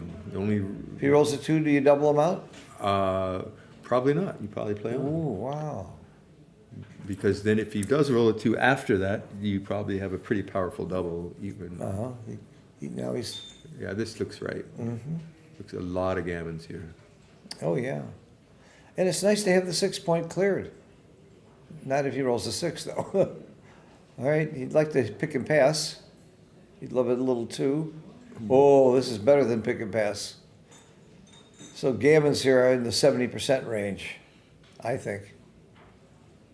Those 2 outside checkers plus a normal 40%. Yeah, I think that's a good guesstimation. It's fun, and it's also educational to try and guess wins and gammons, then look at XG. And, Albert Einstein could not calculate this. The only way you can do it is by practice and looking and getting a feel for it by just looking. They become reference positions for you. There is a formula, though, for this. David Rockwell says every 8 pips is 10% gammons for the extra outside checkers. I'm pretty sure David developed that himself, and thank you, David Rockwell, for sharing your knowledge.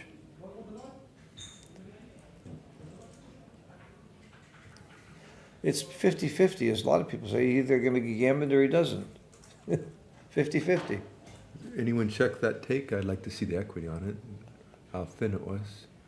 I don't think anyone checked it. Alex is watching, and Alex likes checking. this Alex sometimes. Ashinian, yes, thank you. Yeah, thank you. Alex does so much for backgammon. Let's do something for me for a change. Check that cube.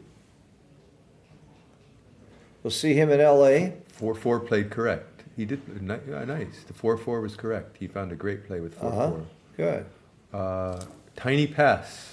Thomas took a tiny pass. Then Phil was right. Say those words, would you? .012. I would have passed. I said I would have passed that cube. And coming out was blunder. Where did he come out? With the, Yeah, we need to check these things sooner. That's what you're here for, David. Yeah. Because I can't read those. Okay, that's a big, huge turnaround. He took a cube that was questionable. I wouldn't say it's a mistake at all if it's .012. In fact, it might even if you knew it was .012, you might take just because you think you might be able to outplay the guy. And because you think XG might be wrong. See, what XG doesn't measure, it assumes both players play perfectly, and it assumes every position is equally hard to play. And that's not true. Sometimes one side is much harder to play than the other, and XG will be wrong for humans. That's one kind of adjustment you might be able to make. And Although I'm sure Thomas didn't know it was .012 past, and if he'd known, he probably would have passed. Yeah. Do you hit 2? Yes. Okay.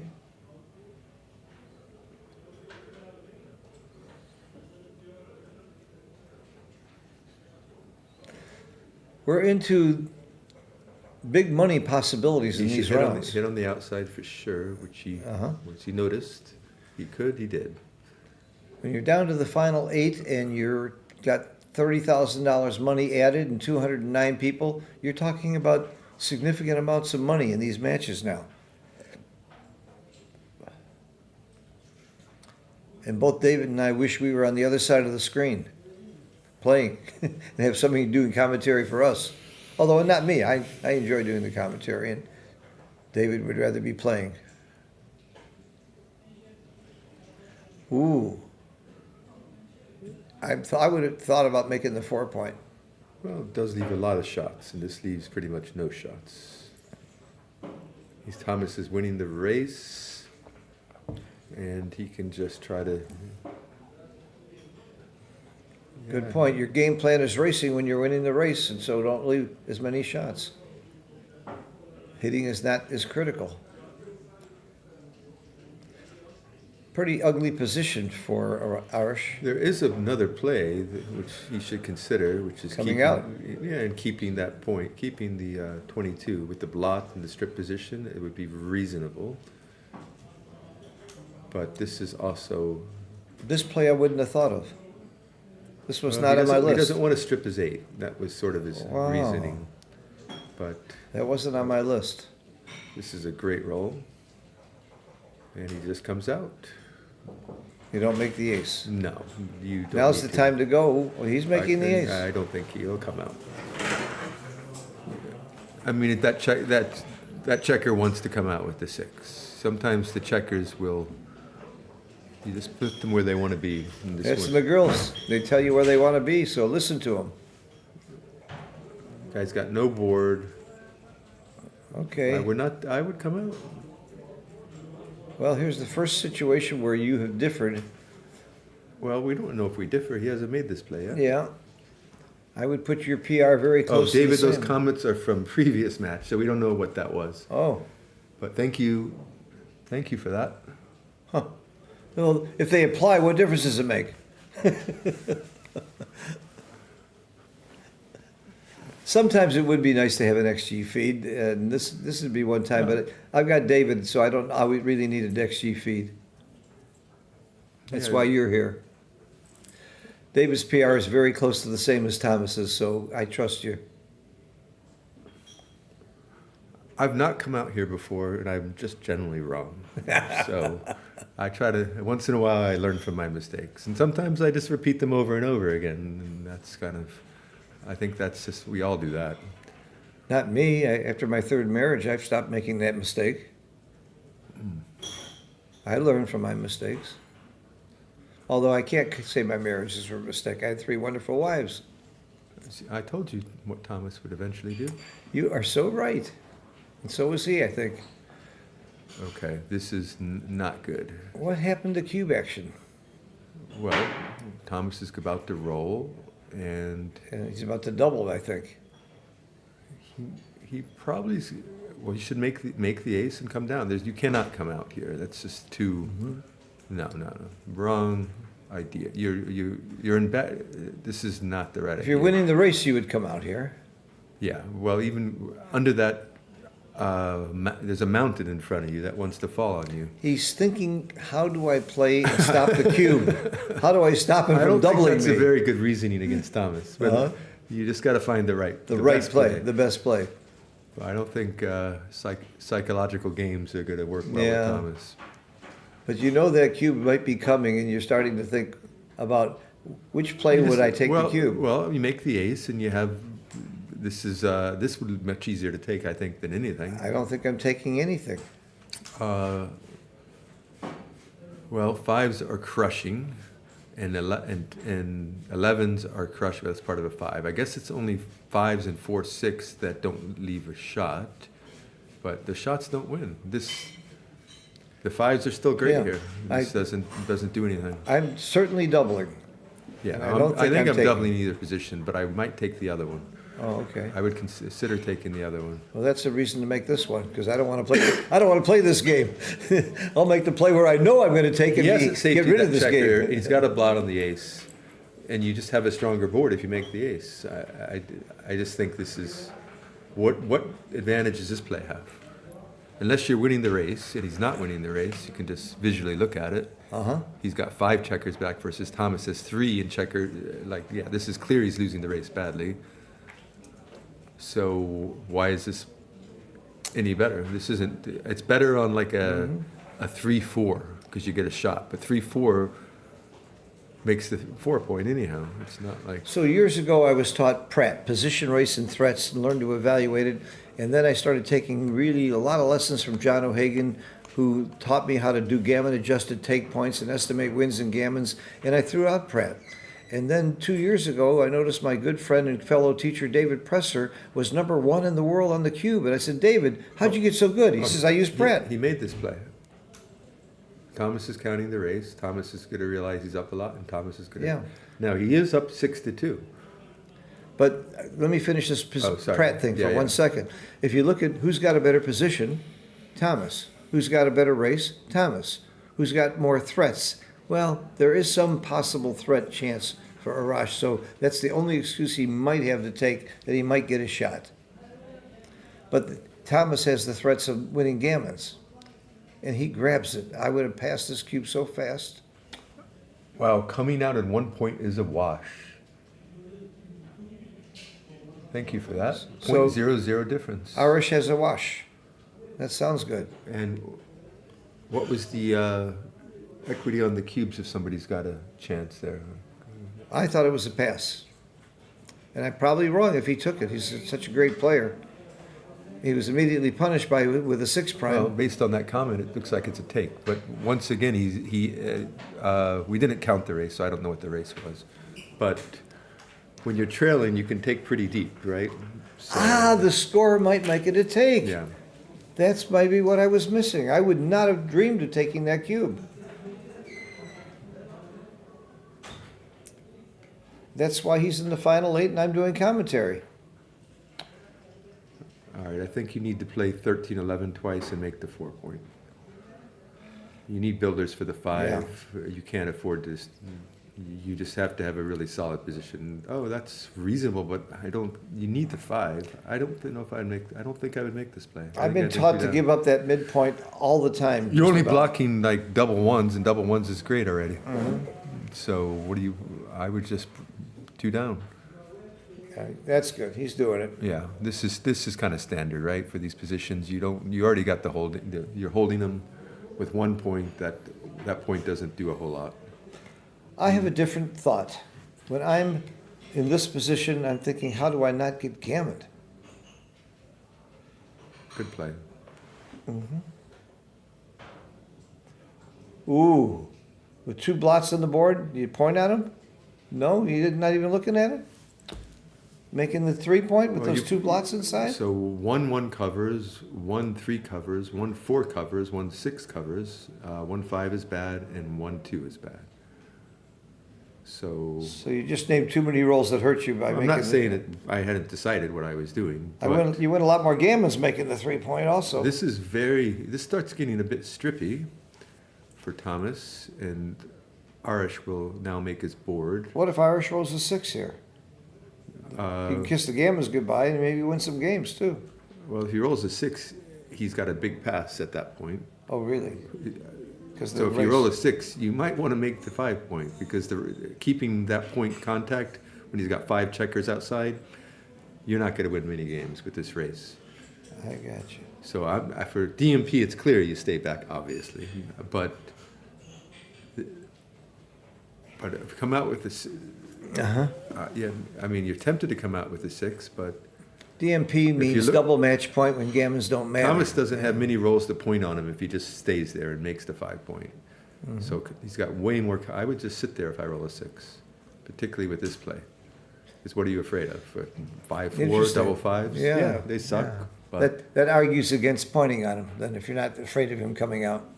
Well, pointing on him leaves some immediate. Pointing on him is not crazy, but there are quite a few good rolls. Yeah, but there's two blots sitting there. All right, I hope your rolls a 6. I want to see. I want to see if they'll sit there. Come on, 6. Nope, we don't get to see it. Now you're. This is kind of gross. You really wanted to make the 5. You might be forced into making the ace. I think you are, because this is an action moment. Yeah, you might get hit loose and you don't want two blots in your No, board. and you need to have a little bit of pressure on Thomas. Sadly, it's just a bad roll. I would just make the ace. Most of the time, there's going to be some contact here, or a lot of the time, anyhow. And there it is. Well, he decided he just wanted.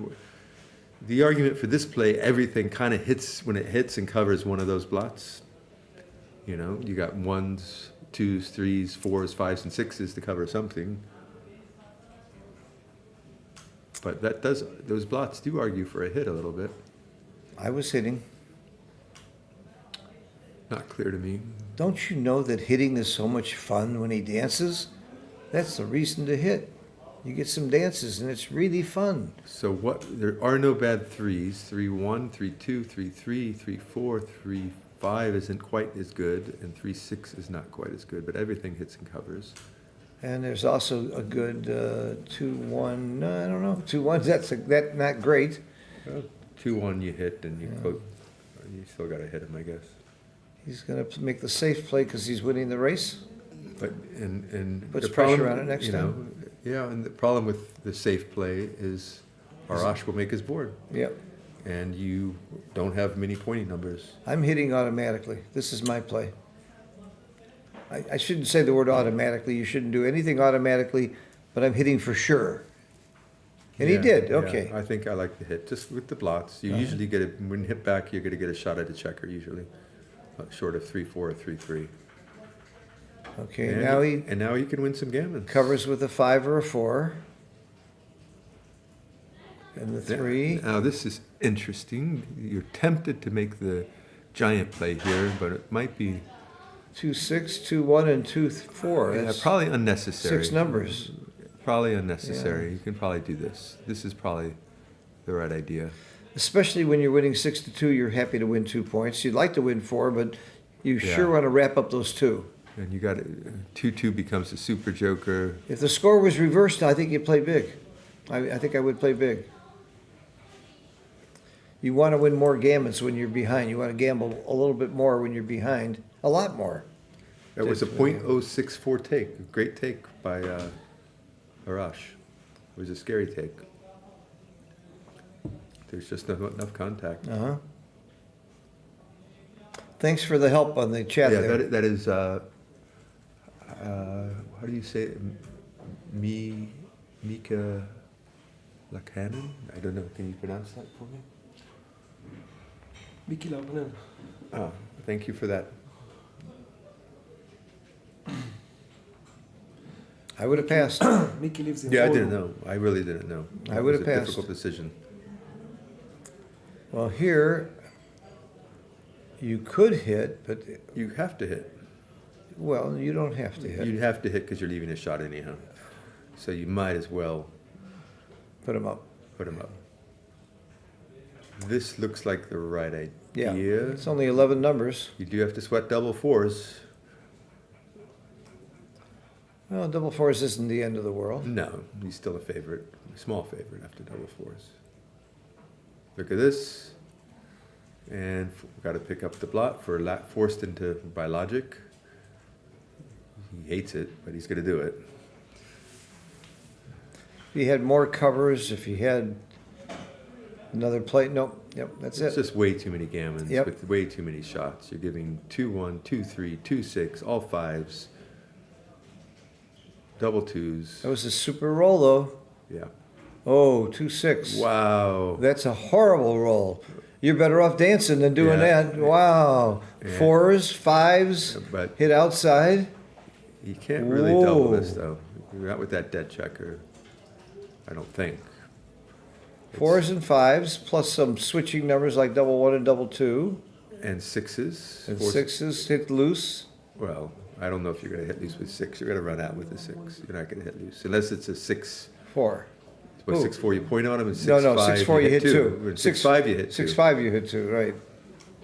Okay, trailing, this is very reasonable, but this. And he passes yeah, quickly. Yeah, makes sense. Big joker, that If the 2. score was reversed, it'd be an easy take, I think. Or even if the score was even, Or I it probably think. wouldn't, maybe. it probably wouldn't be doubling, yeah. I think for money, I think it was a take. It looked like a take for money to me, actually. I would have taken that for money. I would have hated it, but I would have taken it. It's like, For okay, me, it depends lots of on, slime for vig. me, it depends on how much money. Which shouldn't matter, I know that shouldn't matter. But you got to make big adjustments when you're winning by a bunch and losing by a bunch. And Thomas Yeah. was winning by a bunch. That's a significant That percentage. 4 was- points in a 13-point match. That's the second really, really wild, exciting game we've had this match so far. You missed part of the first game. All 3 choices were within .014, and I'm assuming that was which play was that? Was that The choice of the last take, maybe. I can't believe the last take was that close. Well, you thought it was close. I thought the drop was clear at that score. No, I thought it was, yeah. When you consider the score, I think it's just a drop. He sure didn't take long to drop it. Well, if he gets gammoned on that 4 cube, that's 8 points, and Yeah. it gets the Crawford. So Yeah. you don't have any recube vig, pretty much, or your recube vig is going to come real late. I'll put it that way. The problem I have with this match is I like both of these guys, and I hate to see one of them lose. I don't feel that way all the Phil time. and I played golf today with Morton Holmes, and From Copenhagen. and we were playing with the cube, and we realized that in golf you can, just like backgammon, you can take with 22%. Right. Because you got cube vig. You got cube vig. I mean, we're guessing it's 22%. And how much did that knowledge cost us? We won't mention that. We got hustled. Stay away from Morton Holmes. Always gives you a deal, you know? He's one of the smartest gamblers I've ever known. He's high on my list. When you name smart gamblers, you can't leave Morton Holmes' name out of it. And he found 2 fish today. He played the 2 of us, 2 against 1, and we had no chance. But it was fun. I would do it again in 20 years. Yeah, and let's make a date for 20 years from now. I'll do it again. We played at a beautiful country club, beautiful weather, gorgeous views. It was a big take. The drop? Yeah. Wow. Giant blunder to pass. Wow. You don't, how often do you see Thomas well, make a he giant snap blunder? passed it. That He was the did. thing. He did. You know why? He was pissed. You get mad. It looked like in the frame of money, it just looked like a super, like maybe not a double, like if you're not, so. I'm guessing that was clearly not a double for money. When a guy rolls a joker and turns the game around and doubles right away, you're supposed to drop. That's the feeling you have, and that's what Thomas felt. And you can't go by feeling, you got to go by logic. Almost a 300 blunder. Wow. Yeah. The odds of him making a 300 blunder during this match, the over-under on that, my God. Well, he was up he was way up in the race. He had a dead checker, and Wow. he wasn't really primed. Wow. And here's So- a guy that just played at 2.35 PR in 5 matches in the BMAB. Wow. So this game can, you see Mochi make mistakes like that once in a while. Anybody can make them. You probably never do. But this game is not that easy. And you certainly can't be emotional. That was an emotional situation, too. It was emotional, and I think he just decided that he was up enough in the race, and he didn't want to flirt with the gammon. But he took 2 cubes earlier that were really tough Well, I ones. don't like that he did it so fast. Yeah. It was a snap pass almost. It took him about 2-3 seconds. Right. So I thought it looked very fuzzy when you consider everything. So the one time that you really want to use your Maybe clock look- is on a 4 cube. That's where you want to use your time. Yeah, you could spend 5 minutes. That's or right. If you want on that on a 4 4 cube. cube. Yeah. I mean, when you look at how much time he spent on a couple checker plays, Right, but that'll usually pick him half the right, time. right, So, like, and the difference of equity Yeah, can't be so- anywhere close to what it could be I've on a four wasted cube. most of my time in backgammon when I have a clock on pick'em decisions because I can't figure out what's right. And I'm sitting there agonizing over what's right. And I would tell you this, maybe 6 out of 7 times, it's very close to pick'em when I'm sitting there. So I'm going to give you a tool that will help you. It's called a coin. Right, right. It's going to help those close decisions. My opponents probably get annoyed when I play money, when I reach those positions, I let my opponent decide. That's what I've done that many times. Uh-huh. And usually, I like doing that because No, it's fun. It's fun. And some people get mad and refuse to do it. And I'm not going to take it. Please, no, I will not. Well, again, I tell the story where I tried to flip a coin and Mochi wouldn't let me. He figured he was better off if I was trying to think through it. I'm more likely to make the wrong mistake, the wrong play by deciding, so he wouldn't let me flip a coin. And there is a rule that you can't use outside tools. A coin is one, so your opponent could stop you. A lot of shots, 1-6. 3-4, 3-5, But and it's so 3-6. he's got to, like, if he doesn't roll one of those, it's a massive double pass. So that's 8 numbers that hit. So this is, and you get returns on some of them. Not a lot of returns, but If he without those doesn't, 8 yeah. numbers, it's game over.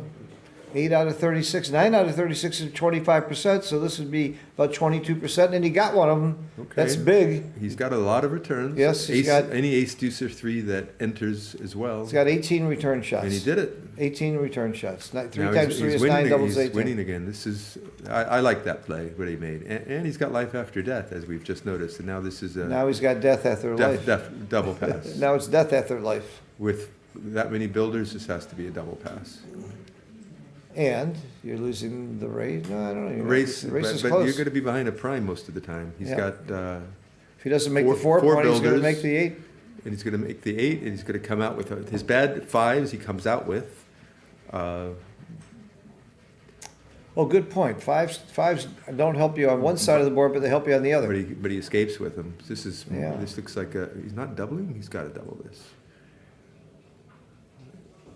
This looks like I would snap double this, expecting and then not worrying about whether my opponent has a take because they might drop even if it's a take. So the best double is one where you don't care if your opponent takes or passes. You're happy either way. That's when you know you've given a really good, efficient double. Well, he's no longer crushing him in the match. He's got a small lead, and you make small adjustments now, as opposed to a big lead. You make bigger adjustments. This doesn't look like you would make. This doesn't look like you would make an adjustment other than double. And then he's counting the race. The race looks. Let me ask you the key question: is it a take? For money, it's a pass, but I think I would pass this for money against those builders. You're just behind that prime a lot.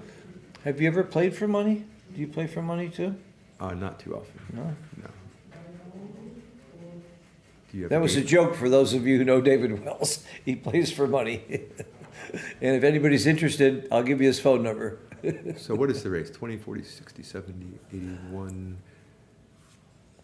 96, 103, 113, 131, 137 for Thomas. And Arash will have less. 25, 26, 51, 81.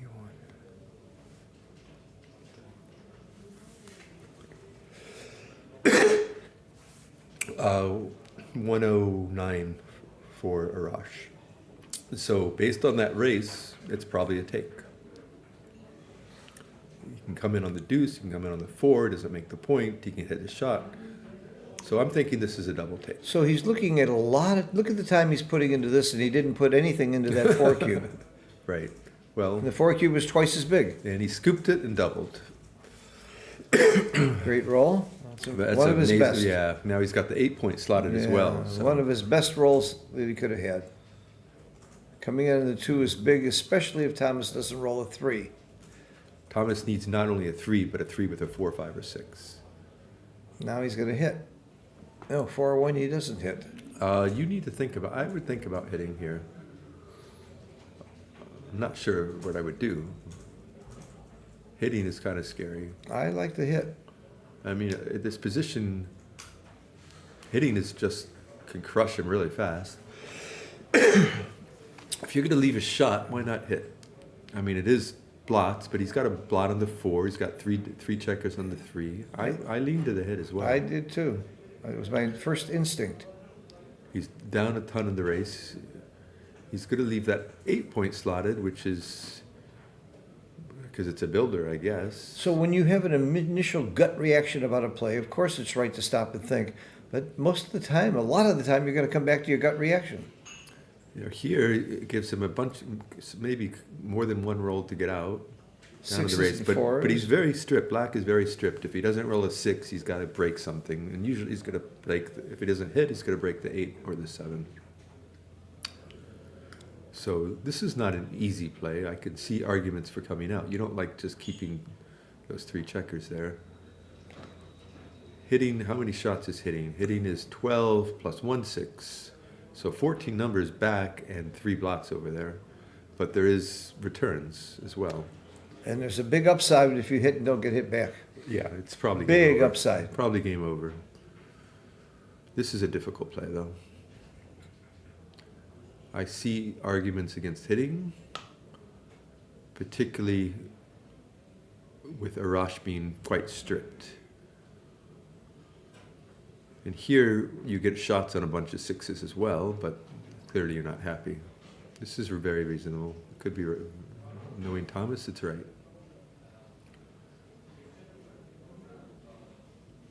Oh, 26 pip, yeah, 26 pip difference. He's going to hit him.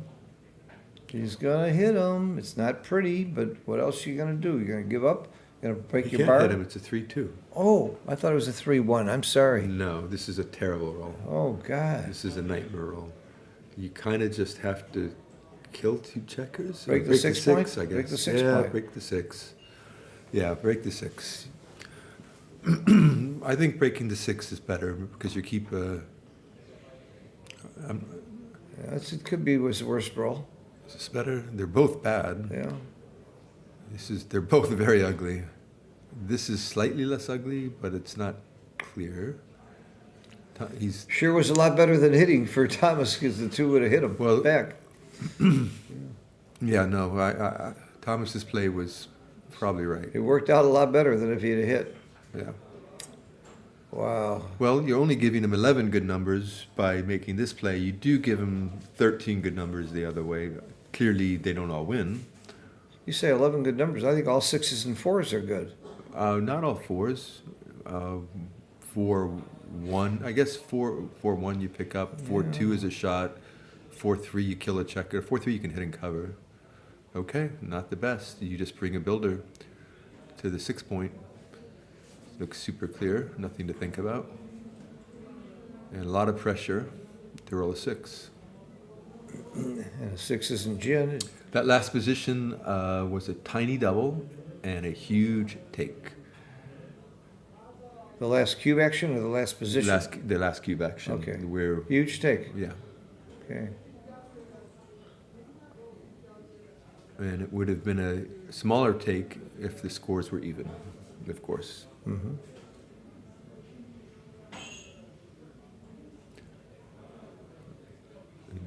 It's a big roll here. And he knew it and he shook it hard and, he it didn't rolled help. terrible. This is Terribly. This is like, I mean, there were worse. Yeah. But this is, at least it doesn't leave any You take blots. 2 to the There were a lot of 4. rolls that left blots. Yeah. And so it was by no means the worst. Yeah. Now, with that board, Thomas is free to attack. He's going to hit loose if he can. Because you don't want to just give him a 6 to come out. And you bring the 2 in for another builder. There it is. And this is a big roll. And he cocked it. How often does that happen on big rolls? It happens a lot. Well, you get excited. Ooh. Great shot. Good shot, and he plays safe. Gives him some life. There are 9 numbers that dance. 3 times 3 is 9 is how you know that, This is a great roll. He gets to hit him again. right? 12 hitting numbers. All 2s plus double 1. Finally rolled the 6. He wants a 5 or a 9. He'd love it. A 9 would be the best. Plays itself. You must leave that checker on the 7 point to try and make it again. You risk the 1-6. Again, keep it going. Get the builder. Now 5s and 2s will make your prime.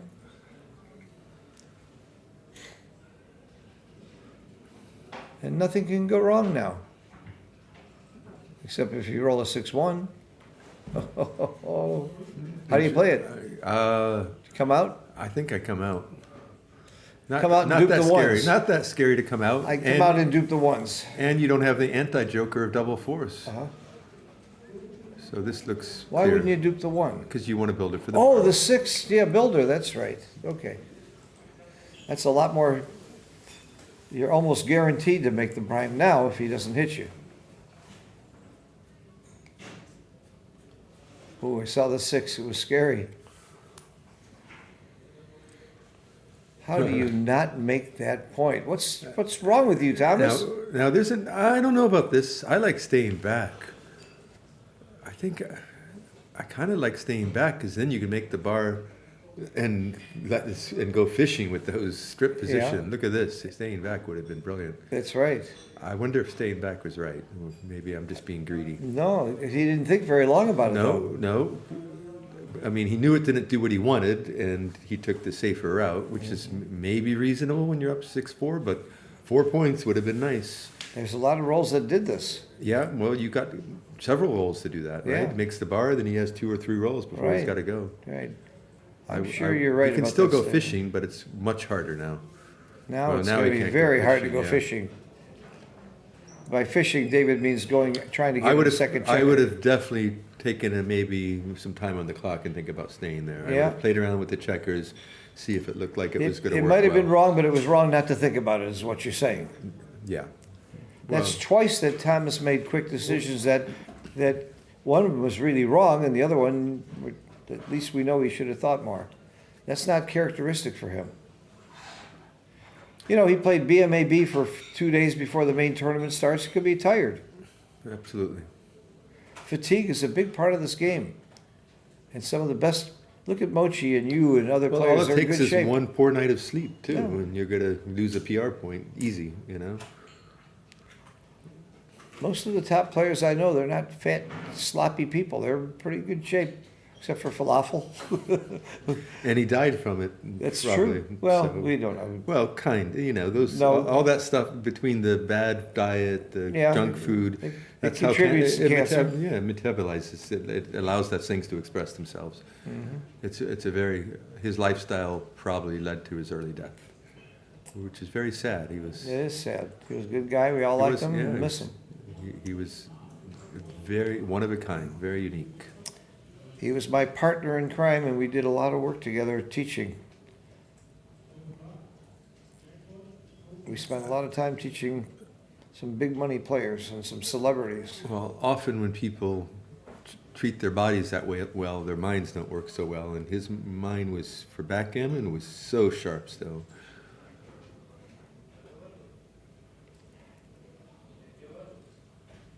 But that didn't apply to sports betting.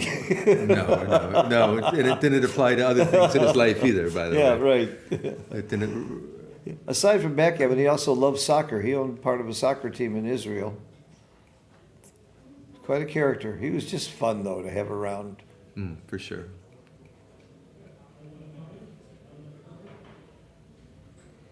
He's questioning what was the legal move. Go play. They agree. If they didn't agree, we would go back and check it. We did that once earlier in a match with Arash. Staying back was right. Thank you for that. I'm Good catch, I'm a fan David. Yeah. of Mika Lakkanen. I'm sorry if I'm butchering your name. I met him. He plays for the team. Is it for Denmark? I'm not Where sure. are you from, Mika? Because I know I met you and I know I played with you. Where are you from? Miki lives in Oulu in Finland, Oh, In Finland. but Oulu is like Oulu? Oulu I is would- like 1,000 kilometers north oh, from Helsinki. that would be fun to visit, Yeah.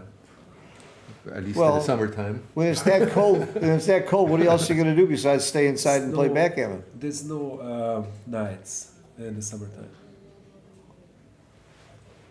And there's a reason people Just live one places like very, that, and very I don't know long what it time. is. Yeah. But amazing northern lights, I'm guessing. Oh, yeah. I've never seen them, the northern lights. I've traveled the world a lot, but just happened to be in the wrong place I at the think wrong we time. saw them from Minnesota. When I was in Minnesota, I saw them one night. Yeah, they were. You can see them from Minnesota, but Yeah. I've been in Minnesota, but I never saw them there. So, What do you do here? 6-point or 4-point? what do you roll for? What? Double four. Oh, 4-point. When in doubt, you peel here. When in doubt, take them out. I mean, you don't have to sweat double six that way. Okay. Double fours isn't going to lose it. And you're for you, not but doing double it to four- win gammons, you're doing it because you want to win You're more games. concerned about the race, yeah. Yeah. And he pops the six right away. You got to sweat a Uh-huh. big double right away. 6-1 is fine. 6-2 was the boogeyman you were worried about there.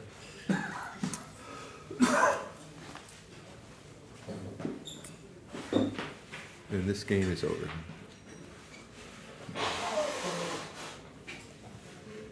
Or at least 98, 99, Ooh, was that- was that 98%, right? It 99%. must have been right Of course to it's peel, right. yeah. It's got to go.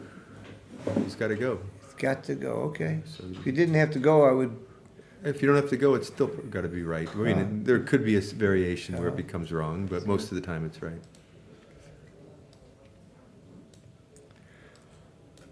Mate is here playing with the settings, and we really need him. Without Mate, we wouldn't be having this stream. And Mate, I'm going to be working with you again in Miami, right? Let's discuss this later. Okay. I'm doing commentary in Miami, and David's going to come to Miami. And our Jamaica friends are coming to Miami and then going to the Hard Rock afterwards, and we may be joining them there.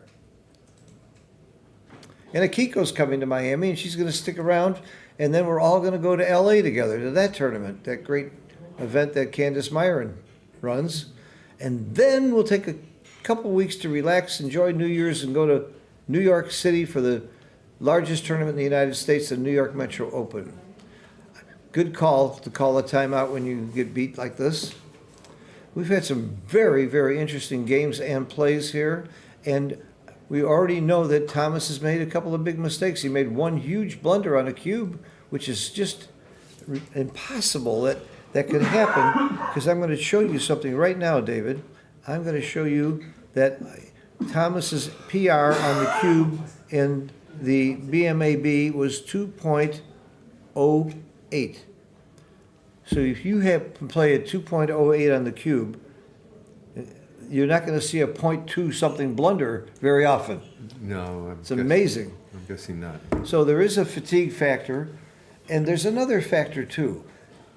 You take two people with exactly the same PR. I'm going to go get a water. Go ahead. Two people with exactly the same PR. You want one? You and- want one? Yeah, bring me Are they out there in the yeah. bar or something? bring me You need anything? a sparkling water, please, David. You take two people with exactly the same PR, and one of them is going to be really good at one thing and not so good at another. That doesn't mean they're going to be equal on every kind of play. One might be much better on certain types of cubes and much worse.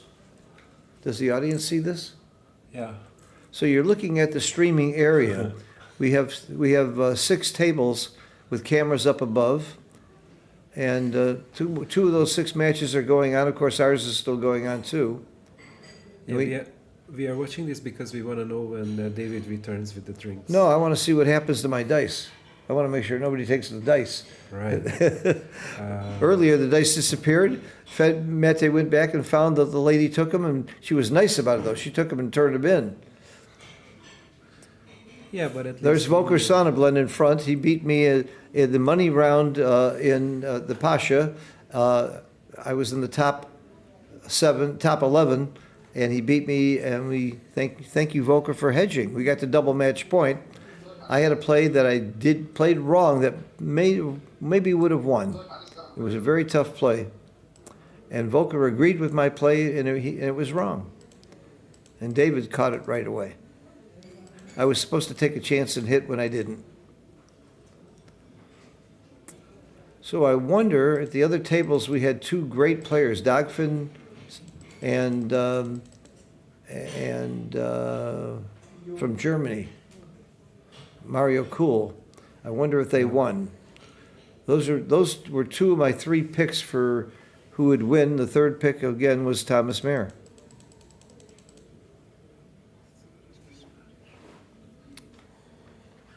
We will be back tomorrow at 1 o'clock Cyprus time with the final four. And then probably 1 o'clock and 5 o'clock is my guess, right? Let's take a look. 1 o'clock and 2100. So that'll be the final two undefeated. And then the finals is at 1400.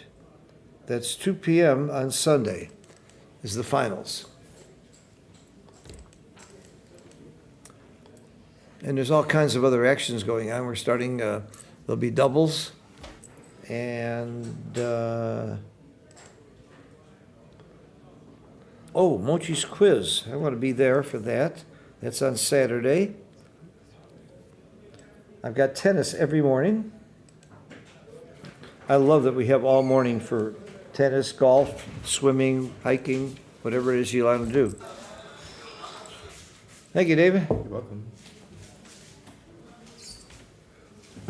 You gonna play doubles? Yes. Who are you playing with? Antoinette. Antoinette is here. Antoinette, I think, has probably been to Monte Carlo more than any American. Lynn Ehrlich was close, but she stopped going quite as much when her good friend Patty Rubin passed away. What other American has been to Monte Carlo as much as anybody? It got to be Antoinette's got to be number one.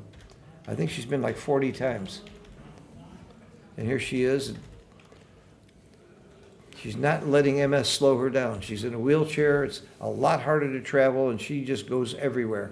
She's one of my heroes. And she plays a very fine game of backgammon. She's certainly one of the better women players in the world, and she's going to compete with men pretty tough, too. Antoinette lives in New York, and we get together often when I'm in New York.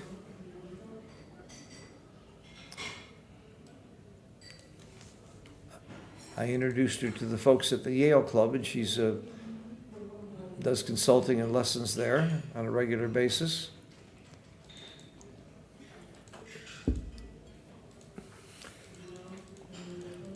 And Quite a good camera system they have here.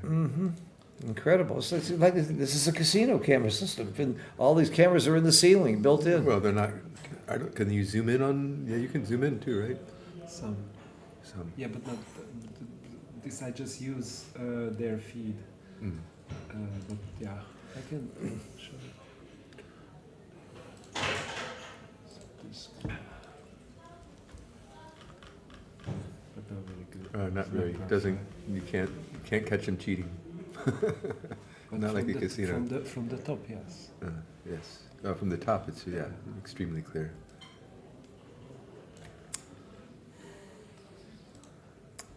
Thomas is not going to like his PR in this match. He's used to playing under 3, and he's probably going to be over 3 because of a couple of those decisions, especially that one cube decision. It's nice to know that you guys are human. You can still manage. You under can still 3 get under with the 3? 289. I did that. Remember, he said it was too. I played that gentleman, and he said I took a too good to double. Yeah. Or too good. Too good. I still played under 3. I must have made a 300 error there. It must have been. When you take a too good to double, it's usually a pretty big error. It's hard to. I'm pretty sure it was a whopper. So I think Thomas could still squeak it by. I mean, it is a long match. That's true. The longer the match, the better players are going to get that PR down. I saw Mochi make a make a monster blunder and still played 2.3. We Yeah. couldn't believe it. All right, these breaks are supposed to be 5 minutes, and it's been about 5 minutes. I'm gonna crack the whip here in a minute. We are official monitors of the match as well as Well, yeah, that's commentators. such a good screen from the above. It's so crisp. Yeah. And we can see the dice very well too. That's why we switched to the black dice also. Okay, let's talk about this format. David, you mentioned earlier you would rather see the finals be two. I don't have a strong. You don't have a opinion strong about fan? You Okay. have- I do. I like it. You can see if he's back. Is his back? that. I just said hello to Thomas, or he said hello to me when he was at the bar. He's there. But Arash, when he's there. Yeah, this looks a lot like the cameras I have in my bathroom. Oh, sorry, I shouldn't say that, should I?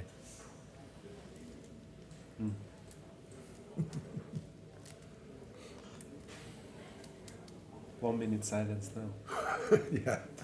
Go on, silent treatment. So everybody can understand what you said. I didn't say that. David said that.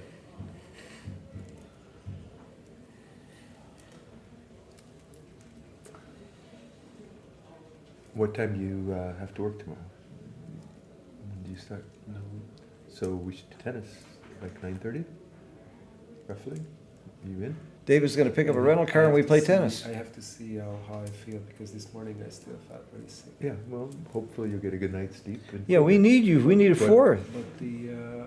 But sports usually helps. It does, and we'll play doubles, so it's Right. even So you though have, less than tense. You have a car.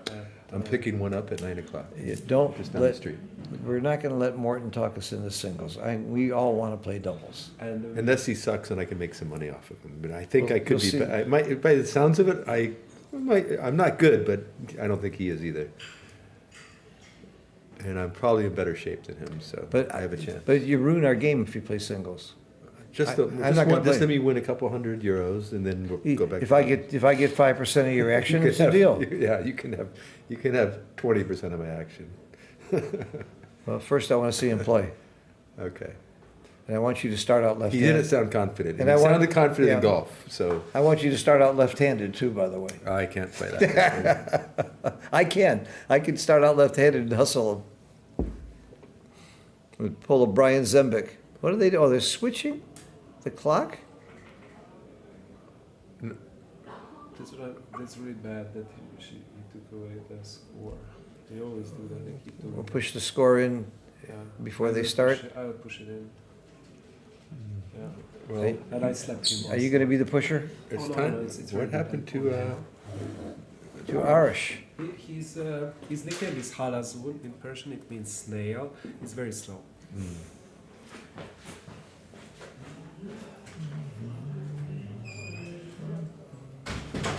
He's not a slow player though. He's got 14 minutes left still. Thomas has got to be on some time pressure if the match goes much longer. It's interesting, though, that he took so long on some decisions. On an initial cube, he took a long, long time, and on a 4 recube where he made a monster blunder, he snap dropped. Yeah, it took him. So that's It just was not. emotional reaction Yeah, to the switch, the change in equity. Yeah. And that's when you need to, whether it's poker or backgammon or maybe your relationships. when you have Generally, it- yeah, anything. anything. That's when you need to be the most careful in those moments because that's when you're more likely to make a Yeah. life blunder or a game blunder. And when you're driving, some guy cuts you off, you better just stay cool. Don't get emotional. That's when you get in wrecks. I was teaching, Yao just got her license, but she was Yeah, I was his wife. yes, Yes. and I've been teaching. She basically didn't have to drive, so she didn't, but now she does. But when I was teaching her, she got mad at somebody. I'm like, "What are you So- doing?" I got mad. I'm like, that's Can't not let- that's the can't wrong. let that happen. That's the worst thing you can do when you're driving. It's nice to hear she turned 16, though, Yeah, and she got her license. she's older than 16. I know. You said she just got her license. I just assumed your wife just No, turned no, 16. no. Okay. She's quite young, but, Okay. but not that young. You do look like you she's have... over 30. When you're walking down the street, it looks like you have two daughters to me. Yeah. I was saying that David's coming with his kids to Miami.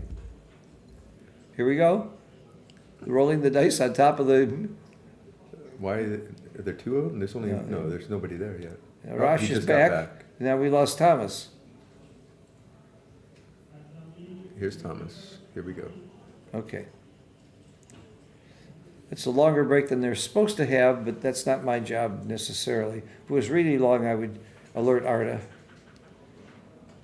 Yeah, that was 10 minutes. That was more than 10 minutes. You're allowed a 5-minute break. Right. Which is reasonable. You don't need. Were you allowed 2 5-minute breaks Yeah. per person? Yes, per person. Okay. Yeah, that's very reasonable. Arda's a little bit loose on those kinds of rules. They should be a little loose. Yeah, he is. Arda's just too nice a guy to be too strict about stuff, and as long as he treats everybody the same way, it's fair. Great roll from Thomas. Yes, big roll. But it's a close game. 5 away, 9 away. Now, I would make the 21 and play 6-5. The structure's nice, but you need to do that before Thomas brings down the wood. So this looks, you got to respond to Thomas's position. Thomas rolled a semi-joker. Perfect roll. It was a joker. Perfect roll.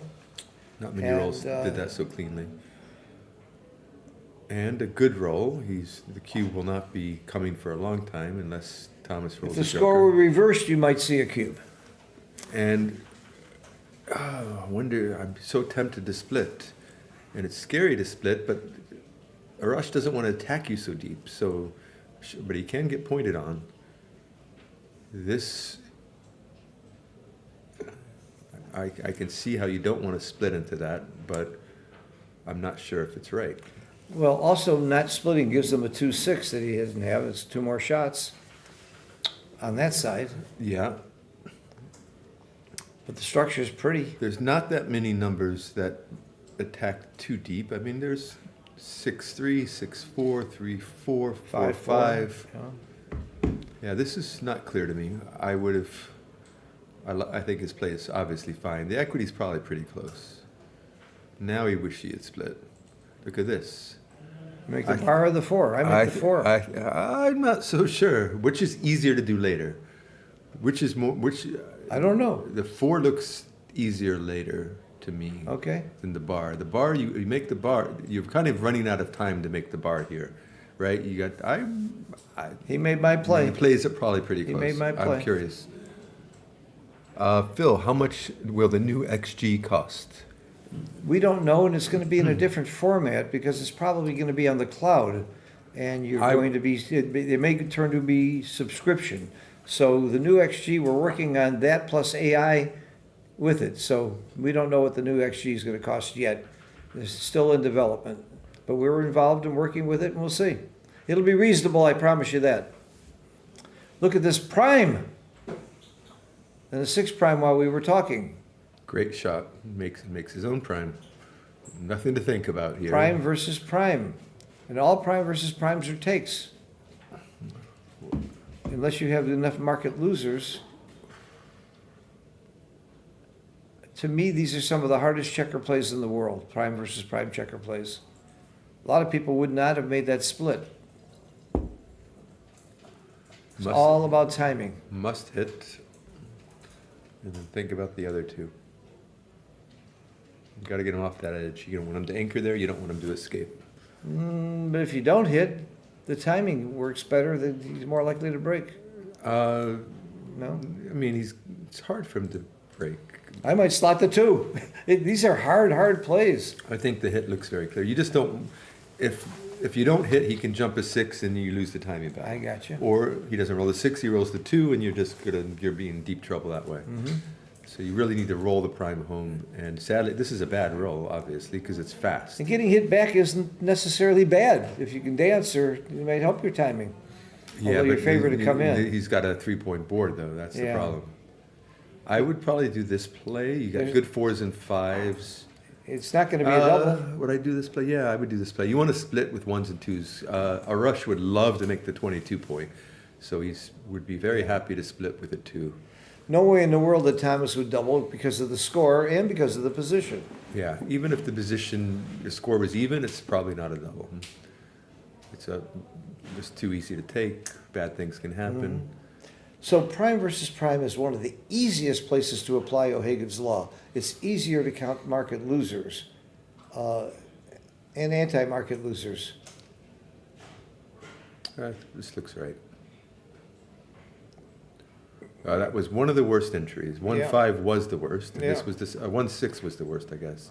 Actually, 1-6 wasn't as bad because it slots the prime. Hurts his timing. This is a terrible roll. No, he needs to split and make slot the deuce point. Does he split into that? Feels like you split.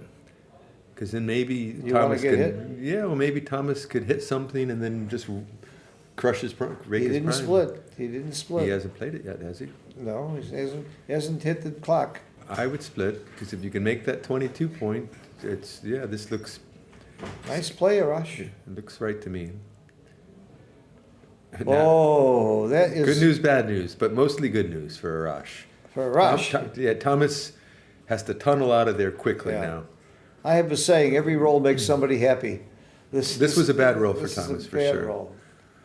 But Thomas can win some undoubled gammons here as well. When pick up, just roll a 2 right away. Uh-huh. But he could also crash. And Arash is thinking of doubling because he Of the realizes score. his timing is way better. But I would not double this. It's just no pressure. I don't know about that play from Thomas. I don't know if I like that play. Why didn't he? Well, he got the 2 point anyhow. But I don't know if I like that play. Yeah, I was an interesting. This play. might be a double now. If he doesn't, I think this is. I think it's a double at this score. At this score, 8-4. It's Thomas is scary. breaking most of the time, but these are difficult. They're impossible. Yeah, these are difficult positions. I'm doubling. He didn't. He hasn't acted yet. He hit the clock. He hasn't rolled. He hit the clock. Oh, yeah. He has no sorry, roll. Sorry. He's closed out. Closed out. I didn't see he hit the clock. All right, Now now. he's sorry he didn't double. Well, now it's going to be. It's definitely Too good. not too good. It's not too good. You can't gammon the guy very So easily. it's double pass? I think it's Well, double pass. I'm not sure. At this score, At double this score, pass. it's probably double pass. But it's for money. What is this position? This is weird. These are tough. For money, this is probably double take. I love prime versus prime. It's so intriguing. These are difficult though. They're so hard. But XG plays it well. XG understands prime versus prime very, very well. It's not great on containment games and snakes. I'd like to see. Yeah, he doesn't want to double. If he rolls a 6, market lost. Unless well, Thomas rolls maybe a he 2. thought he's too good. Now he's too good, No, maybe. he didn't think he was too good. I think he was confused about the position. Let's find out. I bet he does. See, he didn't think he was too good because now he's. Now he's too gooder. Because He's too gooder now. No, and now he's doubling, and Thomas will pass. I think Thomas would have passed last time. I think I would have doubled last time and to see what Thomas would do. Yeah. Let Thomas deal with that. Those are tough. Very, very tough. Fascinating plays. Those are really tough. Hit and bar correct. You know what? I developed Pascal Gammon to make a deep back game. I'm going to come up with a prime versus prime prop game. That would be fun. I would like to see the equity on that one. That was super interesting. There were 2 plays and several cube actions that we weren't sure of. And they seemed to play pretty fast there, by the way. They didn't take a long time on those decisions. So how bad was the double 6? That was a pretty negative roll. That was a crushing roll. Okay, we got a little closer game now. 5 away, 8 away. The score is 8-5, and it's 5 away, 8 away. A good reason to double that, even if you think it's a take, is your opponent's often going to pass, particularly when he's up in the score. Like, it's just think, how am I going? I'm stuck at 2 checkers and not at the edge of a 5 prime. Great and point. I'm crashing. Great point, David. So I would have doubled that over the board. Yeah. By the way, if it's wrong to double, XG will tell you that it still would be right if you can get a pass X percent of the time. It tells you that Thomas percentage. made a great play with 6-6, pointing both correct. So, which is what Thomas did. Uh-huh. You weren't sure of that play? No, not at all. It might be close. We didn't see that. Double play. take? This is a very volatile situation, too. I'm a hitter. How do you not hit? You're blitzing. You must hit and just hit on the 4. Ooh. Hit and That's- cover. Yeah, that's the play. Okay. It's a big roll. Wow. He flunked. This game That hurts. This game could reverse with a 9 or This a 4. That could have been the big roll of the game. All right, 2 down. You want builders. You want to be able to follow through. There's nothing to think about with the deuce. Yes. When you're blitzing, you stay on the western front. Everything is on you It just on that front. does nothing on the other side. I don't Yeah. know why he's even thinking. Yeah. But he's got 11 minutes. He's got plenty of time to think. Oh, That was two very big dances for Thomas. And this game. if he loses If he the doesn't roll a match, 5 here, Yep. it's probably a gammon. if Thomas loses this match, those two dances are what he's going to remember tonight in bed.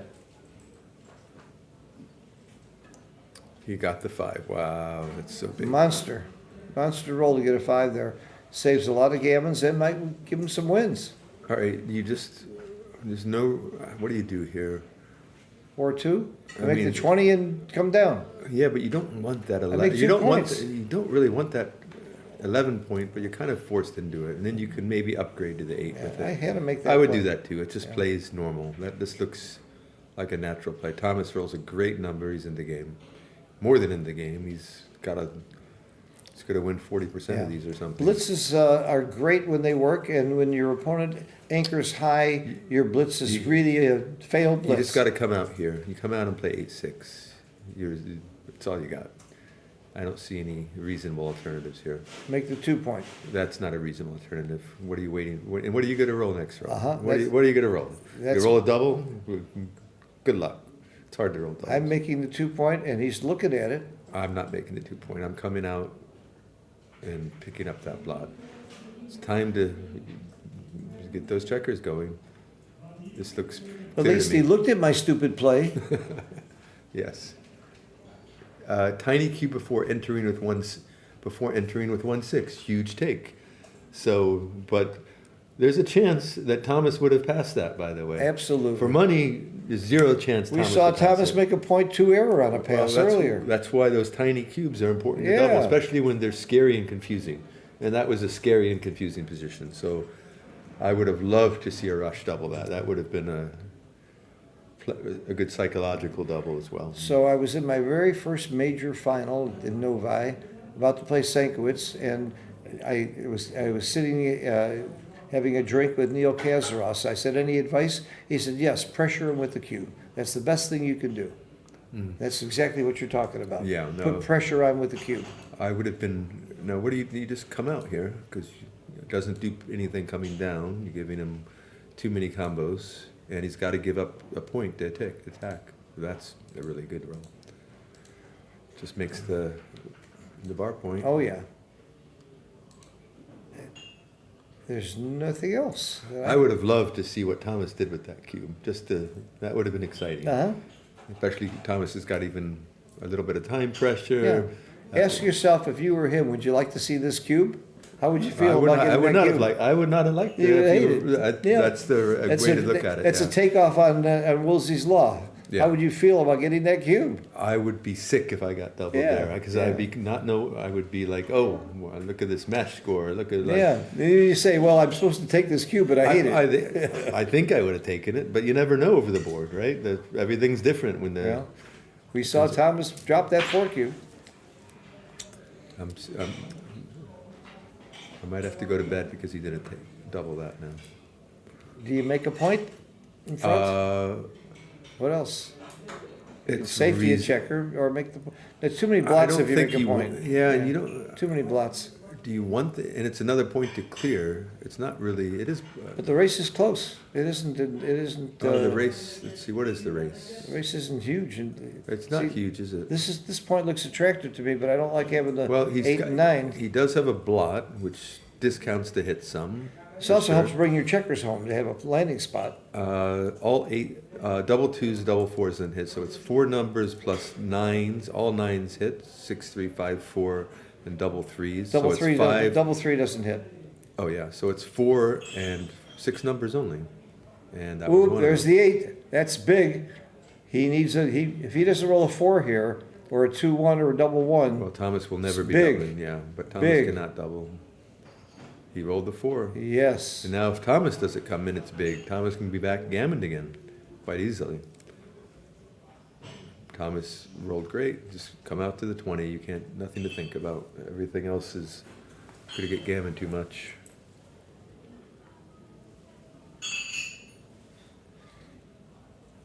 Wow, that was a big sequence back and forth here. We just had some huge equity swings on those rolls. Thomas wants an 8. He did not get it. Ooh. So the 2 is easy, and then you consider making the point. I don't make the point. I don't think I make it. You have enough contact Yeah, not to screw and you around. got enough ways to make the point And you later. got enough race. You got a. I mean, the race is a little thin now. And getting hit could cause you some gammons. This is easy. You just clear the 14. You bring 1 down. You don't want to clear. Bring 2 down from the 14. Oh yeah, 2 down. Sorry. Yeah, it's a great roll.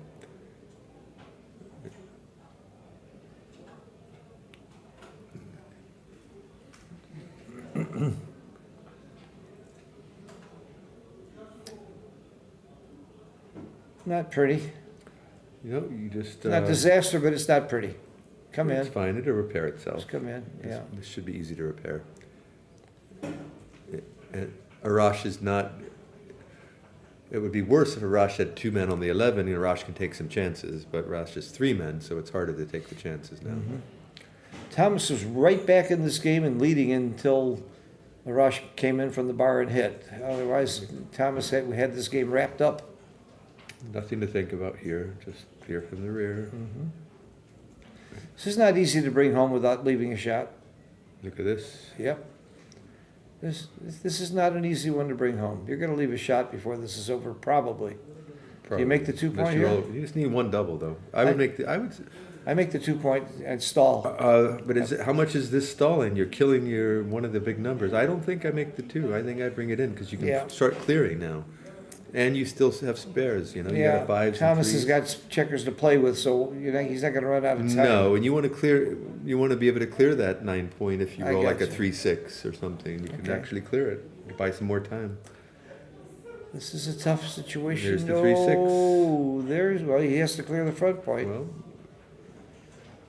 He's very highly favored to leave a 6 shot. yeah, he needs a double or sometime before he rolls a 6. Yeah, he you needs roll a a double. 5-4 and you volunteer less. There And it is. Maximum shots. There it That is. was a very bad roll. 17 hits and 19 misses, almost 50-50. And he missed. Oh, and the game missed. is close, probably. Woo, we're going to have a closer match now. Probably. Probably. He's got to bring it home still. Oh my God. That Double that hurts. 6. That hurt. Now you Double used to 6 get and hit. double 3 would have been, oh my God, the 6 is the worst. You never miss twice. Never miss twice. You never miss twice. What You a can roll. go fishing now. What a roll. Double 6. That was cruel. This is a cruel game. The only roll that left all those shots. Double 3 would have left a 3 shot. Oh, 4-2 would have also left a 2 shot. Yeah, no, there were a bunch of There were numbers a that few left numbers. shots. That But sixes- the worst was by far was 6. Yeah, double 6 by fire. It's the only one that left 17 numbers. Yeah. Double 3s was the second worst. Yeah. 4-2. Or 2-1 double 3s, both of those. 'Cause they- Oh yeah, 2-1. Double 1. double 1 is at least only leaving Leaves a 2. yeah, so it's only 11 shots. Yeah. But there were a lot of shots. Yeah, it wasn't just double 6, but double 6 was the worst. You didn't want to hit there and leave a blot. You could get gammoned, and that you get that second checker and close it out. Gammons are around 40%, so that's the reason that you're playing around to try and get that second checker.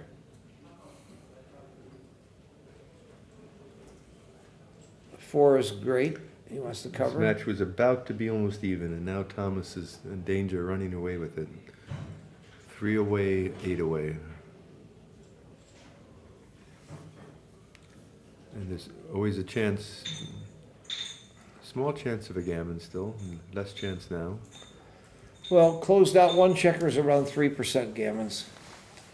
If he doesn't get that second checker, you're not looking at very much chance of a gammon. Oh, there's a blot. Now you hit loose if you roll a 4 But he did not. or a 9. Well, you can double them out, so I might bring the builder in just because you don't have to worry about anti-jokers. Right. So, and First if he time doesn't you- roll that, Yeah. if he rolls like a big number, 6, 4, 5, 4. I might double right now. I mean, I would just give up and double right now. You don't want to roll double 5s here. There's some bad rolls. Double 5s was a bad roll. The double 5s break the prime, right? It did. I would have probably doubled that. I as would have well. doubled right there. Just because of the bad double 5s, that was enough. I'm guessing it was a tiny mistake not to double that. He didn't think very long about it. No, he doesn't have a lot of time on his clock. He's not interested in taking time. You just, He's still thinking about hitting loose, and now you don't. You just, it's too. especially too deep. since he can play everything without leaving a shot after closing. Yeah, and then you can always cash later if you roll something awkward. This is a good roll because Nothing leaves a shot. you can play for that 3%. The first time he might leave a shot, he probably should double. You still can't leave a shot, so you might as well play. If he rolled a 6-1 or 5-1, I would be doubling the next roll. You double now, okay. Why double now? Save your time on the clock. You don't have to use any time. You're bearing off. Yeah, It was interesting that he doubled there, but not before the double yeah, 5 joker. I agree. He had a bad roll, and he didn't double, and there he had no bad roll. This is when you're worried about time. Sometimes you can't complete your thoughts, because you How shouldn't complete. How some much thoughts. time does he have left? 4 minutes. Well, that's plenty of time. Well, not if Arash makes a comeback. It's only if you can bring it home easily. Then 4 minutes is like a century for you, the way you play. well, 4 minutes could become time problems if Arash starts winning games. Yeah. So it's That reasonable game to speed swung up. back and forth and back and forth. That was really an exciting game. I think Thomas made 2 tiny errors there. Very small errors, of course. Maybe less than 01 or Uh-huh. maybe 01 errors or something. To me, that's not an error. That's good playing. If I make a Might have one, been might have been an 02. I Okay. mean, I don't know. I'm sure the second one was an error, and the first one seems like that had to be an error because. And Yeah. if you put them together, one has to be an error, right? right? Has to be. One, they can't both be right. Right. Right. There was an inconsistency in that one. So, 9 point. yep. And now he should be doubling if Thomas doesn't roll a 3, or maybe some other really good roll, like or there we go. Thomas is rolling one. I don't always know whether to make the bar or the 4 point with those rolls. Well, this one's easy because you're behind a prime if you make the 4 point, and you're not behind a prime if you make the bar. that's easy. Yeah, I know this one I would have gotten right, but Yeah. often it is a problem. yeah. But often when you make the 4 point, you're still behind a bit of a prime, right? Because he often has the 6 and the 5 and the 8. Every student I've ever had hates to make the 18 point, and I have to convince them that it's really a good point. They say, you never get off that point, you can't get off that point. And I always say, well, he can't get on that point. I mean, it works both ways. It's a good point a lot of the time, but I've never had a student ever that didn't have a problem making the 18. And it's a good point to have. You don't get gammoned, you don't get primed, and you got outfield control. But it is hard to come off of it. But usually when you're making it, you're down in the race anyway, you're not winning. So coming off of it's, Good roll. Just go. yep. Escape that structure.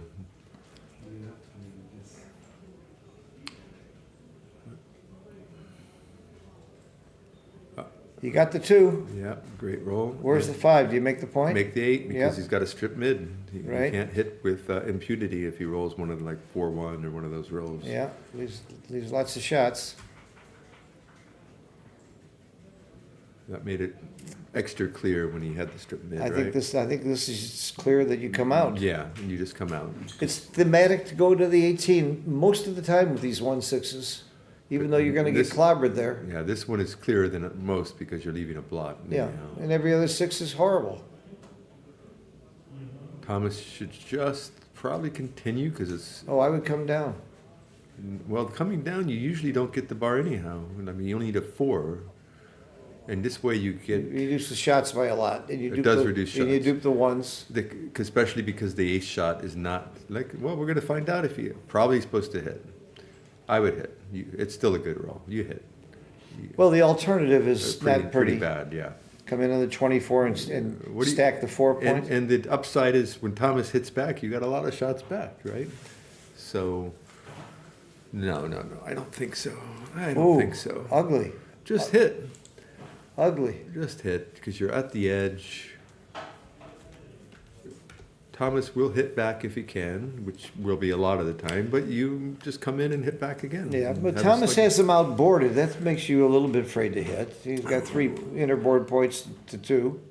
This is clearly the Look, play. look, though. I sometimes when I'm feeling, I've not hit here before, and I'm just like generally just wrong. That's all. Like you talk yourself out of it. Yeah. You're like start looking at the bad scenarios as opposed to all the scenarios.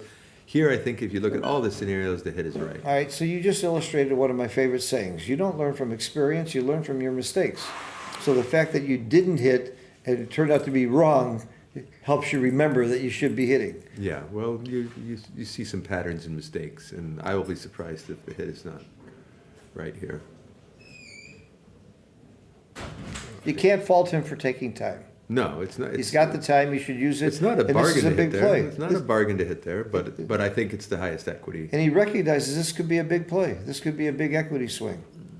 This could be. This is not one of those where you say, oh, it probably doesn't matter much. No, this looks like it probably matters. Yeah. And maybe I wouldn't. I mean, maybe the hit's wrong, but I would hit.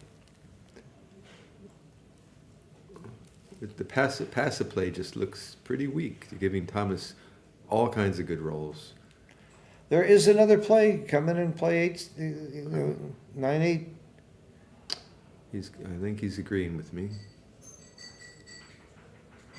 4 numbers come in, 2 numbers hit outside, 4 times 2 is 8. 16 numbers hit those outside checkers, plus he has some rolls that hit the inside checkers. I can see why we'd be afraid to hit here. Yeah, no, I get it. That's I a definitely lot of get it. numbers. I get it. This And hits, but- yeah, it's a good hit. But This you, is like one you of the said, better hits because it creates. This is because he's flexible now. He can remake the 18 very easily Uh-huh. when hit back, or make it or not. And a dance.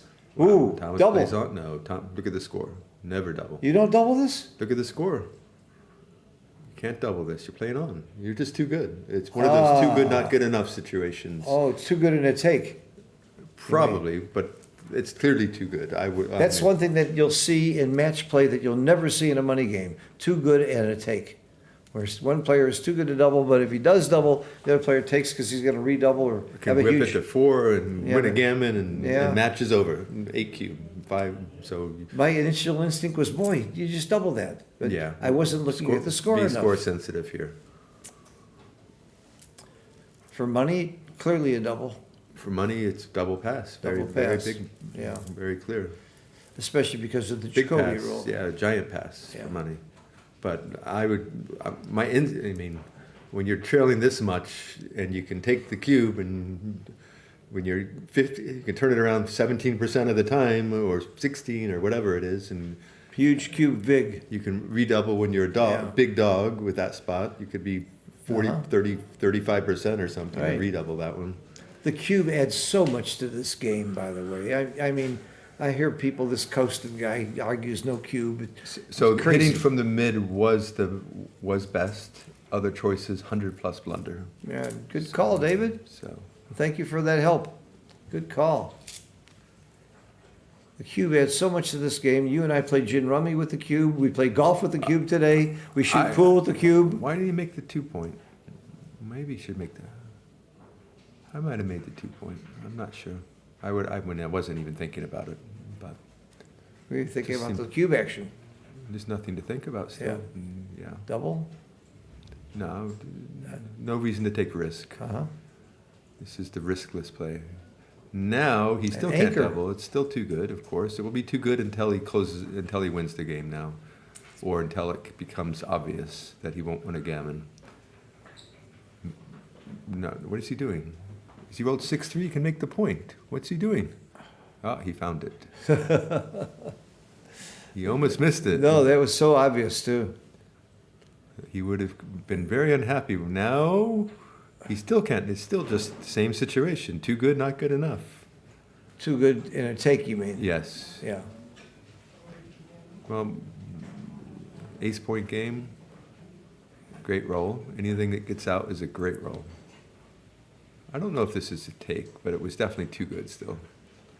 Probably what is a take because he hadn't escaped yet. Now he could cash if he wanted, but he shouldn't. It's too good.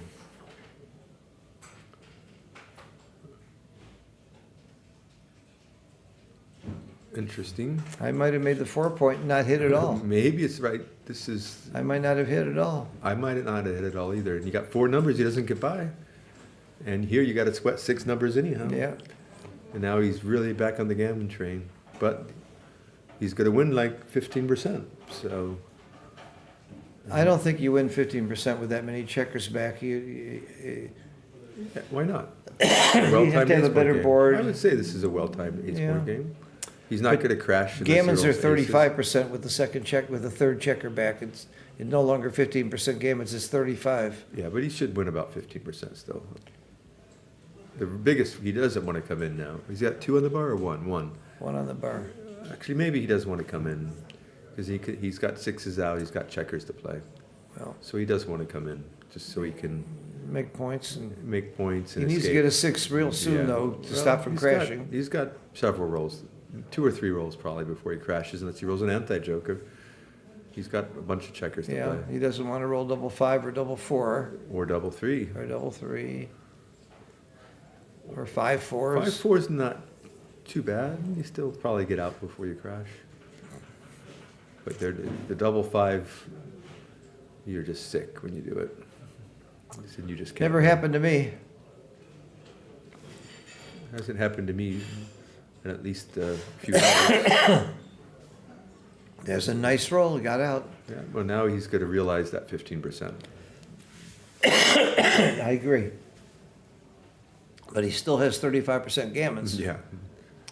Maybe slightly less, but not much. Yeah, you're probably right. He could run off this still. It's going to take some big rolls, but pop a 6 right away, he could run off it. All I can tell make you the is, 3-point. all I can What's tell he you is thinking? you put this in XG and it's 35% gammons. Yeah, That, I know, well, it's a you- reference. You make for the it. 3-point here. It's clear. I don't like that play. You got an ace point game. You need. He's thinking he's going to save the gammon, which is reasonable, but I would have. You can still win. Yeah, you can win easy. We know it's 15%, right? Well, Good now, roll. No, he's going to save a lot of gammons. Very Just good roll. Keep it going. Nothing to That's, think that about. wins more games in, saves gammons. He's not going to save more gammons by bringing it in. Stays flexible. Right. Save just as many gammons with this Right. play. That crossover is a bit of an illusion there, because you don't want to come out now anyhow. There's never a point where Thomas should double? Nope. Wow. Thomas is just too good. Yeah, I understand. It could reach a point where he could That's what I'm double. saying. He's gonna it could reach a point. Yeah. When the gammons are gone and there's some lost He should- risk. That's okay, because he's going to make, there's no shot, and Thomas can't leave a shot, so this is the best play. If there were shot numbers, was double 3s a shot? No, everything was no, there were no shot numbers. So when there's no shot numbers, he could play this. This is and make starting it to look later. a little awkward. Yeah, well, now he This needs, is now he awkward. needs to make that 3-point. Yeah, now 4s could be a problem. Yeah, this looks 6 very 4, awkward. 5 4, 3-4. 3 4. He does not want to roll a 4, so play for the shot. This is a good roll. You got to stay Cover. back. Yeah, you just bring 2 in and cover. Yeah, cover. And he's gonna run off a ton of gammons anyhow. And you don't want Thomas to be able to hit with that 4. You want him to have to. He's thinking about not wasting pips though by running. Yeah, it looks like he's going to save enough gammons the other way. I would just. I'm tempted to run. I would not run, but it is tempting. I'm tempted to You're run. I only don't like wasting. You're only wasting 2 pips. Now the risk, of course, is not getting out next turn, right? When you make your 3-point, you wasted 3 pips, haven't you? 4 pips. Oh yeah, sorry. He's wasting. Actually, he's wasting 5 pips. if he Yeah, does he's the other wasting thing. a lot Yeah. more pips. That's why I'm thinking about running. Because you Yeah, can run no, easily I run would off think the about skin. running. You're right. Maybe running is right. He's right to stop and think about it. That's what he's doing the right thing. He's thinking. Yeah. Step 1, think. Yeah. This is. It's ready, aim, fire, This- not ready, fire, aim. I would have run. Yeah, I kind of like the run in retrospect because he's going to save a ton of gammons now, and he's still going to get a lot of shots. Right. I think it was a good play.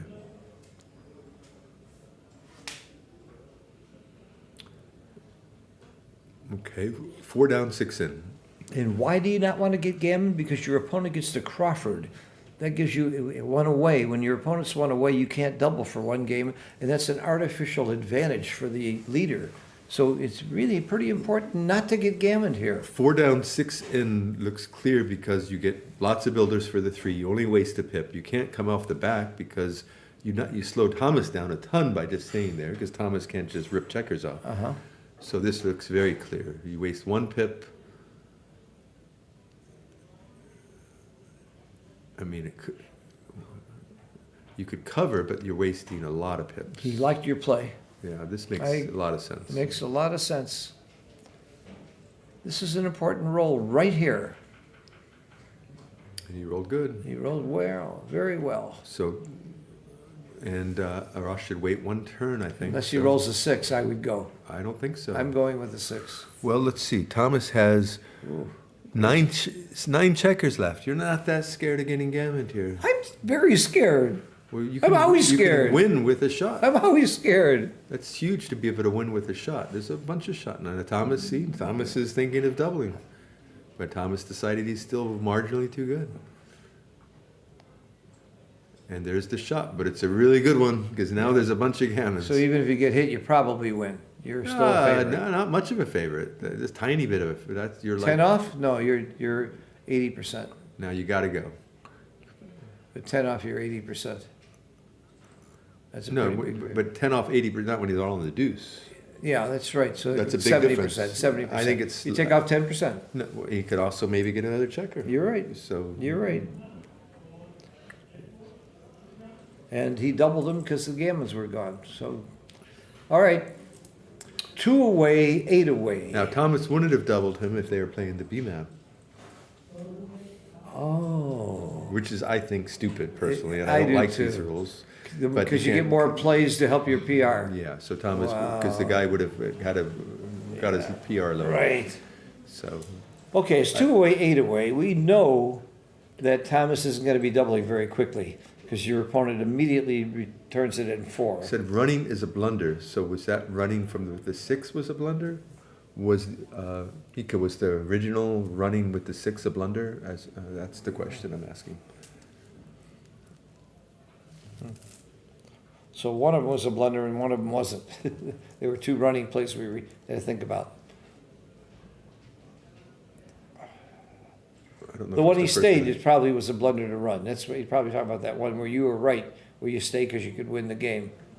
I'm sure that's what Yeah, they're well, I think referring you just to. saved a ton of gammons by staying. It's not like you're. Yeah. It's not a gin. You're probably a favorite to still save it. It's like. Mhm. It's For, all mo- about- for money, it's a little different because this gets you to Crawford, right? Which is Crawford but for- is big, But for yes. money, it looked clear to stay to me.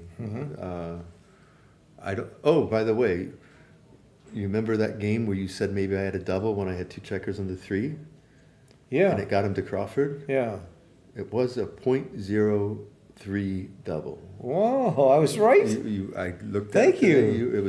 It was a cool. Thank you. But it's really hard to figure that out because that got my opponent to Crawford when I was a dog, and I was still right to redouble. So with a match check, would I he get remember. close enough there where I'm still supposed to whip it. You're an even though- underdog and you should double when you're an underdog. And it gets him to not, there's no overage even. Right. That's the interesting part there. Because if there was overage, I would have seen it instantly. Mm-hmm. But there was no, I mean, it was such a, I actually didn't even think about it. It- because it of the occurred to overage. me, obviously. No. It crossed my mind Yeah. and I dismissed it because of the Crawford. Like I didn't, but I couldn't have computed it. We're talking about a situation where David was not favored, but it was right because of the score to give the cube anyway, With no overage. with no overage. Yeah, so overage means that I can use all my points and my opponent can't use all of his points. We could both still use all his points and it was still right to It's double. still right. As a dog. And this is another illustration of why match play is so much more complicated and I think more fun than money play. If somebody wants to play me heads up for money, I'd rather play them a match than play them money games. Well, I like winning, and when I play money, I seem to win more. It's easier to play for money. And you're known to be one of the best money players in the world. I hope that didn't cost you some equity by saying that now. Well, I can't get You it. got that reputation. When they say who are the best money players in the world, your name is way up there. And here I am playing you for money all the time. What an idiot. I just realized that. What the hell am I doing with That's you? what, we were an excellent roommate, by the way. Yeah, I pay for your room. But in my, to my credit, I only play you variations. Correct, and not very high. No, we're playing Bouzouki. And I learned, by the way, I'm getting a free lesson. It cost me a little bit, but I learned from We you. learn together, it's fun. And, you know, we share some other equity spots where you get it back. It's not. That's And I true. play you gin, and you can make your $20 an hour crushing me in gin. I play Yeah, very I- small. That's $3 about $3 a point. $27 an hour. Yeah, When we right. played, no, $3 a point. Now, I can't afford 35 an hour. That's only, or 40 an hour, which you'll make at that price. I'm a very bad gin player, but it's fun. Now, I don't think you can sit there, can you? He's got no bad rolls. What are you sitting there for? I think you got to come out with that 4. It's all about the race, and he's in the race. And look, you're right. He got punished for staying. Well, he's got no bad rolls is the problem. Like he can play behind you, he can play down. And he really got punished for And he that had play. a lot of builders. And now look, now he's threatening getting gammoned. Gammon for the match. I would come down while he's on the bar, and you're not that, with those blots, so many returns, this looks clear. And now he's gonna get gammoned for the match a lot. That's why I would have come out of there for sure. You just, Well, losing 1 point is no great treat either. So the gammons aren't as bad as you think they are. So Mika said, thank you Mika very much, when Arash had 2 in the 24, he was supposed to, running was wrong, so staying was right. And I would have run, and he ran, and you said, well, maybe in retrospect you would run. So it was a tough play. It was a tough play, but. How but the big an error standard- was it? Pretty big. Oh. This is a hard game we play. That's why it's so much fun. Nobody has mastered this game completely. It was clear for money to stay, so Uh-huh. I think I would have found that enough of an argument, because By the way, I want to Wasn't talk that about the different. score. You're talking about how bad it would be to get gammon. It's also pretty bad to lose 1 point. So that means to me the gammon is not as scary as you think it is, even though it costs you the match. Because losing 1 point, you're in pretty you're bad dead shape. anyhow, yeah. So your gammon, when you're thinking about the risk of gammons and the cost of gammons, you're always comparing it to the cost of winning or losing. And it isn't that big when you're having a score like this. I'm willing to risk some gammons. And of course you lose the match this way. How much do you win the match if the score goes 1 away, 8 away? Is that 12%? Something like that. Yeah. So you're in pretty bad shape with 1 point. Okay. What is he thinking about the cube? By the way, the cube wouldn't have been unreasonable there. It would not have been unreasonable, 13 shots.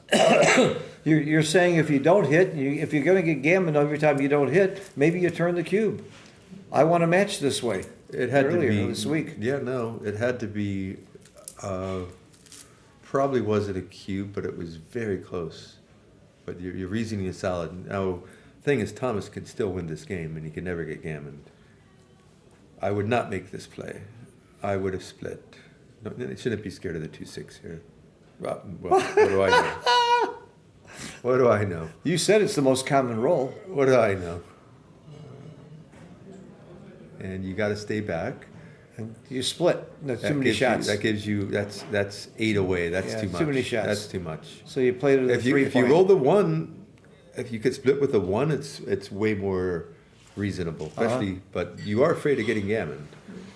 But you're not that afraid. But No, you're, not with a cube in the middle. I think I might split with a 1.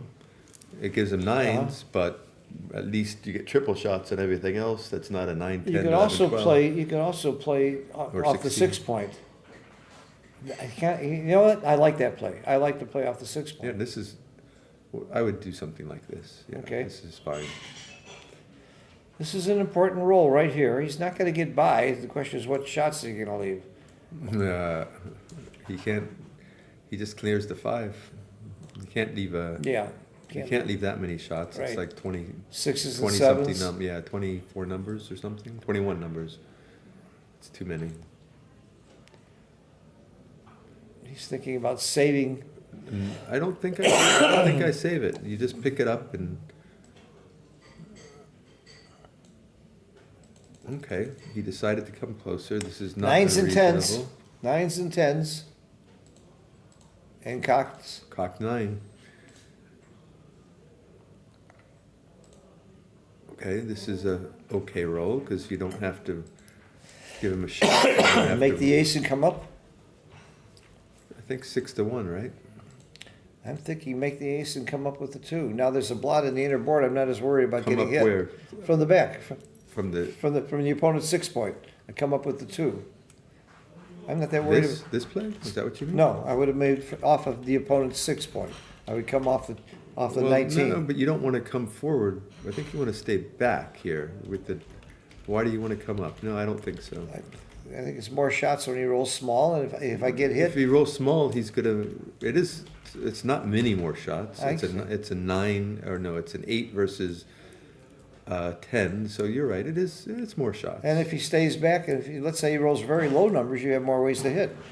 Well, if he rolls a 6-4, you get a double shot as opposed to no shots. Oh, you think about every number. That's not fair. I would just do this.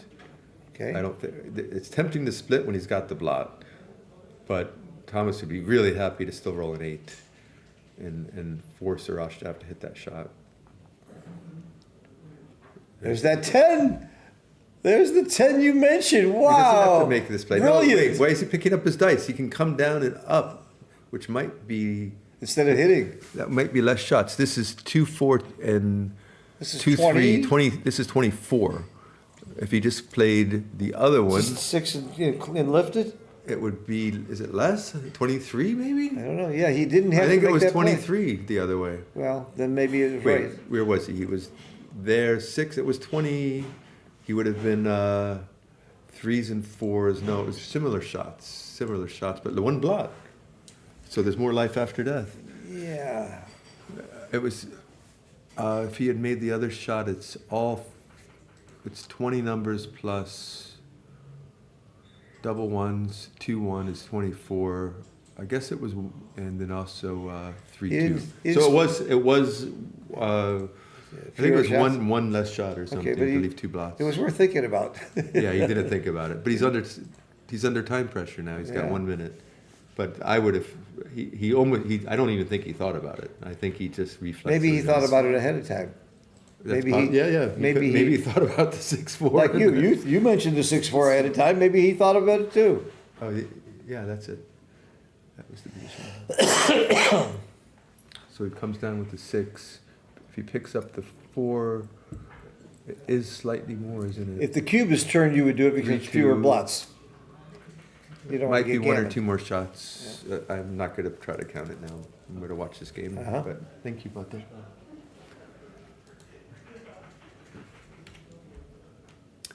If you had time, you certainly think about that one. And Sure. Just you want to minimize shots. And gammons. There are no gammons because he had checkers off. Oh, that's right. Now he should be doubling this. he should. He might still want to. I'm not sure. I think I still might double this. You got a superior position. Just because it's an easy take doesn't mean you shouldn't be doubling. Yeah.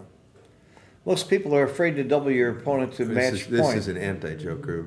Yeah. This is a very bad roll. Slot the bar. No, slot the bar. I think it's slot the bar. I think, yeah, that gives, Well, it doesn't matter. this is game over. I think I would have doubled that because of the score. What do you? Yeah. What do you like? You I- make the bar, you lose the market. You make He- the. You he didn't give it any pop thought. it out, you lose the market. He didn't give it You- any thought. That's the one problem. No, I think that had to be a double.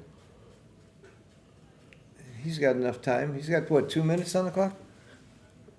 Yeah, yeah. I would have doubled that. There were market losers, Uh-huh. They're clear market losers, and he was a favorite. I think this is a pass. I don't see enough wins to take this cube.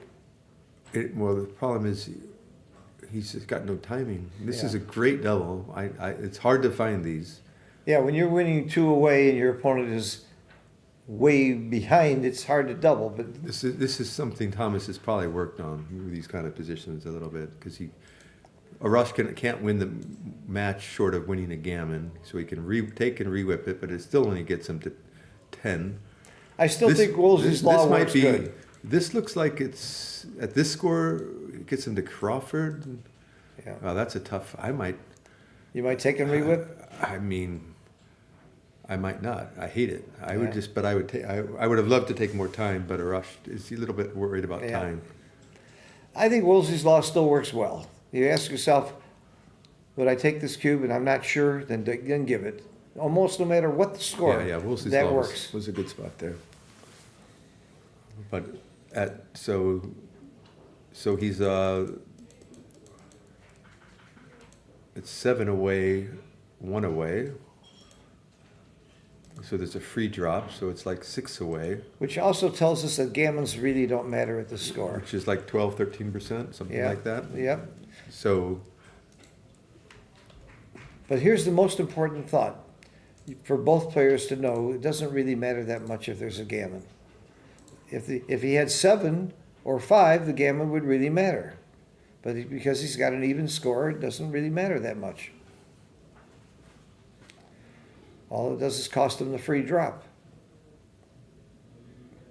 And that's something I see people get wrong all the time, and you play wrong as a result when you're trying to get a gammon when it doesn't matter, or you're trying to prevent getting gammons when it doesn't matter. I think you just I would make the 10 here and just pick.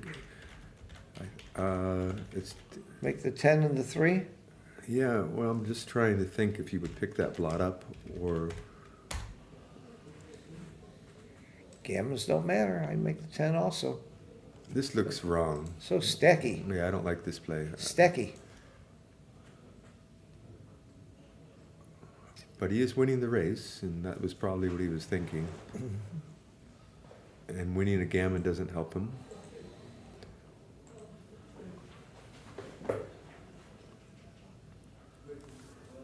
Yeah, the double 3 was difficult.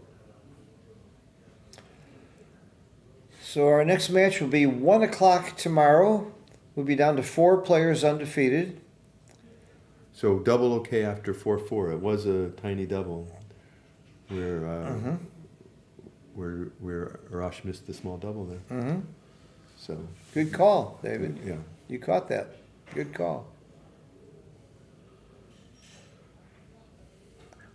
I probably would have caught it also because I'm You're- pretty aggressive on those kinds of cubes. Yeah, you need to be very sensitive to that. And it's fun. You're getting killed, you're getting slaughtered. killed, and you suddenly became a favorite in a spot that doesn't. Right. You're losing is a disaster Right. already. I'm gonna get beat. so- At least I'm gonna put a little pressure on him. When if you lose a point, you're in a disaster spot anyhow. Yeah, Might as well double, especially if you think you're a favorite. that's It's right. like- Absolutely right. Arash has missed some interesting pressure doubles, like one where I would have loved him to double that prime and just to see what Thomas would have had to come up with that take, which I Absolutely. think Thomas would have taken, but it would be nice to put him under that pressure. Pressure him with the cube. That was the great advice I got from the great Neil Kazaros. And I give that advice to my students all the time. When they're playing somebody that, especially when they're playing somebody really better, I say, when in doubt, double. Put some pressure on them with the cube. By the way, when you double, they might make a mistake. Well, don't have to be better. They can be worse, and they might pass a take. That's true too. So That's it's true. it's pressure no matter who you are. Right. You can be unless you know your customer well and they just take everything. But otherwise, the pressure works on anybody. When you double, they might make a mistake by taking or passing. When you don't double, they can't make a mistake. Yeah, exactly. And I think everybody has done this, but you miss a double and you're going to miss it 4 times in a row.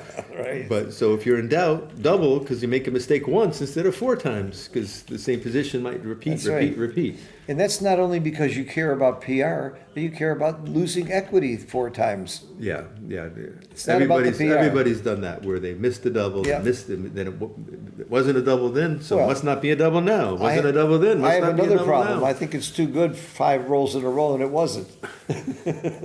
That's my other problem. There's another reason to give the cube, when you think you're not sure if you're too good.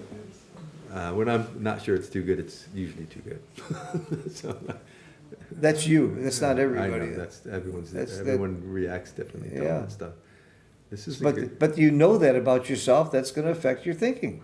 I would hit and make that PowerPoint. This is what I Yep. would do.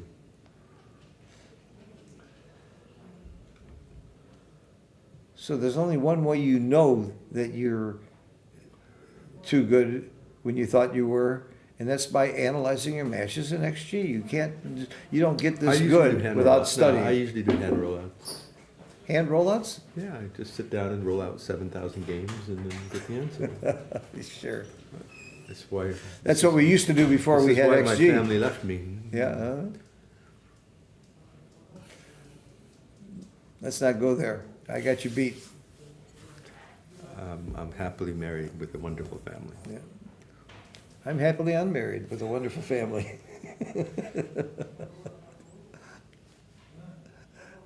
And I'm happily good friends with my ex-wives.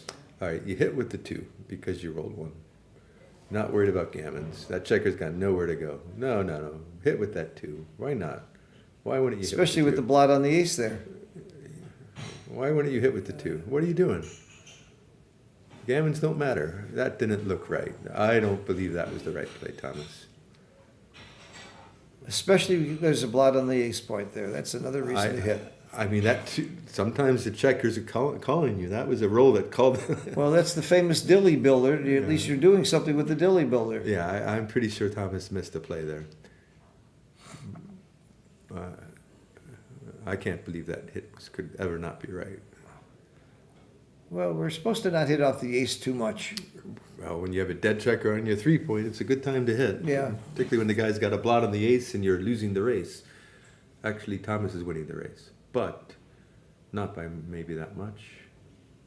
He's definitely got it contained is the issue. Containment was the real issue here. No, I like that play. Me too. It blocks nicely. It does. I think it's clear. Good play. They're both going to be playing fast. This looks like the right idea. You don't care about blots because you just care more about blocking them than Yeah. blots. See, what we said initially is important. If gammons mattered, a lot of these plays might change. Yeah, but here you can just play with a You play DMP. yeah. That's a big miss. This could be the match.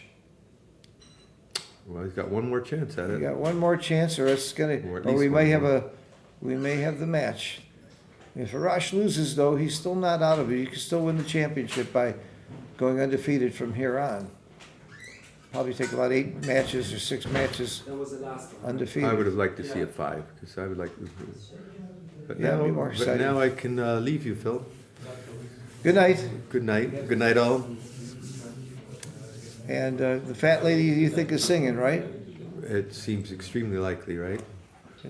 I mean, he's got a I've bit of a phantom ace point. I game. have seen these games turn around, and No, so have his you. distribution, Thomas's distribution is pretty poor here.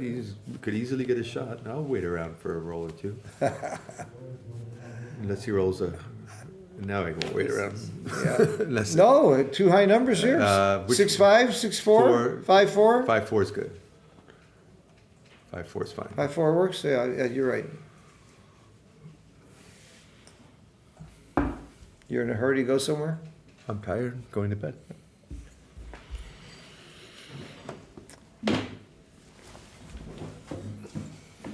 Very, very exciting find, Matt. David, thank you for your help. We'll see you in the morning. We're going to play tennis tomorrow. Get a good night's sleep. Everybody, we'll see you at 1 o'clock tomorrow. We were down to 4 undefeated players.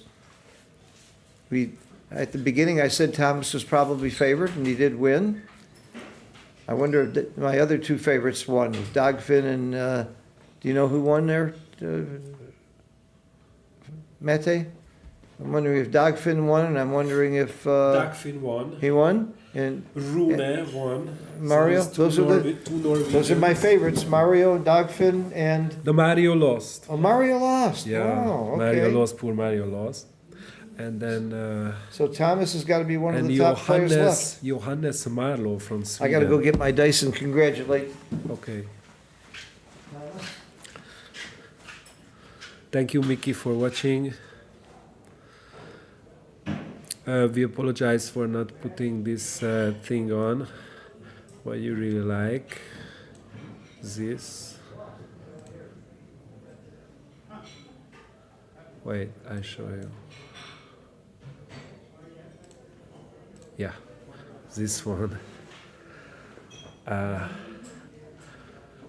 But I think showing Mr. Phil and Mr. David is more interesting than this.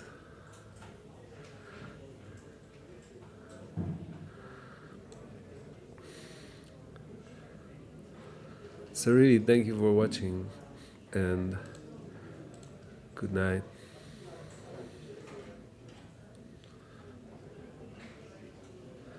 Only Scandinavian players are in the final 4 undefeated.